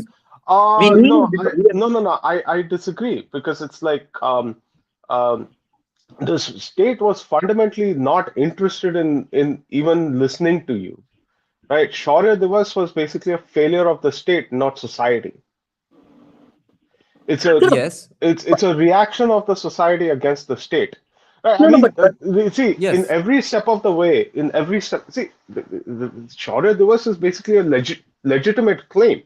There's nothing illegitimate about it. The state, for decades, consistently ignored it, even when political establishments Arey were ready bhai, to open it up. Shastri, then we are not in the state with capital S. We are not in the art industry, but we have not receded from those places. Unless your argument is that we were never there to begin with. That can be an argument. But we definitely lost that war with them. Now we are fighting back, claiming back. Yeah, no, I'm taking a slightly longer view, right? So and again, in the 60s and 70s, you still had a lot of bhakti movies within Bollywood, Yes, that's my point. right? You And you that proved my all, point. yeah, that was systematically suppressed through the 70s and the How were they 80s. able to suppress it? How How? were they able to That's my suppress question. it? How did you Bhakti suppress gaya it? kahan pe? The state got involved. Nahi, it is receded the personal space. No, no, no, no, Why no, didn't no. the You state can get do involved with us? Why did the state get involved with them? because we allowed it. We allowed the No, state to get no, involved in that because personal space. see, the state is you have to understand one thing. This is why power is most important, right? The state ultimately exercises a lot of authority over you, right? And so there was huge fights between the Kapoor family and the Indian state, and the Kapoor family lost. They simply lost. At the end of the day, they were harassed by the judiciary. They had to live through permit raj. Their permits were not issued. Then they had to deal with union bazi. Things were so bad that eventually even the Kapoor families had to reach out to the Thakres, and then the Thakres had to make some deals with Marathi elites, and then spring up someone like Arun Gavli in the late No, 80s. I don't agree. Take Shastri. Let's take the South industry. Industry is a very good example. The Tamil industry, okay, is a very good example of this. If you look at the 60s, 70s, 80s, right, the amount of bhakti films, even close to the 90s, the amount of bhakti films that were made in South are phenomenal. The number of explicitly religious films, phenomenal, right?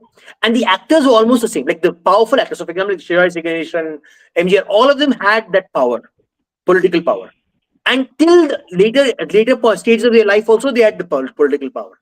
But during the later stages of life, they receded from these kind of powerful roles, and they gave way to the so-called, the DK, DMK bullshit that's going on right now, the crash shit that they produce on a regular basis. Again, DK is last 20 years. But even there, I'm saying my point is the cultural space receded from Tamil film industry. They receded. No, They went to the most crass and the least culturally valuable films that they could make. yeah, but Because again, they became the same DK, copy paste. They copy paste, copy paste, copy paste, copy paste, copy paste, copy paste. There was nothing unique about anything they were doing. again, this was in the One last 20 point: does years. censor board have a role to play in this? The Yes, way it movies definitely, were censored. yeah, they definitely did, right? Your censor board would insist on certain values to be presented because they were considered state values. And if you went to the courts to basically say that, hey, this is oppressive, this is like a violation of my freedom of expression, courts would simply say, no, no, no, this is within quote unquote the state's interest, See, right? again, I find this a very weak argument because the US has a similar problem, right? If you remember the Hazed Code, which is extremely, it is much worse than anything that India ever had. No, And in but spite of that, many filmmakers in the West were willing to push their cultural boundaries. I India think, is not the some level, I US. feel the recession of No, no, no. the cultural space was abandoned, in my opinion. No, Then India's. Anand, it's a broader issue. Let me explain. This is a broader issue. Hmm. Hindu लोग culturally कैसे कटे? मंदिर छीन लिया गया, educational institutions छीन लिया गया, आपके कल्चरल इंस्टीट्यूशंस छीन ले गए। वो मूवी पर भी रिफ्लेक्ट करेगा। आप फिर बट कैसे मूवीज क्यों छीन लिया गया? बनाएंगे? कैसे छीन लिया गया? कल्चर जब आपका कल्चरल कॉन्शियसनेस ही छीन लिया गया, तो वो That's तो my point. मूवीज में भी दिखेगा। That's my point. और ऊपर से और ये स्टेट ने किया है, तो आई एग्री विद मुंशी कि ये स्टेट के कारण ही हमारा कल्चरल कॉन्शियसनेस छीना गया है। मंदिर को Can I कंट्रोल करवा just के हमारे Okay, एजुकेशनल इंस्टीट्यूशंस को कंट्रोल करके okay, hold on. can I मैं just पूरा jump कर in लूं, here to मैं पूरा कर लूं, Mhm. हाँ, फिर अगर कर लो। फिर वो मूवीज पे रिफ्लेक्ट होने लग गया। मुझे ये लगता है कि मूवीज पे Bro, बाद में रिफ्लेक्शन है। It's a symptom of yeah, what the state yeah, has done to the cultural consciousness of the Hindu community. exactly. And let me just add to this, right? And we are just talking about movies, but the biggest intervention by the state has been in history textbooks. You guys have no idea the amount of recessions that has been happening in state textbooks. So if you, but let me just pick on Maharashtra because that's a state I'm very familiar with. If you picked up a Marathi textbook, Maharashtra State Board history textbook in the 90s, you would have dedicated chapters for basically the Maratha Empire, the contributions that they made to India, right? Like your fifth standard pay, you would only learn about the Maratha Empire.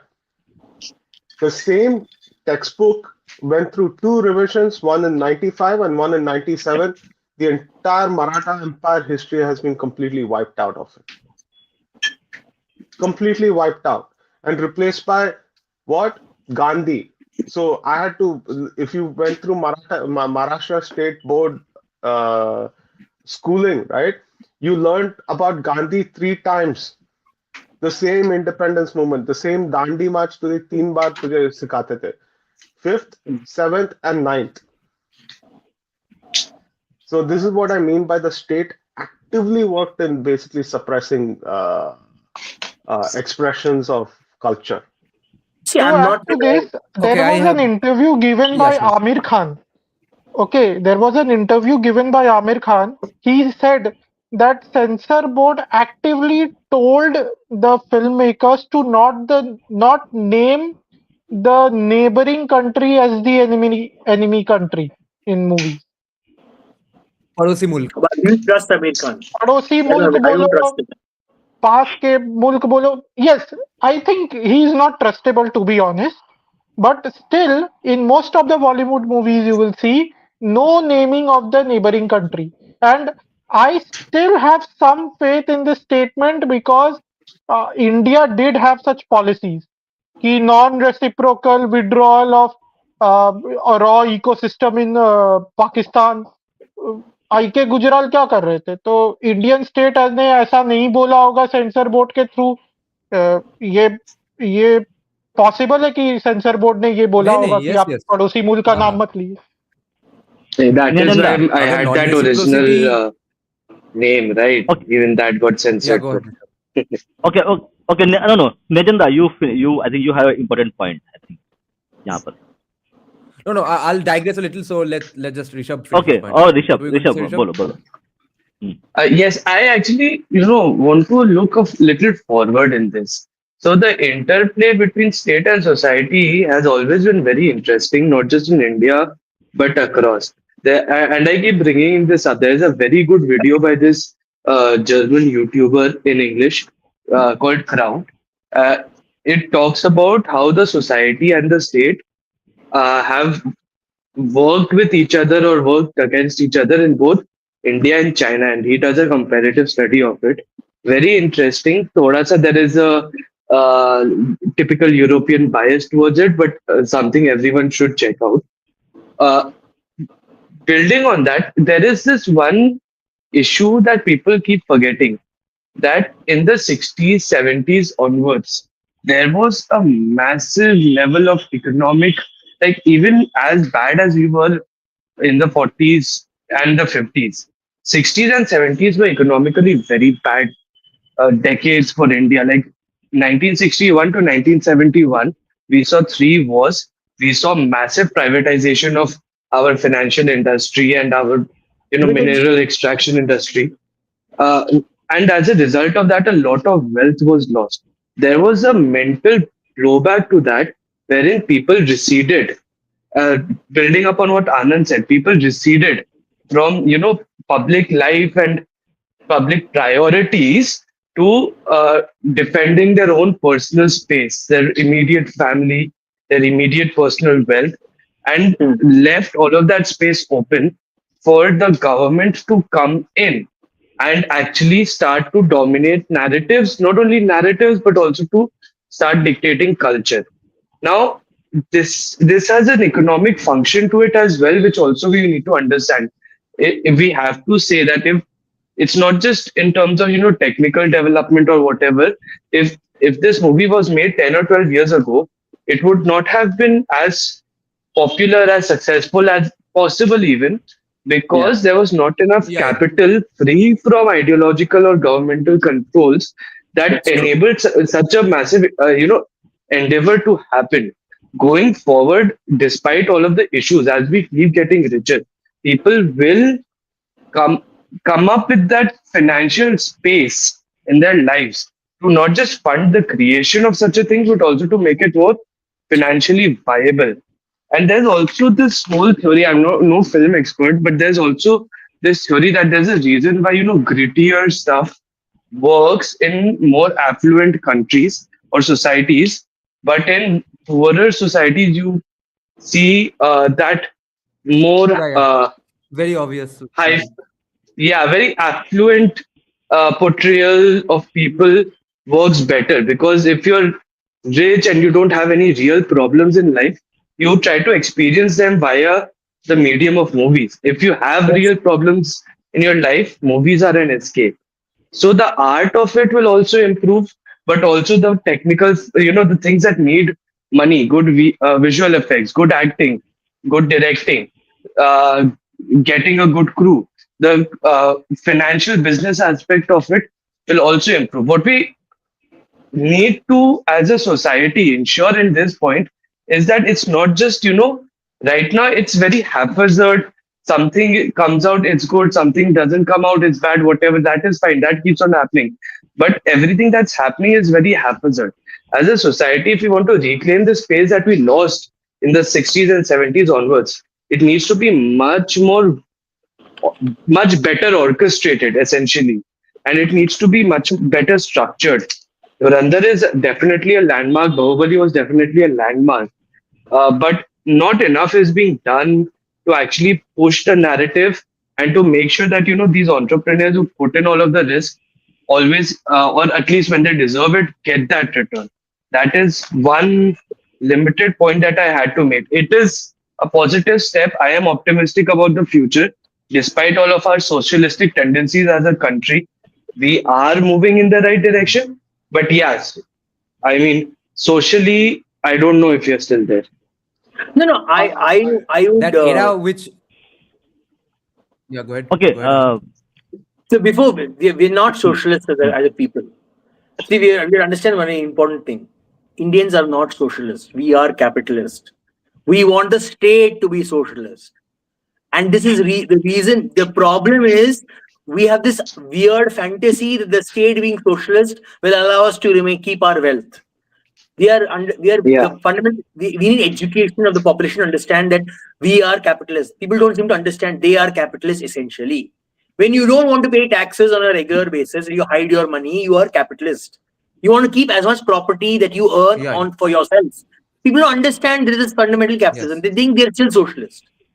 Even the Anand, I people slightly disagree with you over there. okay. On a very slight technicality, I think you're getting the broad strokes here right.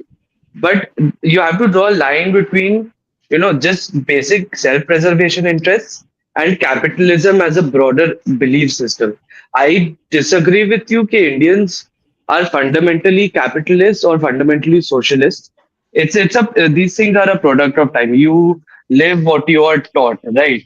Uh, so you have to inculcate that, really. I mean, fundamentally, everyone will want to preserve their own Let me statuses, ask even you, in a Rishabh. socialist setup. Let me ask you, Rishabh. Do Uh-huh. Indians believe that they can share public goods? Like they want, like for example, a park, everyone should be able to share it.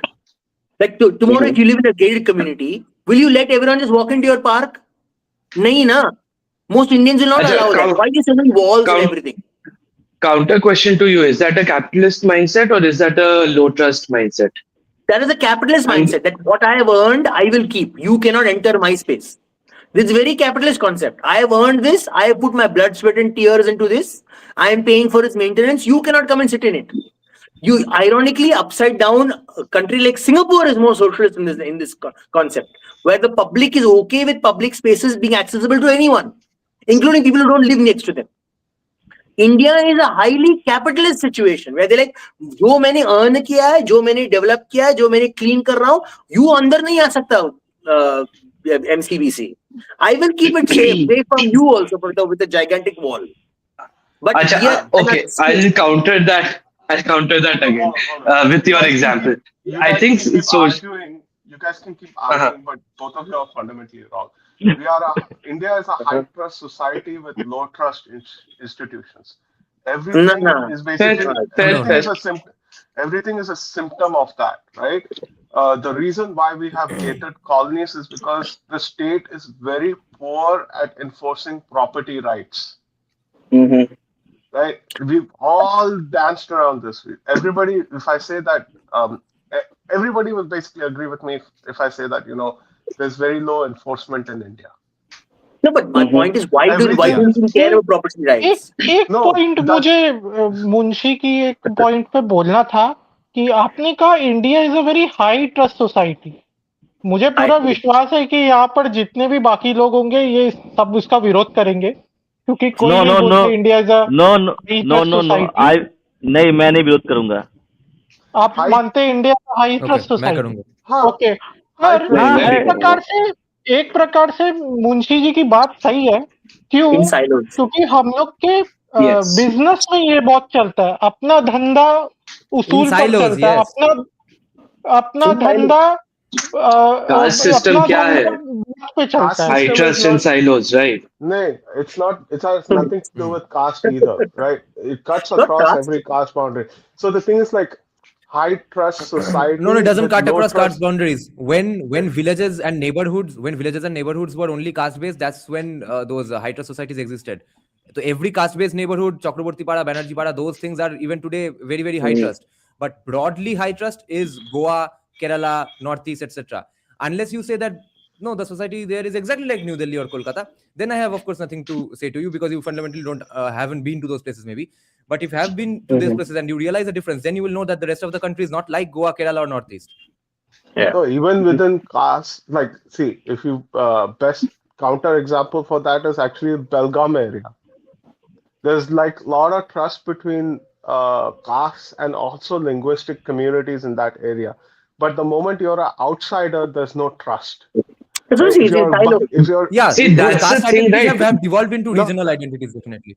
Yeah, For villages exactly. also See, about but that. caste, You're agreeing with me. caste over, It's in silos. caste no, over here that doesn't mean birth-based caste. Caste over here means caste by association, Rishabh, right? Caste by Rishabh, consumption patterns and association. Hey, let me just finish this point using Anand's example. Singapore is the reason why in Singapore parks and everything are really open and everyone loves them is because Singapore is fundamentally a high trust society enforced brutally by the state over there. In No, no. no, India, no. Listen, the India, you Indians do don't this a want. lot, maybe. Hold on. There's no Hold on. brutally enforced, like, oh, it's not like, oh, पैर के मार रहे हैं, मुझे दर्द हो रहा है. Please, this is this evil idea of Singapore. Please, it is a high trust society. अरे, नहीं, You know?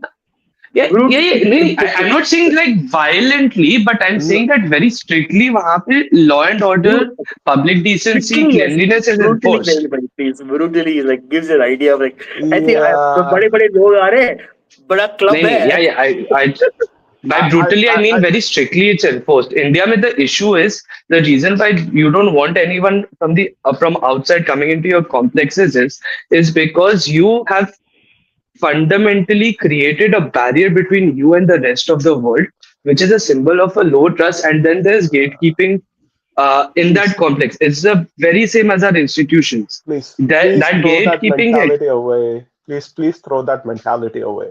नहीं, Munshi, Straight away मैं बता देता हूँ मैं तुझे. Please throw that mentality away. No, but Because Okay. no, you mistake what a high trust society is, and you mistake what is a symptom of a low trust institution is. When people in Okay. Singapore, anywhere in the West, anywhere outside of India, right? But they trust the institutions more. In India, we don't, right? Yeah. So if a riffraff comes into a park in Singapore, most people will not basically go all mobocracy and basically drive him out. What they will do is they'll call the cops. They'll say this riffraff is breaking the law. Causing trouble. The cops come over. They pick up that riffraff, and the court system deals with them. Right? No, They trust the institutions to do its job. No, wait. There's a mistake. Hold on. They trust the institution to do its job. This is what is the fundamental difference between India and the rest of the world. Right? In India, a riffraff comes in, right? You say you call the cops. There's a religious structures in the middle of a park and no one can do anything about No it, one so can do everyone anything. defaults to mobocracy. Doing the right thing in India is actually a punishment. That's a symptom of the institutions basically not working. No, okay, Right? that's fine. The reason, you're repeating the I point. agree with Munshi here. No, I want to 100%. push back against this because he's fundamentally misunderstanding what the Singapore system is. You are mixing up private. Wait, Munshi, hold on. You're missing a point because I've lived there for 16 years, 17 years. I understand the distinction between private property and public property. Okay, I'm talking about private property. Like if you live in a gated community, the property you build is owned by you. You pay for it. You pay for its maintenance, not through government taxation. You pay it privately, right? In Singapore, the concept of private property where you pay for your own park, you pay for your own basketball court, it is being removed from society. It is removed. People cannot run their own private park, their own private basketball court. All that is removed. That's what I mean by they're more socialist in that context. We prefer our spaces private, not public. We would prefer to use a private basketball court to a public basketball court. That's just the reality. If Indians are given every Indian is given the opportunity to have access to private basketball courts, they will choose that over the public basketball court. I'm telling you, this is the reality. Our society is built on the fact that we want everything for ourselves only. I'm sorry, that's just the reality. You have to accept this fact. We do not want to share the property with other people. I am not disagreeing with you, Anand. Why did that come about? Because people don't have trust in the institutions. Even among rich people, they don't want to share with other rich people. People don't have trust in the institutions. Let me give you a comparative example, right? There are private property here in the West. Can we agree on that? Right? If you go to a golf course in the West, do you see gates over there? Do you see walls? Do you see a compound wall around that golf course? I'm sure yes or no? there are. I'm sure there are. I don't know. I've not gone to golf course in the West. There are none. There are none. It's because the moment they just have a sign that says trespassing is illegal, right? Private property. No, they don't have guns. I don't live in the States. So there's no guns here where I would basically shoot someone for trespassing. Lots of places outside the States don't have guns here to enforce their private property, right? But there's just a sign that says trespassing is illegal. There's no compound wall. But the moment you step in, somebody sees you, they know that you're trespassing, they call the cops. The rest of the institutions takes care of it. It doesn't matter if I'm in Singapore or the rest of Canada the or UK. UK. There's always the fear. There's always the fear that guy might have a gun.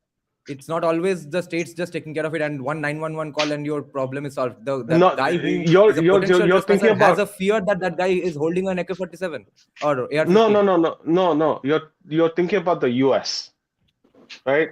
Yes, sure, that might be true in the US, right? But I'm talking about the rest of the world. Right. So if I go to the UK, if I go to Canada, if I go to Australia, if I go to Japan, they have no compound walls over there. Okay, so Munshi, no compound walls. So I have a question for just picking up from where you left off. Just to complete my point. I want to challenge. Anand, do that. I'll also make my point. Challenge us together after that because I'm just piggybacking on him. See, here's the thing. That's my whole point. All of these things, your private property, your private complexes in India are a function not of capitalism versus socialism per se. It's a low trust system. I'm not saying that capitalism in India doesn't exist, and definitely urban India today is very, very capitalistic, and that's a very good thing. But I'm saying this is a function of a low trust society, even if urban India, which by far is fairly capitalistic, if we still have that, it's not because of capitalism or socialism inherently within us. Villages in India don't have compounds like this, as far as I know. Yeah, that shows that the people in the villages trust each other.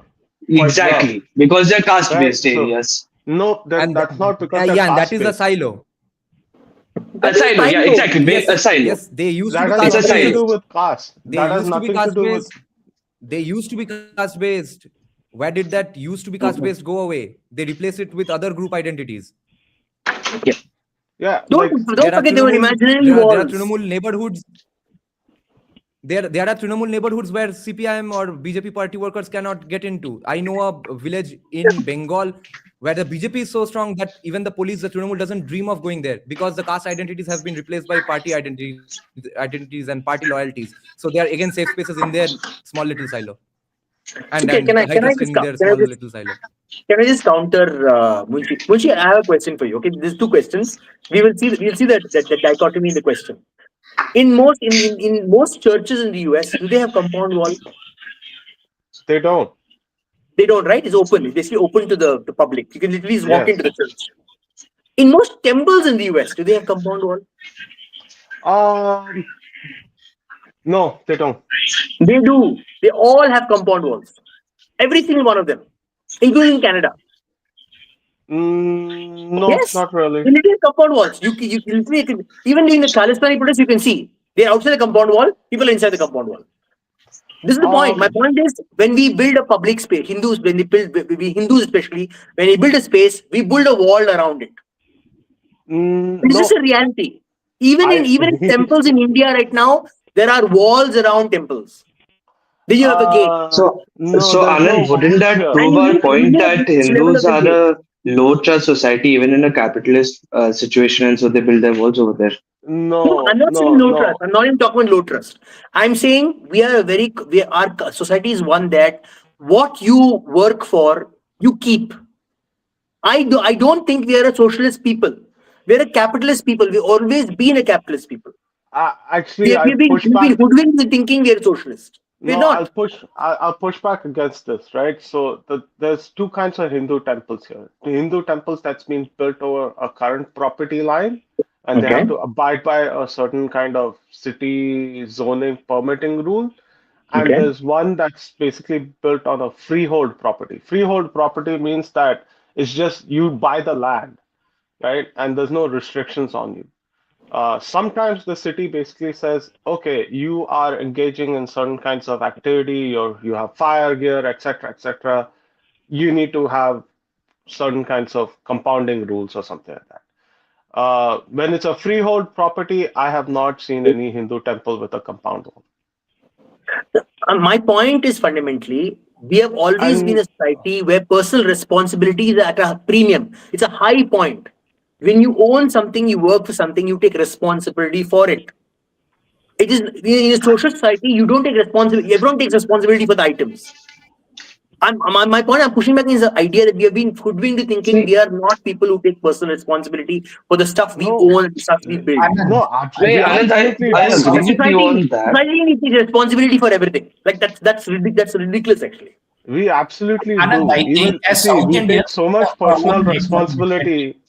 We take so much personal responsibility as a community that Hare Krishna wearing a saffron, just a white Hare Krishna guy wearing a saffron and a kurmi and singing songs about Krishna kind of offends our personal responsibility of being secular.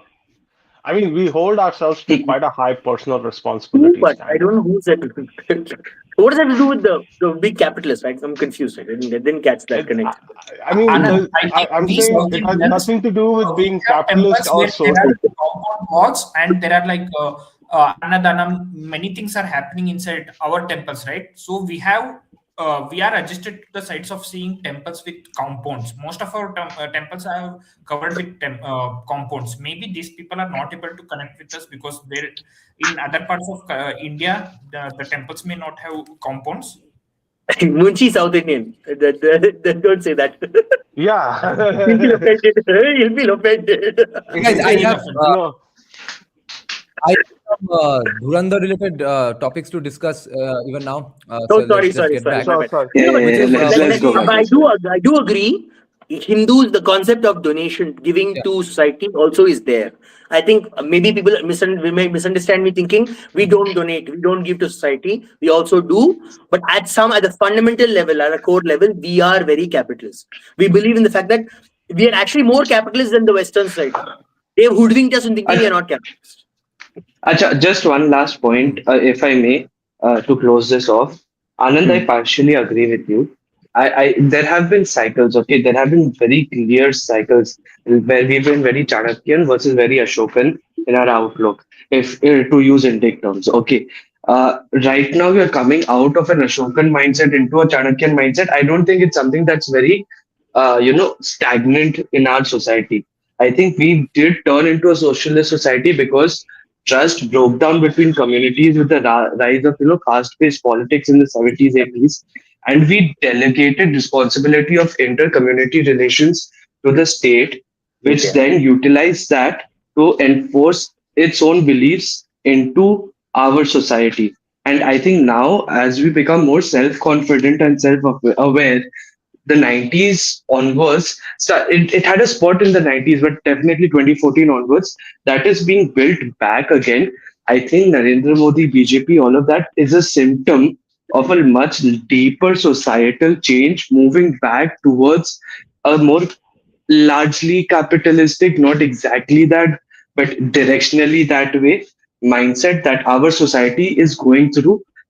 In that, I agree with you. I just don't agree with you on the point that we've always been capitalistic. I think the history doesn't support that hypothesis. With that, I'll rest my case, and I'll take your leave.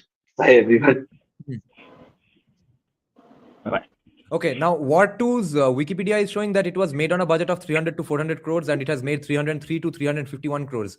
So Dhurandhar is already a massive, massive hit in comparison to War 2. Now, Just my broken question even. is, since I have not watched any of those reviews, what has Anupama Chopra said about Dhurandhar? What have been her criticisms? It's the most I boring I movie for me. understand Have you all it. seen Let her? me come in here. Okay, All those her things. criticism is it's hyper nationalistic, it's extremely masculine, too much testosterone, it's inflammatory anti-Pakistani propaganda. Okay, so this is her main criticism.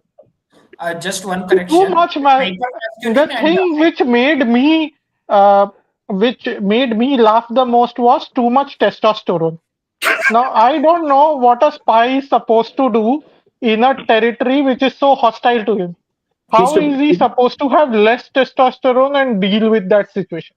supposed to take. Dan, ऐसा He's लगता taking I है have. certain.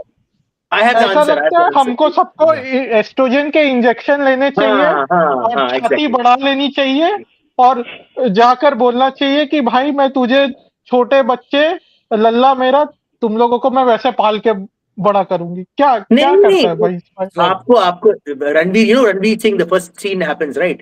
He's supposed to not fight back. He's supposed to lie down and say, "हाँ, गांड में मारो." That's what he's supposed to do. No, but I Use mean, the this is words so just what a a. casting couch program, Har Ghar casting couch program for our spies then. She's so stupid. Though. She's Har so Ghar damn casting couch stupid. yojana. I No, can't believe that woman is basically was running the what do you call it, critics group in India for so long. Like seriously. Yeah. I Guild, mean, critics guild. they're not stupid, right? If you think you're stupid, then I think we've lost the battle. I mean, they're being very deliberate, right? What she says, it's basically your standard character assassination review, right? Hey, she took it down. She took down a video. Isn't that not being stupid? I mean, she Let might it have public. डालकर केवल overplayed. निकाल देती है ये क्या मूर्ख था. No, no, no. They make it public. They make it She, private. I'm sorry. no, she overplayed her hand, right? I'm saying like there's a difference between overplaying your hand and being stupid. But she's not stupid. Hardly. This was a very deliberate move to basically finish a rising, competent person who's kind of very open about his politics uh, person's career. And this is the thing about the movie industry, right? Like there are so many other ways to basically character assassinate, to bring down a movie, to um, it's a demoralizing technique, and No, but this has happened before, and she's basically using the same standard No, playbook the that mistake that Anupama Chopra made was that she used the word inflammatory anti-Pakistani propaganda, वो not which really. I mean, people वो are वो not तेरे going to tolerate. if No, a no, bigger reviewer mistake. says that it was a mistake, it was a she thought that she will get away with these words, that No, no. saying that movie is bad because it's inflammatory anti-Pakistan propaganda. There's a But she bigger mistake couldn't she get made. away because the anti-Pakistani sentiment in India is quite high. No, she She made an couldn't even get bigger away. mistake. She made an even bigger mistake. She didn't check with other film critics. She checked with only people like Sucharita Tragi and Rahul Desai. There are other film critics in her group, her cabal, and or not cabal, in her group, who are generally more left of center, who basically gave the film a phenomenal review. She didn't check with them. She just wrote a review at the same time. They're also giving their reviews. So there's so many of her own community, like her group, who are little pro the Congress or not very pro nationalist, who gave the film phenomenal marks. And she just literally gave this opposite in the same vein at the same time with a bunch of leftists that gave the review. So she got slaughtered Yeah, with them. She didn't just because slaughter the center. She got slaughtered with them. When the majority of the critics who are more like the thing centrists here gave is, her Anand, phenomenal fame, the great thing marks. here is, Anand, that those leftists which you are talking about who gave it a good review, they were not being very ideological. They're not They were like, leftists. the I've been movie is saying. a good movie, so we अरे should they're praise not being it. they're not leftists. वही तो बोल रहा हूँ. उनका Yeah, cabal they एक were not cabal being है. ideological. They're This not being ideological. This Okay, Anupama woman is too ideological, and hold she on. We have overplayed her hand. Aryan Innovator. We have a guest with us. Bijitda, please go ahead. Hello. We have. Hello Namaskar, everyone. namaskar, Vijitda. Namaskar. नमस्कार. আপনারই অপেক্ষা ছিল। CSK. Namaskar. This is for the first time I'm sitting with CSK probably, right? In a show. Yes, yes. And Ghoti versus बाकी Bangal. सब तो पता ही है. हाँ, Ghoti बाकी versus सब Bangal. अच्छा ऐसा है क्या? Yeah, he is Bangal and you are Ghoti. So go on. नहीं बस I just felt like joining you guys Yeah, because you have something to say. something to say. I mean, yeah, it was a good movie, yaar, and I wanted to add a few things. I was just मतलब listening to your discussion. आखिरी scene में एक होता है ना जहाँ पे अक्षय खन्ना वो उसका वो मतलब जब असतोमा सदगम में चल रहा था फिर उसको जिंदा The ghost of हाँ Rahman Taket. right. So because it was the chapter was 8 to Brutus ना 8 to Brute.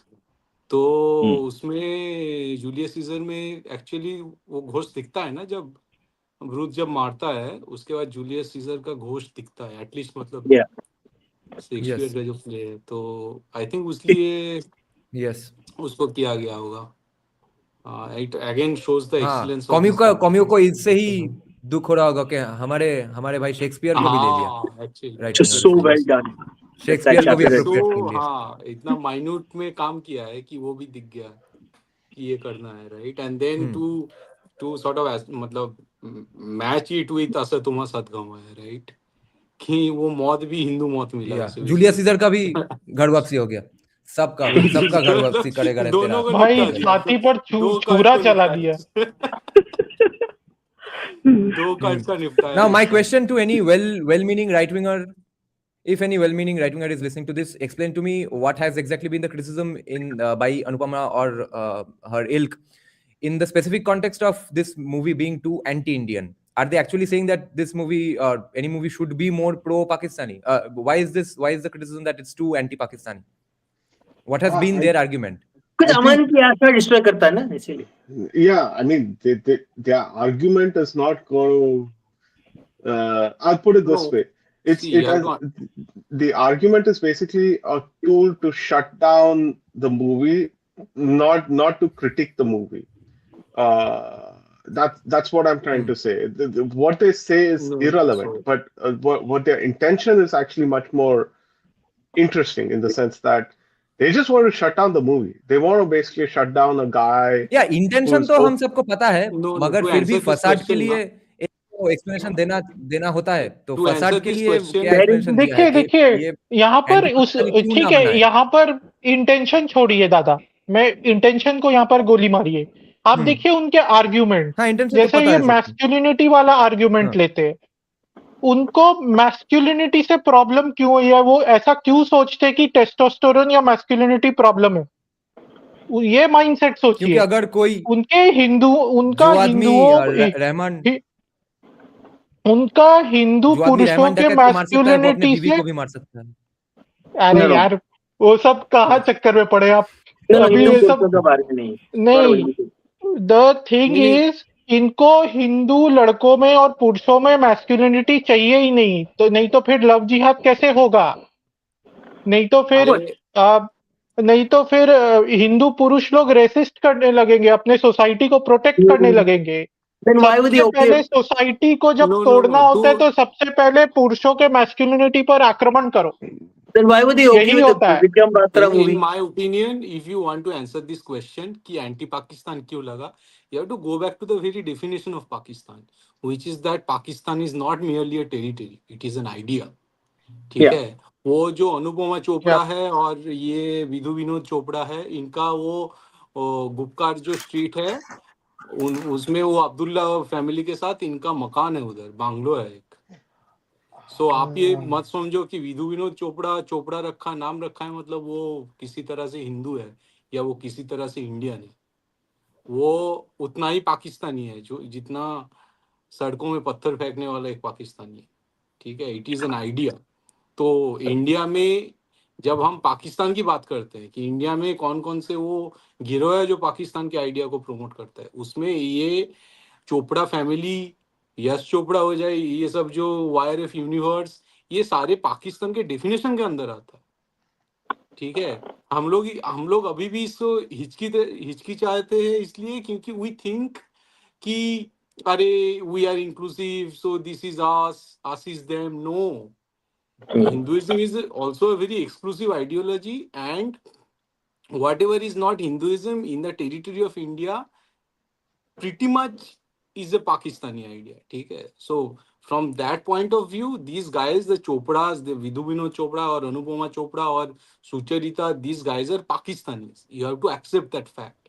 That's why they are saying this is anti-Pakistan. ठीक है. I agree, but there's another aspect to it as well, right? Like people generally don't act on just one basic thing. At least people like Anupama don't, right? It's a bunch of other factors as well. Like you have to understand one thing is that the movie industry is fundamentally a gatekeeping industry. Yes. हर जगह पे तुझे gatekeepers रहते हैं, and one of the biggest gatekeepers is actually a film critic. अब तू film critic को तू satisfy नहीं करेगा ना, then they'll write something horrible for you in the hopes that your movie just bombs. Yeah. So she's basically like all the reason why I'm throwing away her arguments is because she's basically pre-decided that this movie should bomb. Whether she does it because she has a Pakistani ideology within her or not, sure, that might be a factor. But she's also like by just simply writing that review, she's also trying to show her clout. She's trying to express her power and also shut down something that she fundamentally disagrees with on an ideological basis. So Right, there's right. one more like angle to this. Okay, international film reviews.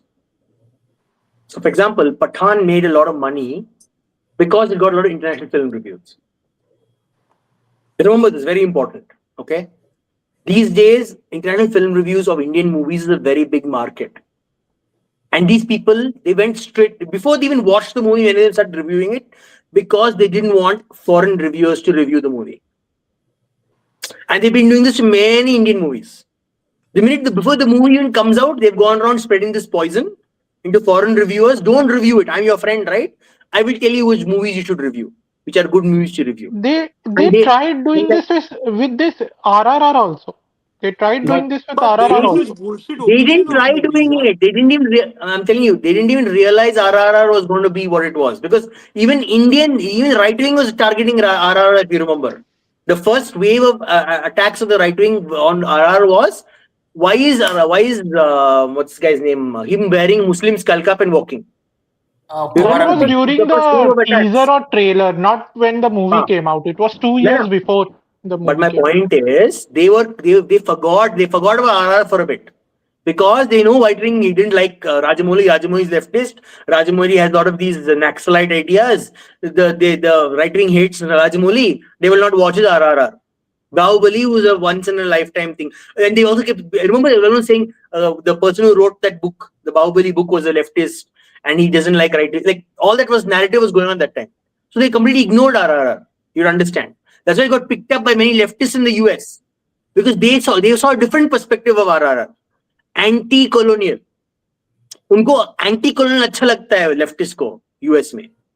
You understand? This is the complex integration of the so-called reviewer ecosystem around the world. This is being targeting these movies because they're very clearly giving the Indian nationalist perspective, and this is preemptively to prevent foreign reviewers from reviewing the movie because there they might see some artistic value in it.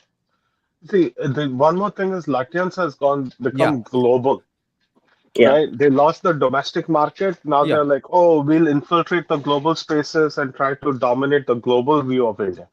Well, yeah, let's see how much that also Yeah. wins because I don't think it's winning anybody. Yeah. Uh, my partner, she's not Indian. She doesn't want anything to do with India, and like, she came up to me and she's like, "Hey, I heard about this movie Dhurandhar. Let's go and watch it." वो खुद स्वयं मेरे पास, Hmm. I have not prompted her. My entire discussion with you guys actually happens in secret. Hmm. I would like to answer Rishabh's question here. How relevant are film critics in the age of YouTube? Movie criticism is now largely a democratized industry. How relevant industry? Rishabh, I'll just remind you. I think we instinctively know this anyway, which is that in the end, most legitimate, credentialed critics are simply intellectual henchmen of any producer. But people still find value in some reviews. Like today, you and I would honestly check out what Ajit Bharti has to say about this movie, right? So Ajit Bharti in the end is definitely a credentialed and legitimate reviewer for us. So there lies the importance of critics even today. But since most critics are intellectual henchmen, so that does serve a purpose even in terms of narratives and stuff when the time comes for us even, because these intellectual henchmen critics will still be available for hire. So back in that hypothetical future, we will be able to say that, you see, even your critic is saying that Dhurandhar 5 is a great movie. Even your critic. तो even your critic बोलने के लिए ये भाड़े के critics तो चाहिए ही होंगे, but people will always find their personal legit critic as well. And one more thing is that even social media to some extent is a reflection of the society. So even in social media, there will be elites and there will be followers. We can't say it will be completely democratized.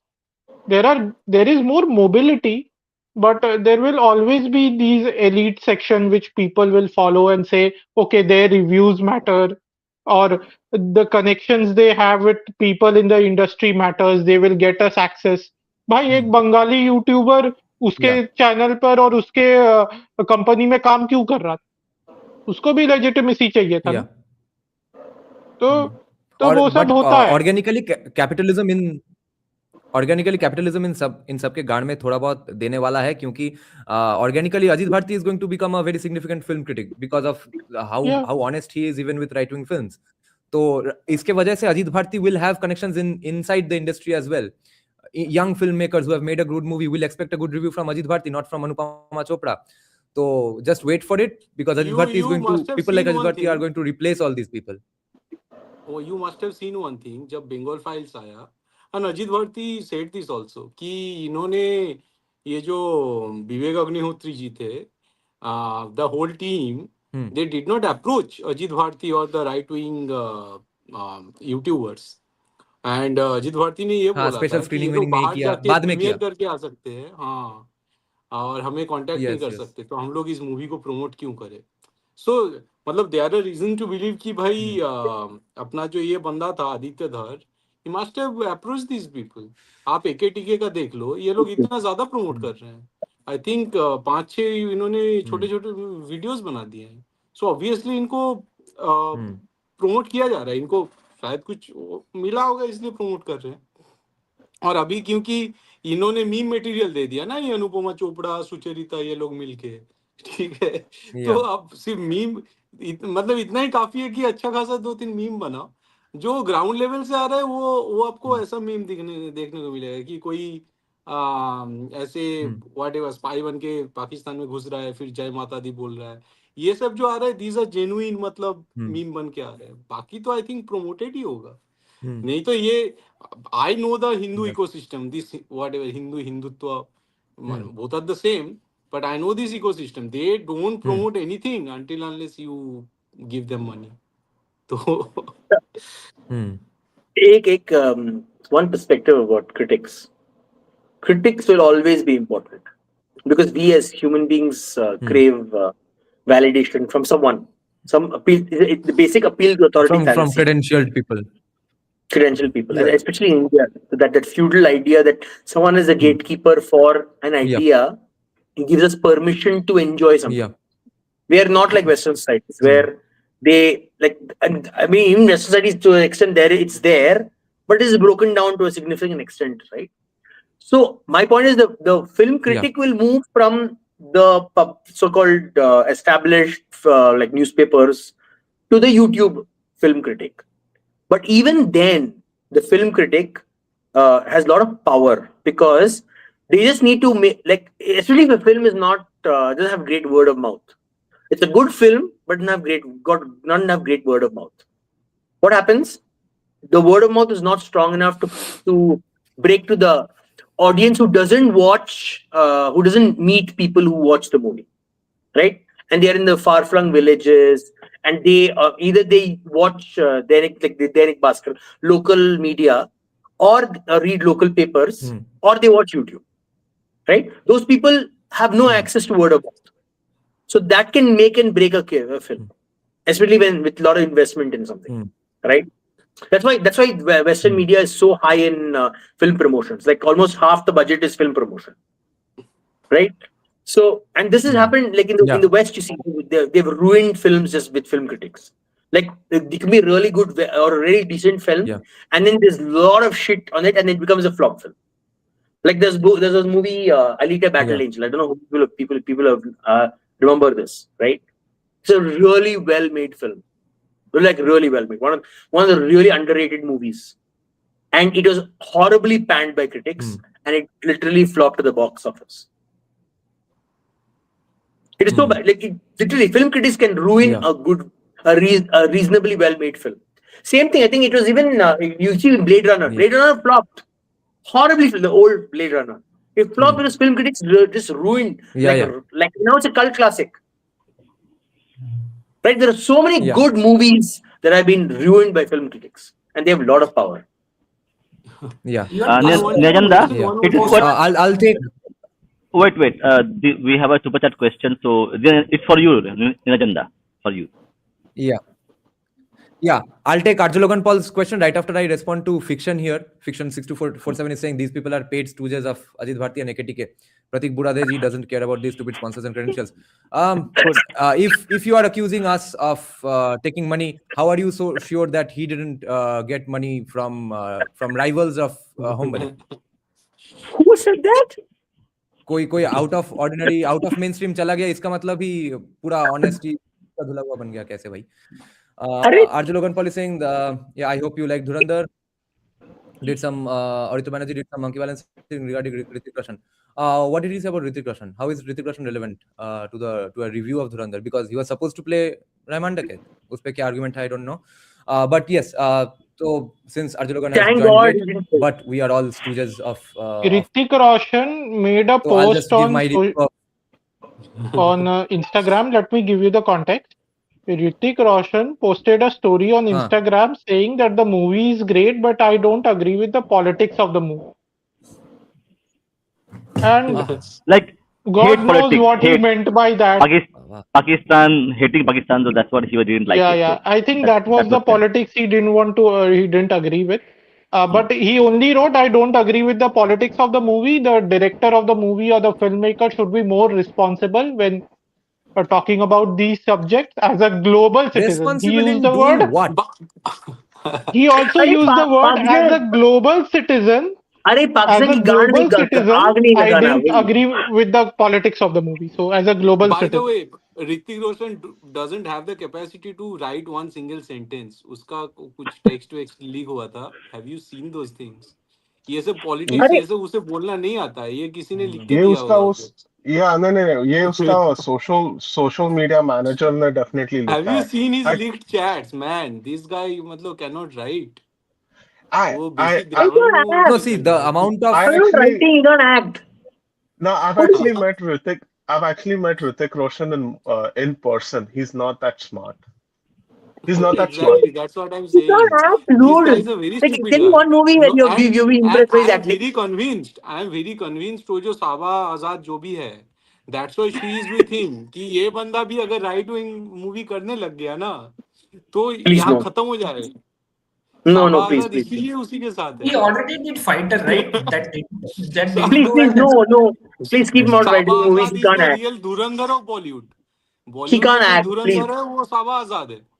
Hey, this is Hrithik Roshan's acting. Acting छोड़ दो. and that In general, he is very whispering stupid. He is dialogue very delivery. stupid. This is acting. That's all. Every movie is that. Okay, Nejanda, your thoughts for him Oh or yeah, he so I'll or just her, review whatever they Dhurandhar suggest. once again. Yeah. So I'm going to disappoint all these people once again. I thought Dhurandhar was overhyped by commies for no apparent reason. It does not counter any leftist narrative the way people were talking about it. I really thought it has some genius narrative counter, but it ends up doing something which is historic, which is it's a casual action flick where casually for the first time it is going on showing that Pakistan is out and out evil. We are not monkey balancing the both sides have bad people, etc.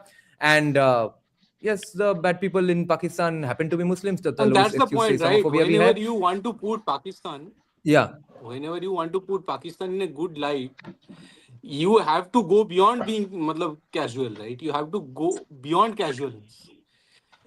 I mean, this yeah. guy, Aditya sir, So could do it because he was dealing with truth. So he didn't need any extra layer of yeah, narrative or extra layer of makhan. That's Okay. how it became casual. yes, Before you move yes. on, So I would like to give one the suggestion to movie both. is yes, I would like to give a suggestion both to Hrithik Roshan and Gora Pakora, who is yeah. in our parliament. Please work together. You'll make a Hmm. workout video. That is what you'll live. You'll live for. Do a workout video about abs and pecs Yes. and whatever tight t-shirt you'll wear. Please make a No, but video with that. if At least we can get some value out Protein of it. shake. Protein shake sponsor. Those Yeah, two. it would No, be Those two. valuable for Hrithik Anand Roshan, at Gora least. Pakora, working out is LOP, a good and thing. Hrithik Roshan together to do workout video. They should make a lot of workout videos. That's what they're skilled in. Please, just do that. It would Let's not if fulfill the make needs of Roshan was in Anand at Dhurandhar, least.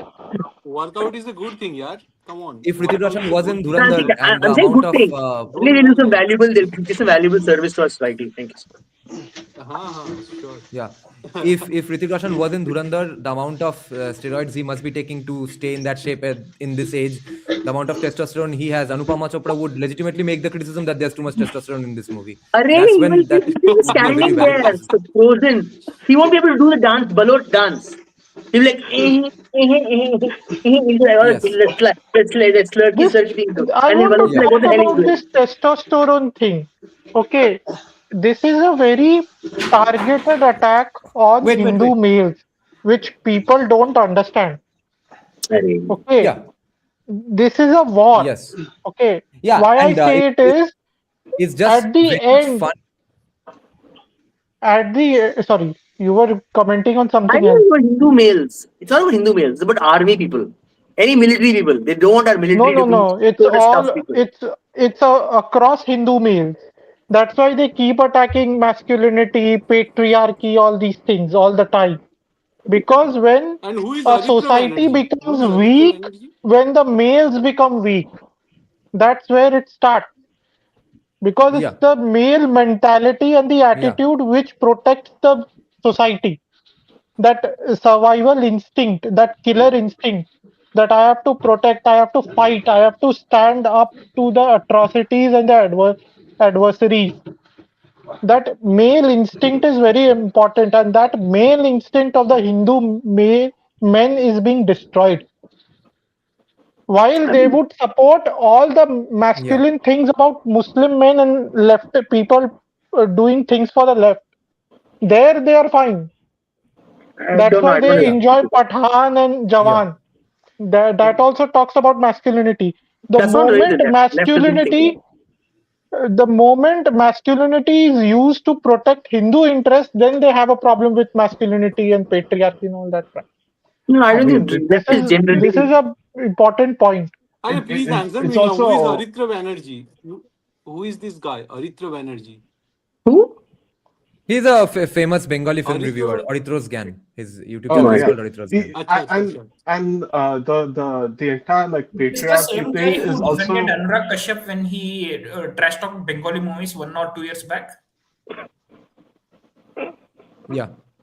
no. I mean, one more thing is that Yes. by attacking the quote unquote patriarchy, you're paying homage to global leftist movements, which is basically they characterize everything as a patriarchy, Yeah. right?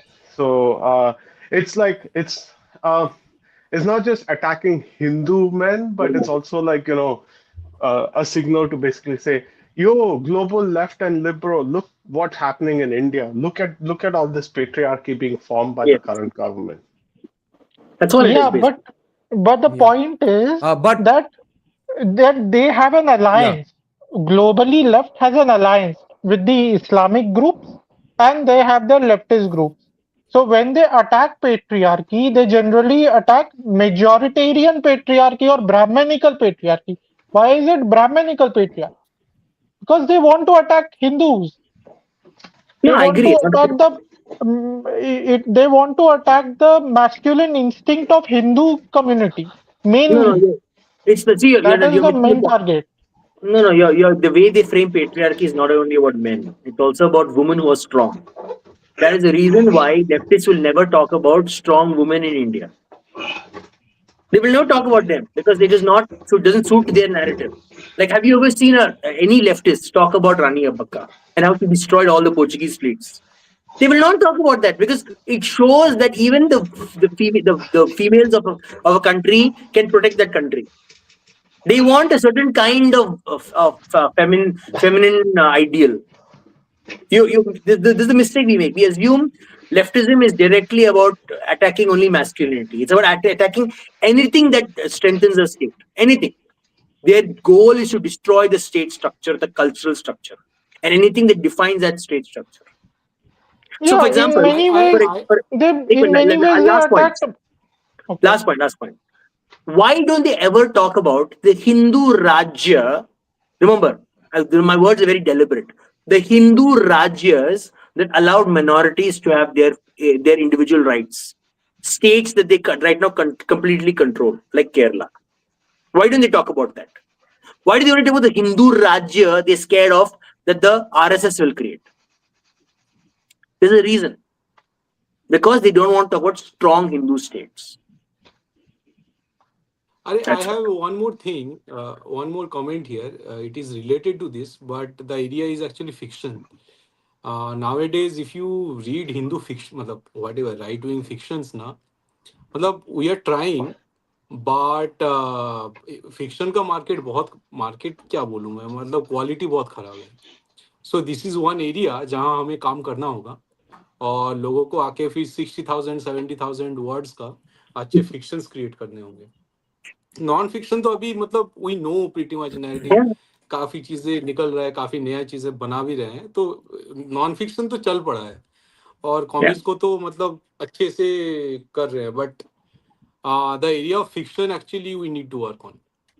I completely and agree. Again, that's again an example of recession of हाँ you're receding from society, from building societal narratives. हाँ You're letting other people right write and the story. Right. So this We need to tell this good ये stories. जो movie है ना, ये movie actually has inspired me to work on, मतलब I am not a man of fictions, but it has actually inspired me to write fictions, you know.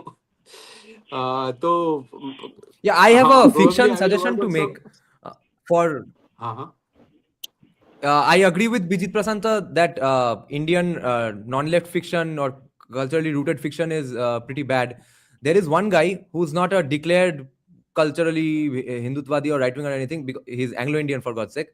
But he writes the best historical thrillers in India, according to me at least. His full name I keep forgetting. Wait, I just googled it. He has a franchise book series called The Mahabharata Secret. So his name is Arthur, Christopher C. Doyle. That's why I keep forgetting it, because it's so close to Arthur Conan Doyle. His name is Christopher C. Doyle. My first excitement with Arthashastra happened not because I turned a right winger, but by reading this guy, Christopher C. Doyle. So he takes in tidbits from all ancient scriptures and forms a great spy thriller, historical thriller, archaeological thriller kind of stories. So that can be designated as non-left and Indian cultural thrillers, but right. it's written by an Anglo-Indian guy. He writes the Uh, best The stuff. fun, You'll the get funny. proper about thrill. this, CSK, I have a question. What about Champaka and those Amar Chitrakatha? Those are good fictions for kids, right? They were. No, but They, For those are kids, yes. already they're old very good. stories, na. Those are No, old no, but stories. they're मतलब good. But they're extremely good. That's another reason why right, many Hindus are so dharmic, because a lot of right, right. their early experience with society is from these books, who are very well written. We must thank them. We must actually thank the Amar Chitakala people. They Yeah, built but for so adults, many we people. lack that. For adults, maybe we are lacking in that. Yeah, Yeah, that's it. yeah, yeah. I Adults, we are mean, we definitely wrote so lacking. much of fiction historically, whether it was Exactly. Abhigyana Shakuntalam or Panchatantra, or all these were fictional accounts which talked about Right. our dharmic values. But again, Okay, Panchatantra so is for kids. See, Yeah. even No, I it's have read. adults yeah, I also, mean, but we have not for adapted different for age adults. groups, of course. No, I'm not saying that it अरे has to be for Abhigyan all and Shakuntalam It हो is गया adapted. फिर अपने मतलब बंगाली में है यार मतलब the kind of Bengali fictions we have created in that era, right? The era that we sort of boast about, right? कि बंकिम से लेके शरद चंद्र, हाँ फिर पूरा पूरा जो था मतलब तुम ये अपना शरद इंदु इनके टाइम तक जो फिक्शन चला मतलब it was such a glorious episode right including Tagore हाँ, तब तो बढ़िया था. लेकिन अब वो बढ़िया नहीं हो रहा है, वो पॉइंट है. And नहीं, when वो I'm वो talking about fiction, I'm not talking कि उसे पूरा धार्मिक रख के. No, the style, the words that you use, the sort of metaphors that you use Yeah, in yeah. order to let's say describe a woman, Yes. right? मतलब Yeah. while I I describing a mean woman, you that can brings. take the path of a communist, or you can take the path of Tagore or Kalidas. Yeah, That I I mean can that. मतलब give you an वहां से example एक रस here. create करना. I think this. I can I just want to I put can one point real quick is that it's not that we are not writing fiction. There's actually a lot of fiction. The issue is that we're not promoting our fiction, right? So there was one really good fiction that I read recently. Um, it was written by an Indian author, and she takes the tale of the Ramayana, but only writes it from the perspective of Kaikeyi, Hmm. right? But you would not know about this piece of fiction because it has not been promoted. Right? Similarly, there's also a sort of like a children's book. It's written by an Indian American, illustrated by his wife, and it just talks about the story of Ekadanta, right? Ganesha losing his tusk. But again, you are Again, going back to those characters, right? In our Puranas. I am saying कि यार I, smart modern fictions यार मतलब. नहीं नहीं नहीं अब वही मैं बोल रहा हूँ ना if we are not able to find fiction that makes references to our own values and culture and past, then I think you're going to have the same problem with modern fiction as well. We need to promote them. And we need to basically go like, okay, maybe it can be in the form of book club.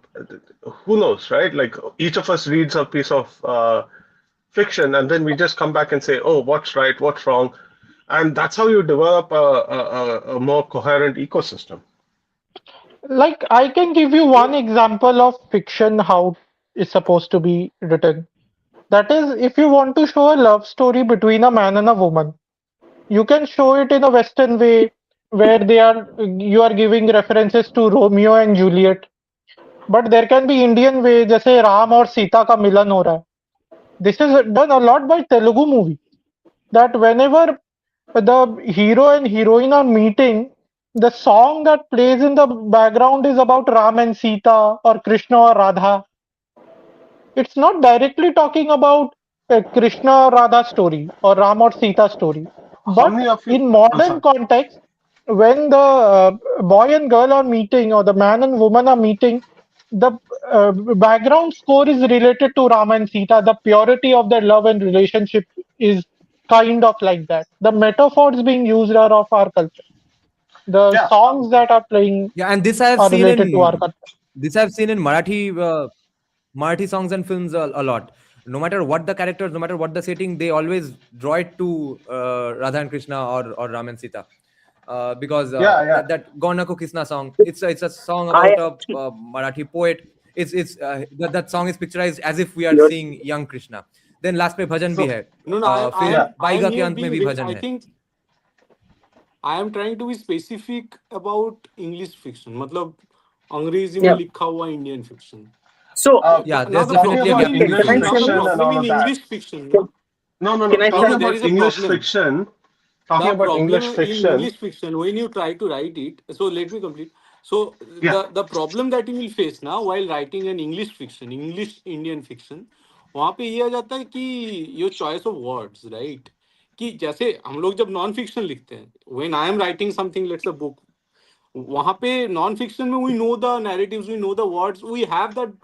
In non fiction we created that vocabulary जहाँ थोड़ा बहुत अपना Sanskrit local language English पंच करके हम लोग word ला रहे हैं, right? Hindu राष्ट्र इज अ मतलब it's a phrase, it's a thing of normal English discourse जो इंग्लिश न्यूज चैनल में हिंदू राष्ट्र बोल सकते हैं, right? That kind of words to create that sort of vocabulary in English fiction, that is the main challenge.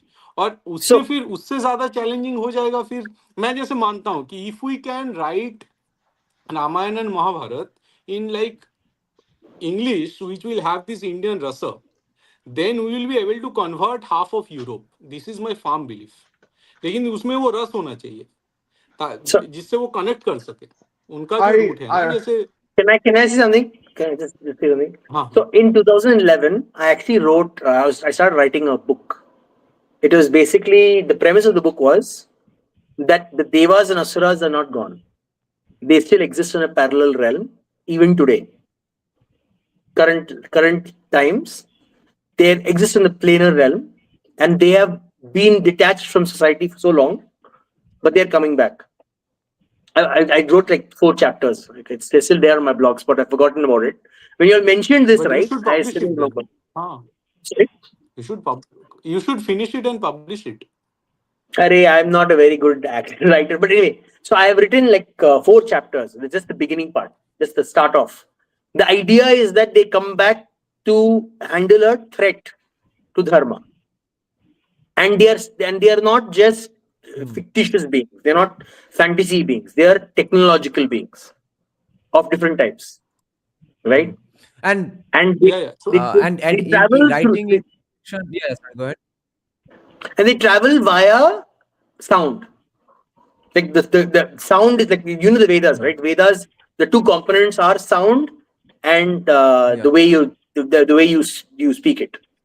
Sound is what gives the Veda meaning. So I don't know anything about script, like in scripture, but I understand that sound is critical. So I need someone to help me. I wanted someone to help me polish it, but I wrote like 4 chapters on it. So something like that we could do. Like that could be modern. That could be modern. You have a perspective that these forces didn't leave the universe; they existed, and they're coming back. One thing I do want to say is Yeah. that I think we And all think in terms of Indian, yeah. we all think in terms of books, films, right, music, right? But we have to also think beyond them. There's newer mediums out there. For example, games. There's a game called Ragi, Raji. It's a Raji. 5-year-old game. Raji, हाँ. Raji. 5-year-old game produced out of Pune. They even remastered it recently and they released it last year. It's basically Shiv Puran. It's just the story of entire Mahishasur Mardini as well in it. Yeah. Like there's a quest and they actually go and explain to people saying, "Oh, this is Shiva, this is Vishnu, this is Brahma, this is Durga, Shakti, etc., etc."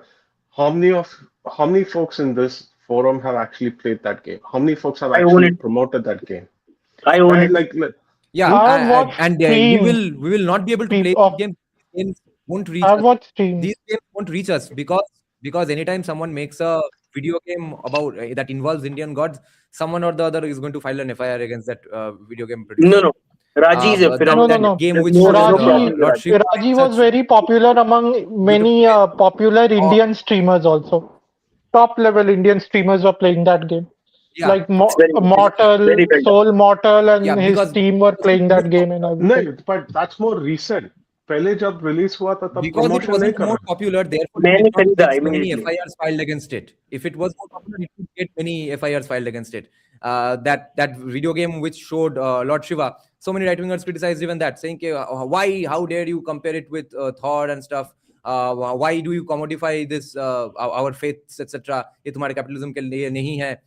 तो हर बात पे FIR चोदेंगे जो लोग जो कि बाकी time कुछ काम में नहीं आते हैं हिंदू यूनिटी के लिए या No. फिर हिंदू सेफ्टी के लिए, तो No, FIR but बाजी सिर्फ this, वो उसके वो वजह से क्राउड वीडियो गेम और भी कम ही wait, बनते हैं. we need आज वो तक we need to crowd listen to हमेशा this रहते here. रहता है. फिल्म नहीं बनाया है, For, वो नहीं है. छत्रपति शिवाजी के ऊपर फिल्म नहीं बनता है क्योंकि कोई FIR खाएगा या गोली खाएगा. No, एक मिनट. First of 295 all, सबके गार में डालो और भी ज्यादा वीडियो गेम बनना शुरू हो जाएंगे. see this See, relates to I this don't relates to what agree with you because there is a film called Akanda in Telugu. Okay, it precisely uses all these things, and there is no FIR registered against it. And about Chhatrapati Shivaji, there are numerous Congress films isn't are covered. being made nowadays, right? Who Yeah, is but that's fighting? In Marathi film industry, Yeah, they have nowadays many films on when the fear Shivaji is Maharaj. going down, Films, yeah. yeah, no. These days, Marathi film industry is just full of Shivaji, Shambhaji. it's a bit They're too even much. going down to the Maratha Empire. But I mean, वो एक जमाना था. Right.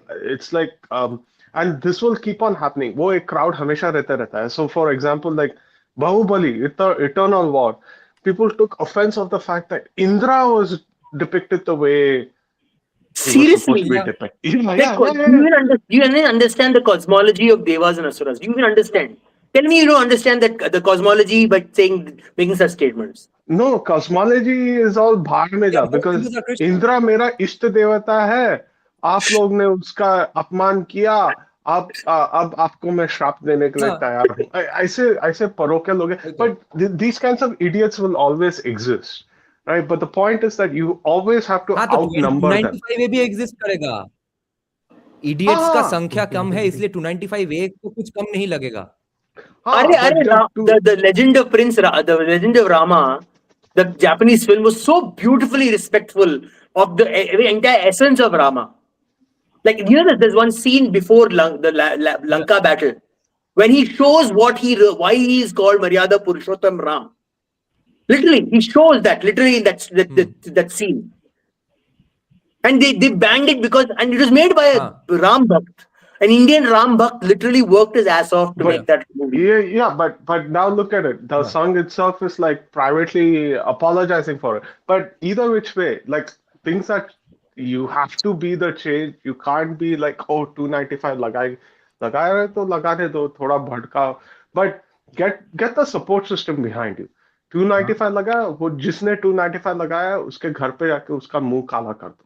No, but let me go one point about this. No, I mean, I'm being serious. That's the I get only that. way you can battle this. No, but I have But one there more. were no FIRs filed.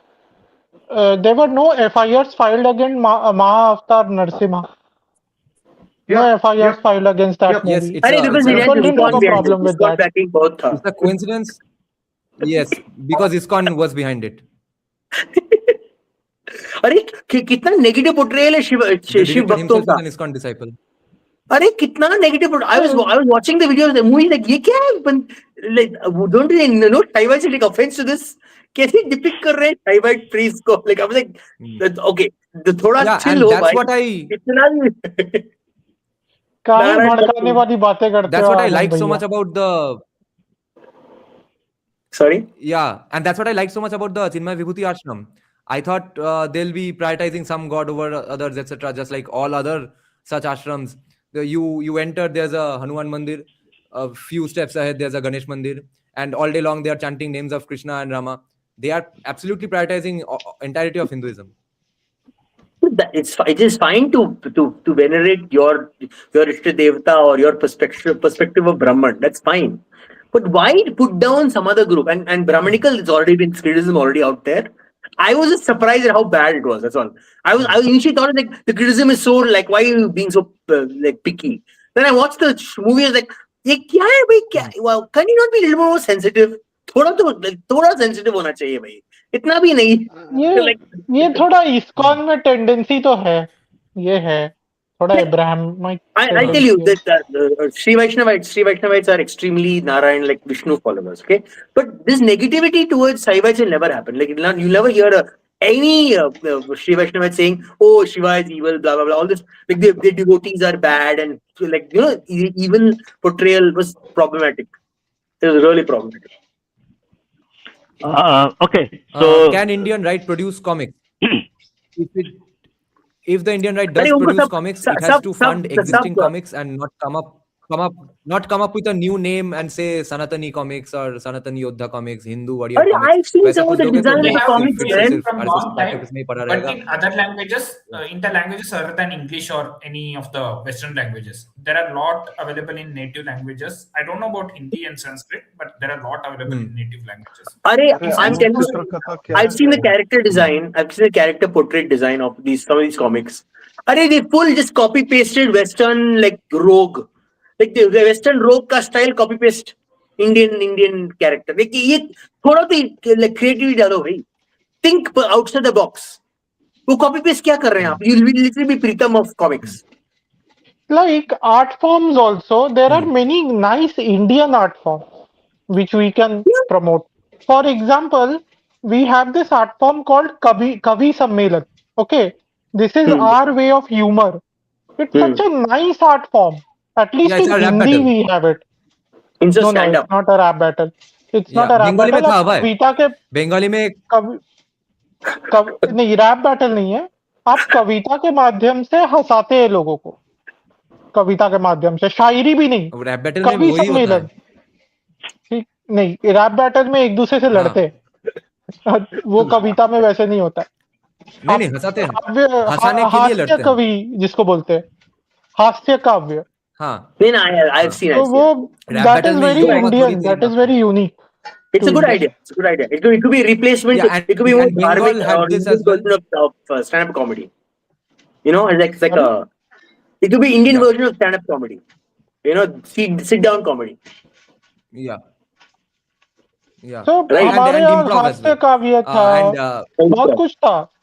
ये सब art forms को हम लोग revive कर सकते हैं. Schools में मैं बोलता हूँ कि अवधारण का कंपटीशन रखना चाहिए. हाँ अब तुमको थोड़ा इनसाइड स्कूप देता हूँ. रुको एक पॉइंट और बोल लेने दो. हाँ तो बंगाल में अब है you'd be happy to know कि there wasn't just rap battles like Kavi Sammelans. There used to be something called Kobi Gan where they would battle it out, improv right then and there, write lyrics and blurt it out.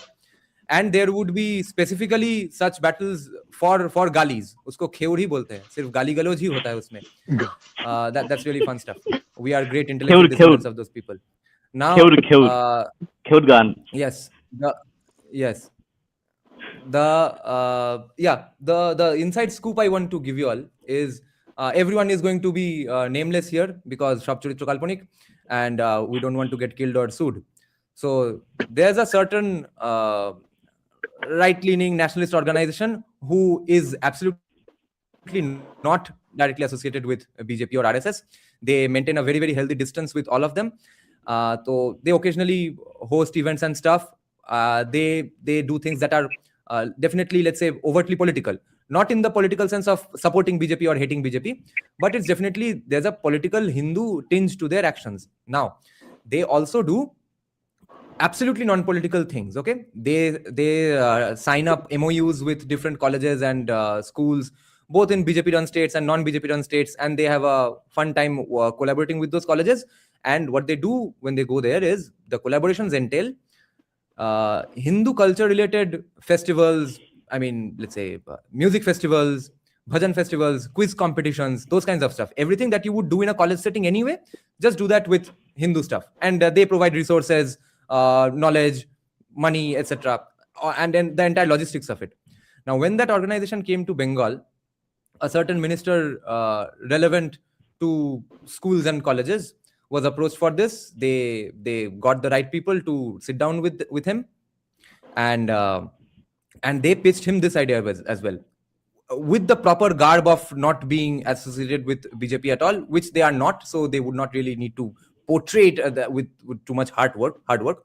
They simply met this minister, and said that, see, we want to do these sorts of quizzes and stuff in colleges and schools, like when was Swami Vivekananda born, what were his ideas, what did Bonkim say on this, those kinds of things.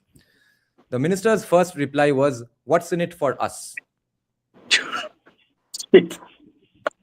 That's the level of corruption in Bengal. What's in it for us? When it's not even a political thing, when it's not even a political event. Or uske baad, I heard that one significant person in the government who everyone wants to see go to jail, but is not going to go to jail, is not going even right now. A lot of people have the excuse that if he is arrested in Bengal, entire Bengal will burn, etc. That guy is now protected with complete conversion money. He is absolutely making way for large-scale Christian conversions in Bengal. So that guy is unarrested, and his minister is saying, "What's in it for us?" to Hindu culture-related quizzes. So that's where we are. Seriously. Hopefully, BJP makes a dent. On that happy note. Dent. On that sad note, and feeling that lack of dent, I'll be taking your leave now, guys. Yeah. We are also finishing our stream. No, we are ending as well. We are ending as well. Oh, okay. Yeah. We are ending it. So, thank you, everybody. The cases against me. Yeah, I'll just give this tidbit. The cases against me, the quashing appeal in Calcutta High Court is going to probably get picked up tomorrow, finally, after so many visits to the High Court. Good luck. So if you all can, keep donating to my legal battles. And mera quashing ka to paisa abhi tak nahi utha hai. I'm already 1.5 lakhs in debt. But the real fun is going to begin when I pursue the cases against them. So if you want me to get them directly, help me out with the legal troubles as well.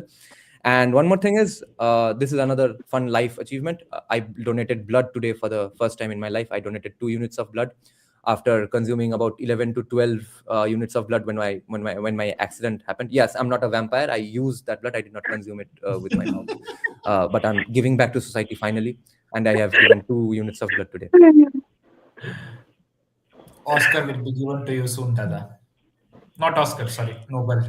Yeah. What did you add to the blood? That's the question in your body. Did you add good stuff into your body when you consume the blood, then gave out the blood? That's the question.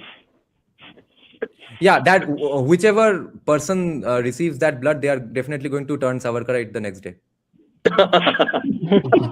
The saffron blood. It's not red, it's saffron. We need a new gene technology so that we all of can take that gene and give it to the lefties.